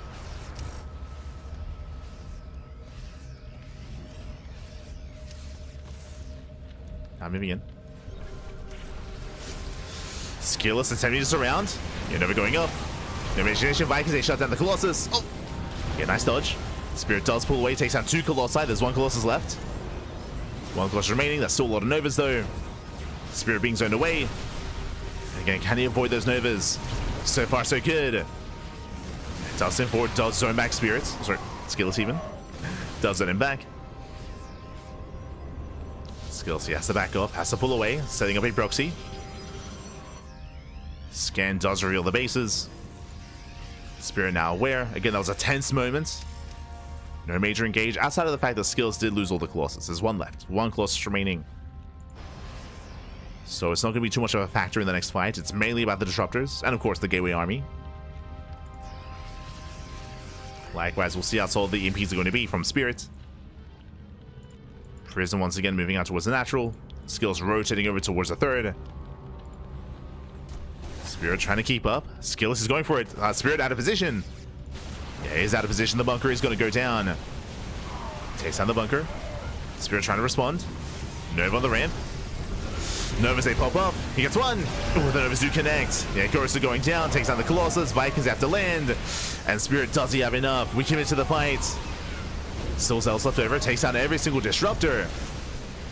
Disruptors all go down. And now just the Gateway Army. And Spirit, he stims in. He stims on forward. And he will clean this up. Yeah, takes down all the Stalkers, takes down all the Zealots. What about the SCVs? Oh my god! Yeah, the SCVs are falling. The Zealots, they pop off. The middle line goes down. 42 SCVs. Ay, ay, ay. Again, Spirit, he does survive the main fight, but the Zealots, they break the natural. They break the 3rd as well.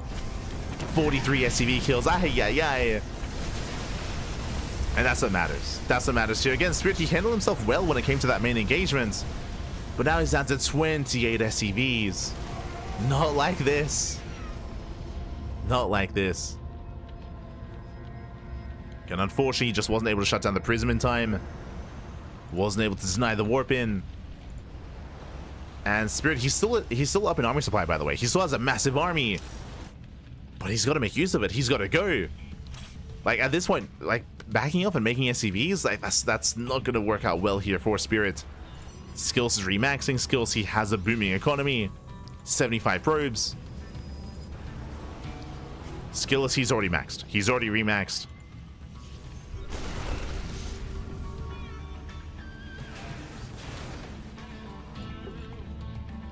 And speaking of the MVPs of this game, the Zealots, they're going in. They're going in once again. Zealot round by into the 3rd. Spirit distracted at the same time. More Zealots coming. There's just so many Zealots. Oh my god. The Zealots are popping up. But now they are deflected. Spirit, he's holding. Okay. He's holding on. Spirit, he's slowly remaxing now. Because Spirit is on such a low worker count, his army is actually getting quite large. It's getting even larger, I should say. Now making Liberators. Getting into some freedom. Going for the gold as well. And with the help of mules, he doesn't need as heavy of a worker count. So Spirit, he's still in this game. He has no bank, which is concerning, right? Like SKillous, he has 2,000 minerals in the bank. Spirit, he can't afford to take some bad fights. Oh god, how many Zealots? 29. 29! Stalkers, they blinked forward, actually. Yeah, rough start there for SKillous. The Stalkers tanked for the Zealots. Nova's going up. No major connection yet. Yeah, does Kai back well. And Spirit, he will take this fight. Again, that was an awkward fight for SKillous. He blinked ahead of the charge lots. And with that, he lost, how many? He lost 12 Stalkers. Then the Zealots. So, a bit of a messy engage there from SKillous. Like, don't pull the patience. Like, calm down with your blinks. Calm down.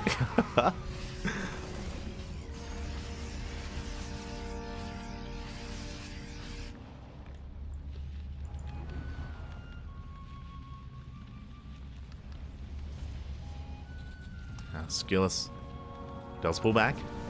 More Zealots on the way. SKillous pushing in. Collapsing on the main army. Does dive on the Liberators. Gets both. Both Liberators go down.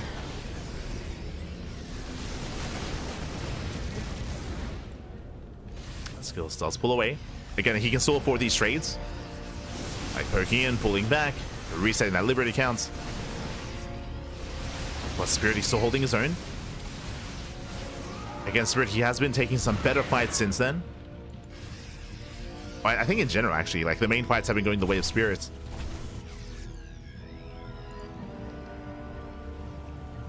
And hey, he's got the gold. Gold base is up and running. Spirit, he's supply blocked. Ooh. Once again, blinks forward.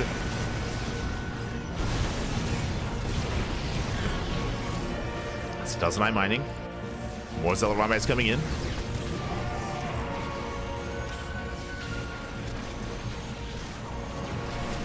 Does move in. Ooh, brutal mine connections. That's going to be another 11 SCVs. 11 more workers going down.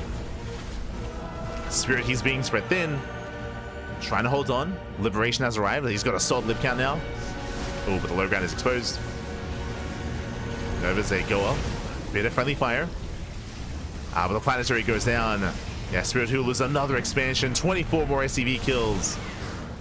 How many workers have we lost this game? How many? 86! Oh my god. Thankfully, not quite 100. Not quite.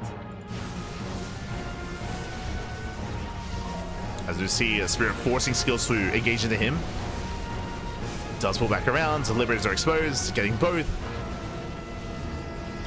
Yeah, takes on both Liberators. Defends the base. Defends the expansion. And Spirit, he's just running out of steam. He's running out of resources. Down to 40 SCVs. Doesn't really have much mining going on.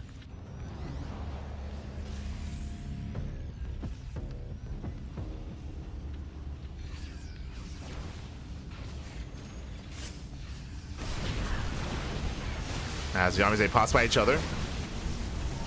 We have a pseudo base trade as the third base is going to go down. At the same time, Spirit just going straight for the kill. Does he go straight for the main? Do we just keep going? What's the plan? Yeah, we're boosting in. We're boosting into the main base. We're going for the base trade. There's the best chance here for Spirit. And because of this, if he can shut down all the production, even though SKillous has a bank, he might not be able to make use of it. Liberators are popping up. There's still a lot of bases. And of course, Spirit, he can lift. He can lift and go for the Great Migration. And hopefully he can escape with some buildings. As the production's all going down, SKillous has to rebuild his gateways. There we go, going into mass Stargate. Interesting. Stargates are on the way. I mean, that's a way to hunt down the floating buildings to make sure there is no draw. Just in case. And GG gets called. Yeah, SKillous, he just has far too much to work with. Too many bases, too much economy. And SKillous, he will take the series 3-2, advancing on into the next round and eliminating Spirit from the tournament. GG. GG, well played. SKillous, he will claim the series again. The base trade was maybe the best chance that Spirit had in that kind of game state, but he just did not have enough to keep going. There just weren't that many bases to trade, essentially. As Spirit, he only had a couple of CCs, and they would be just being knocked down time and time again. And with that, congratulations, SKillous, he will advance on, and Spirit, he's out of the qualifier. From here is going to be out of the qualifier. Whew. And congratulations here again. A very intense back and forth, very intense, very back and forth. This could have gone either way. Again, we don't often see games on torches, and you can see how awkward it can be when it comes to some of the base locations. You saw how exposed that low ground planetary was for Spirit, for example. Likewise, he was also expanding towards his opponent, so there was like very little room to work with. Unfortunately, a lot of this game did come down to that run by. It came down to, I say run by, it was a war prism. If you remember, when SKillous was pushing in towards the triangular third base, he had a prism coming into the natural, massive zealot warp in, and what was it like? It was like what, 48? Over 40 SCVs went down. It was crazy damage, just over 40 workers going down. Again, Spirit, he was having better main fights, better main army engagements, but he was distracted. His attention wasn't quite there. He was not able to preserve those workers and preserve that mineral line. And that was almost game then and there. I say almost game because Spirit, he had some, again, nice moments after that when he was out trading SKillous at times and able to take some better fights. But overall, the economy was lacking. Overall, like, he just couldn't really maintain himself. GG. GG, well played with that. So congratulations. And let's catch up on the bracket. Let's figure out what's going on, where we're headed, and what's going to be happening tomorrow. As a reminder, that is going to be the final series of this qualifier. We were not just casting alone, we were casting with the mainstream to join us. Let's zoom out there. Let's zoom out. There we go. So here we go. So tomorrow on the mainstream, bam, it's going to be in 20 hours time, Serral versus Reynor. Serral versus Reynor, the two big Zurich players in the European region in the world, are going to be facing off in that ZVZ in the qualifying match. So one of those two will qualify for the Esports World Cup. One of them will make it through. Meanwhile, do not fret, because there is another spot. There's another qualifying spot. There's one from the upper bracket, there's one from the lower bracket, and of course all these reigning players will be fighting for that spot. Here we have them. We have a Goblin, Lambo, ShoWTimE, a Laser, Big Gabe, Hero Marine, and SKillous. SKillous is the final player to join these top players. Let's go. The top 8. To join the top 8 here when it comes to this lower bracket. So there we go. So we have our remaining players here. My condolences to all those that have fallen by the wayside. My condolences to Cristiano. He went to the Ace. Damn. My condolences to Cristiano, to Young Yakov, to Wayne, Strange, Spirit, Geralt, Qualifier, and Mana. All amazing players in their own right. But alas, not quite able to make it through. Shout out to like some stand-up performances. Goblin, if you missed out on the earlier matches, Goblin, he was insane in PvT. He was crazy. He 3-0'd Spirit, and he took down Hero Marine 3-2 as well. And again, this shows just how impressive that series was, considering that Spirit took SKillous to the ace match, and Goblin took him down 3-0. Like, again, Goblin has been on fire, specifically in PvT. Here against Serral was the heavy favorite, and Goblin unfortunately had a harder time there. I can't really speak on that match too much because we didn't get to see it. Here on the channel, we were busy covering other matches, so I don't really know what happened there, but I mean, it is safe to say that potentially Goblin's best matchup is PvT. That's where he can thrive in the most. And unfortunately, he will not have the potential, I mean, there might be a potential rematch against Gabe, maybe. We'll see. We'll see how things turn out. Well, best of luck. Best of luck there for Goblin and the other top players. Best of luck, as that'll be taking place again tomorrow in 20 hours time. When it comes to us, we're going to be here, of course, to broadcast it as well. We'll see which matches happen at once. I think when the mainstream is covering the upper match, we'll probably cover either Lambo versus SKillous or Gabe versus a Laser. We'll pick one of the two. We'll figure it out. We'll figure it out. What's being casted first, and who's on what, and who is where. So I think we'll be able to figure that out. Otherwise, we do have more than just the European qualifier. We have so much more than that. Bam! Look at our schedule, as we can catch up on our schedule. So we just wrapped, again, it's a very busy schedule here, as we have been casting non-stop StarCraft for the past week, as we always do on the CranKy Ducklings. But we do have the Sunday broadcast wrapping up. Sunday morning, we just wrapped up. Now it's, yeah, we're getting to Sunday. Our next broadcast is at 1 p.m. KST. That's going to be 2 p.m. AEST. That is going to be in 8 hours. 8 hours time. We're going to be live with the May Mayhem. If you're curious, what is the May Mayhem? That is an online tournament that has been happening throughout the entirety of May, featuring 6 players, 3 Koreans and 3 Europeans, featuring Clem, ShoWTimE, MaxPax, alongside Shin, Hero, and Cure. Actually, you know what? I'll show it off right now. May as well. Oh, see what I did there? May as well. To apologize. God. Hold on. Okay. So if you missed out, here we go. Let's catch up. This is the May Mayhem. So we did, throughout the course of the month of May, before DreamHack Dallas, we conducted the group stage, and we had, again, this is round robin group stage. We had so many matches. If you missed out, I recommend the VODs. We casted all of this on our channel. Every single match was casted here on the channel, as we're always casting, and throughout the course of this group. Cure had a harder time, Shin as well. We have our top 4. We have Clem, ShoWTimE, Hero, and MaxPax. They made it through the group stage, and again, in 8 hours time, we're going to be live with the playoffs. Here we go. We have Clem, ShoWTimE, Hero, and MaxPax. So we're going to be covering this tournament again later on. That is going to be our next broadcast in 8 hours. So I'm going to try to get as much sleep as I can to wake up in time for the May Mayhem for this tournament.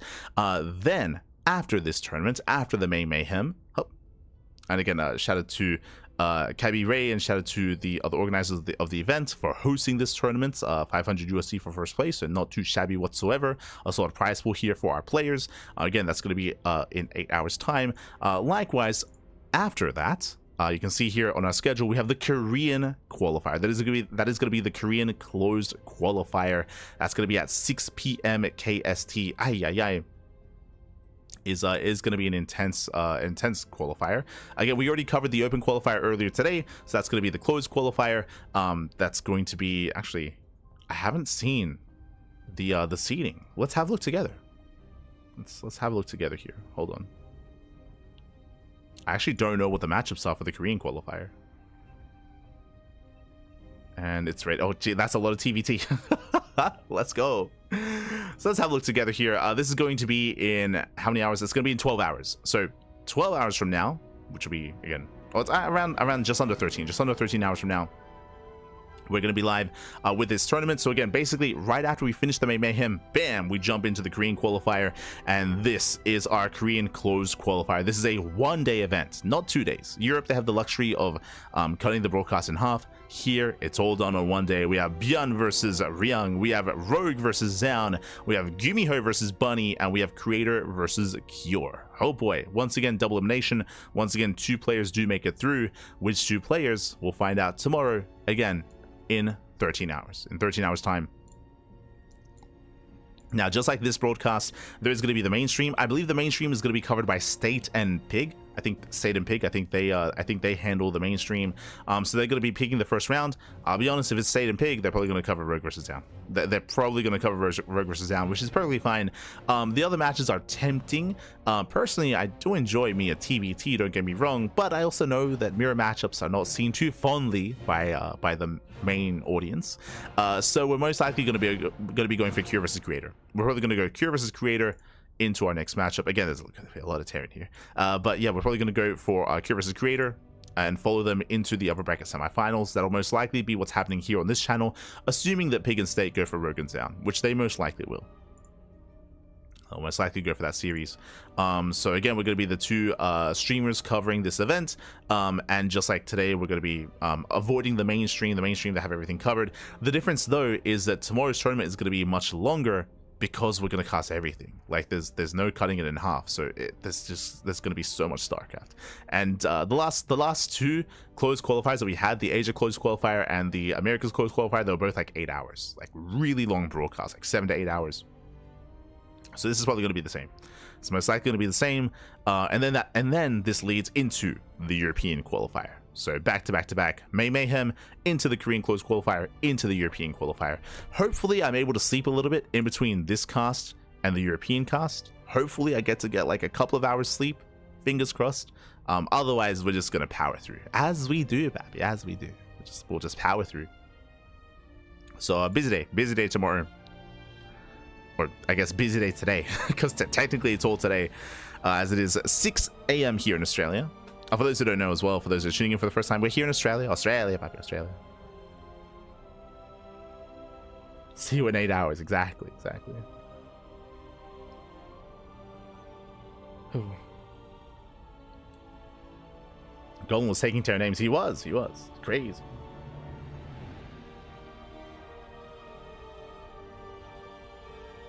Just catching up in the chat.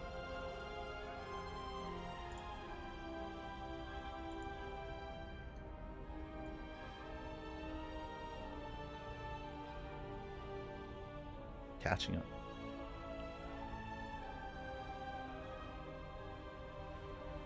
It was hectic. It was hectic.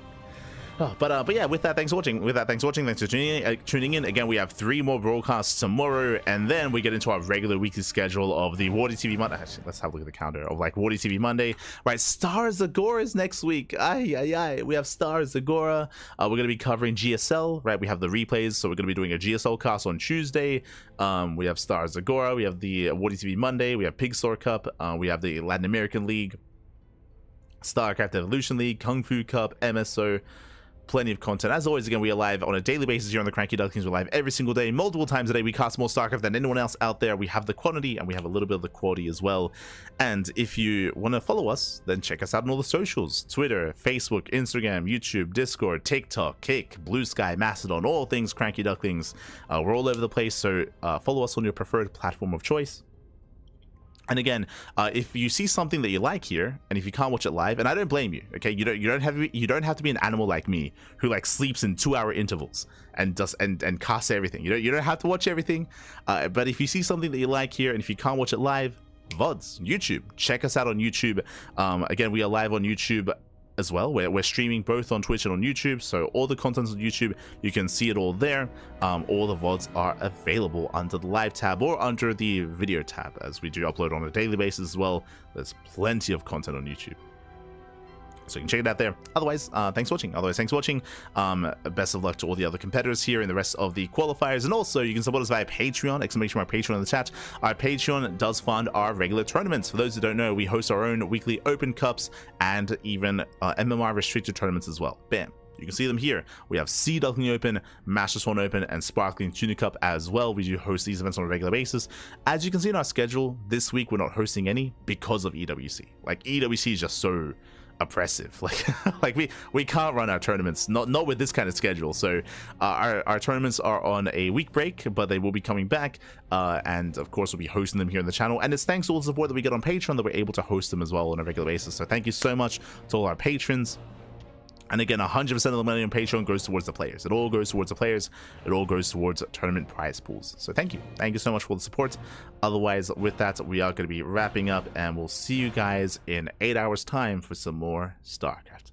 I'm going to go get some breakfast. I'm going to go get some food. I'm going to pass out. I'll see you next time. See you tomorrow at some point, because we're live all day. We're live all day. See you tomorrow. Thanks for watching. Hasta luego. Ciao. Bye. Ciao. Hasta luego. Thanks for watching. Take care. Have a lovely weekend, everyone. Take care.